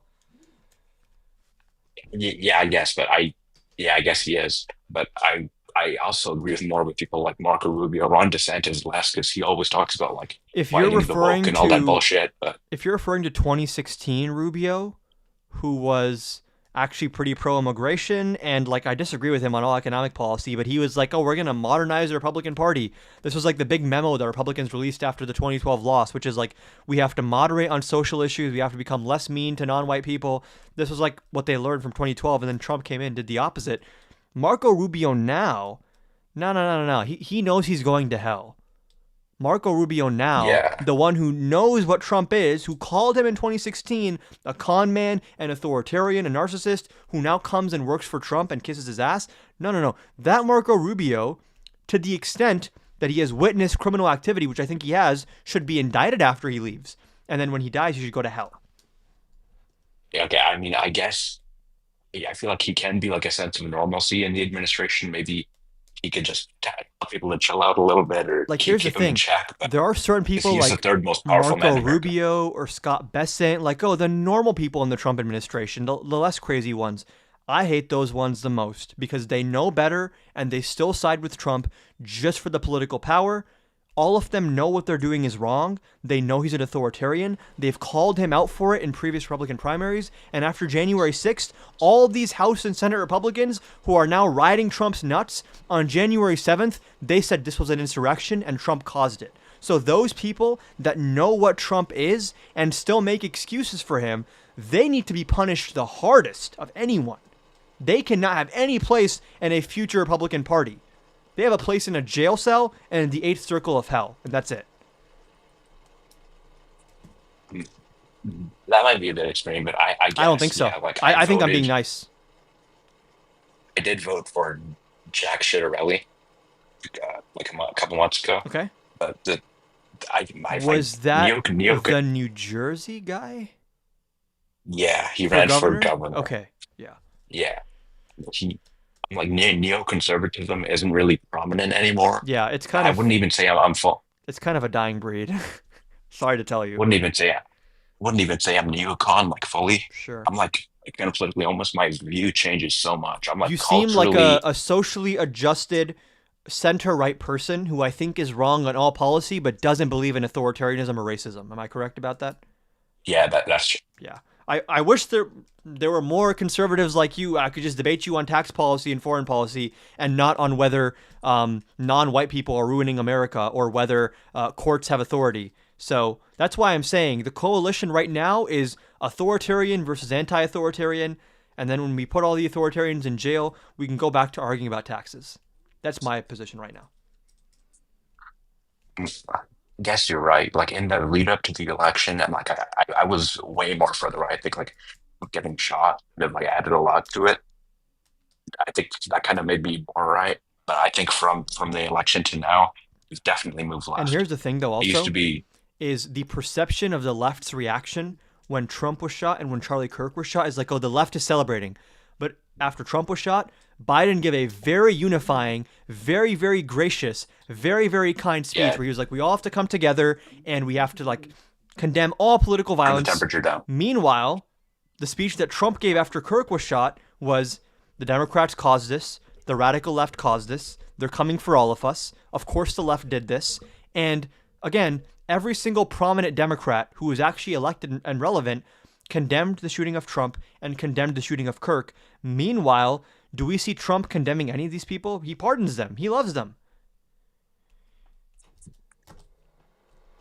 Yeah, I guess, yeah, that's true. I think the reaction to the Kirk shooting, like Elon Musk, like this is war, the left is a domestic terror organization, all that. I think that was really dumb.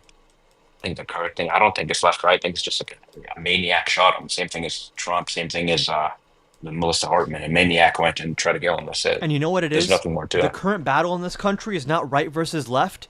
It is, for lack of a better term, normal versus unhinged. That is kind of where we're at now. Anyone who thinks that, like, if you come from Somalia, that makes you a garbage criminal person and that the president should have king-like powers, this is not about left and right. You're just an unhinged, antisocial, insane person who wants criminal authoritarianism, basically. Yeah, the Somalia stuff was kind of disgusting. Yeah. Like all the stuff he said, he called them like, He said it's that not a was bad. country, it's a bunch of people walking around killing each other. I want all of them to go back. It's a garbage country with garbage people. It was overtly racist, which is like, how sad is it to watch that even racist presidents in the past, like Nixon and Reagan, they hid their racism on private phone calls. They get declassified years later. Trump just says it on camera with a smile on his face. yeah, I agree. And yeah, I agree. Like relating to stuff before, like you said, when Charlie Kirk died, you said it's the left. Left is doing this. Mhm. Just for a contrast, when for 9/11, Bush called a State of the Union. He said Not all that this is Muslims. not all Muslims. This is he said he was very clear about that. So Even though the way think Bush that's a went on big to govern contrast. domestically, there was a lot of weird spying Yeah. on Muslims. But I get your point. yeah, sure. Yeah, but good conversation. Yeah. I think we should talk again in like 6 months to see Sure. where I am. But yeah, Sure. Thanks for hopping on. thank you for the call. Yeah. Okay. That started off a little bit. Is this the same guy who said that corruption was odd at first? Or was that someone else? I think it's the same guy. But conversation ended way better than it started, is my point. Ended way better than it started. I had to screen record this. Hey, man. If y'all want to screen record my lives and post clips on TikTok, that is good for me. It's good for the algorithm. It's good for getting these lives to be bigger when I do them. So, by all means, screen record this, screen record the YouTube VOD, and spread the gospel of the radical left lunatics. This is on YouTube, yeah. Whole VOD's on YouTube. He said morality was subjective, so I was not hopeful. I mean, I honestly don't necessarily disagree that morality is subjective. I just think that doesn't really matter. I've given my takes on morality. I hate ethics. I hate philosophy so much. It's all intellectual masturbation. I just hate it so much with a passion. Because, like, the example I always give is, like, I'll debate someone who's, like, a Christian ethics person. And then they tell me, all of your moral beliefs are just preferences. They're just preferences. What are they grounded in? And it's like, yeah, true, actually. Sure, they're preferences. What are your moral beliefs grounded in? Christianity, so it's subjective. No, it's just that your preference is Christianity is true, and you just take that as a given, as an axiom, or like as a building block, that Christianity is true. I don't think every time I debate someone on philosophy, my takeaway is, oh, you're saying that my morals are arbitrary, but your morals are just as arbitrary as mine. It's just that you don't acknowledge that, and I do. Which is why I think descriptively, I'm an emotivist. Which is that morals are expressions of how we feel about things. They're expressions of our values. Doesn't mean it's not important, but trying to apply rigorous, logical consistency to something that is so socially constructed and psychological feels like we're using an improper tool to talk about this topic. We're bringing, like, and I understand that there's like a weird obsession with we need to have all these rules and logical consistency and all this stuff, and it's like, no, when it comes to morals, the question is just like, for example, people talk about the is-ought gap, right? You can descriptively look at something, okay, this is what's true, but then to make a moral claim, you have to say what ought to be true. This is the is-ought gap. How do you go from something descriptive, okay, this is true, to this is what should be the case? And anytime you use the word should or ought, what's implied in that is it's in regards to something else, right? So for example, you can make an objective ought claim. If you're in a race and you want to win, you ought to run as fast as possible. That's an objective ought claim because I'm explaining the premise, which is that the thing the value you care about is winning the race. So in regards to that value of winning the race, you ought to run. The question with morality is not can you make an objective ought claim, it's what are the values upon which we want to make those ought claims. And I happen to think there's a lot more consensus on those values than people would lead you to believe. But that's like very high level stuff, right? And we don't have conversations at this level. We have them way down at, I guess, other way around, at the surface level of like individual instances of human behavior. How do we address those? Matt Nuclear is on Parker. Is this true? Hold on. Can someone confirm that Matt Nuclear is on Parker? I was about to end the live, and this is actual entertainment. Okay. Everyone, let's go over and let Parker know in his chat that I cooked Matt Nuclear, and he's about to cook him again. Third time Matt's getting cooked. Everyone, let's go let Parker know that. I'm going to go watch and enjoy. Thanks for tuning in tonight. It was a fun live.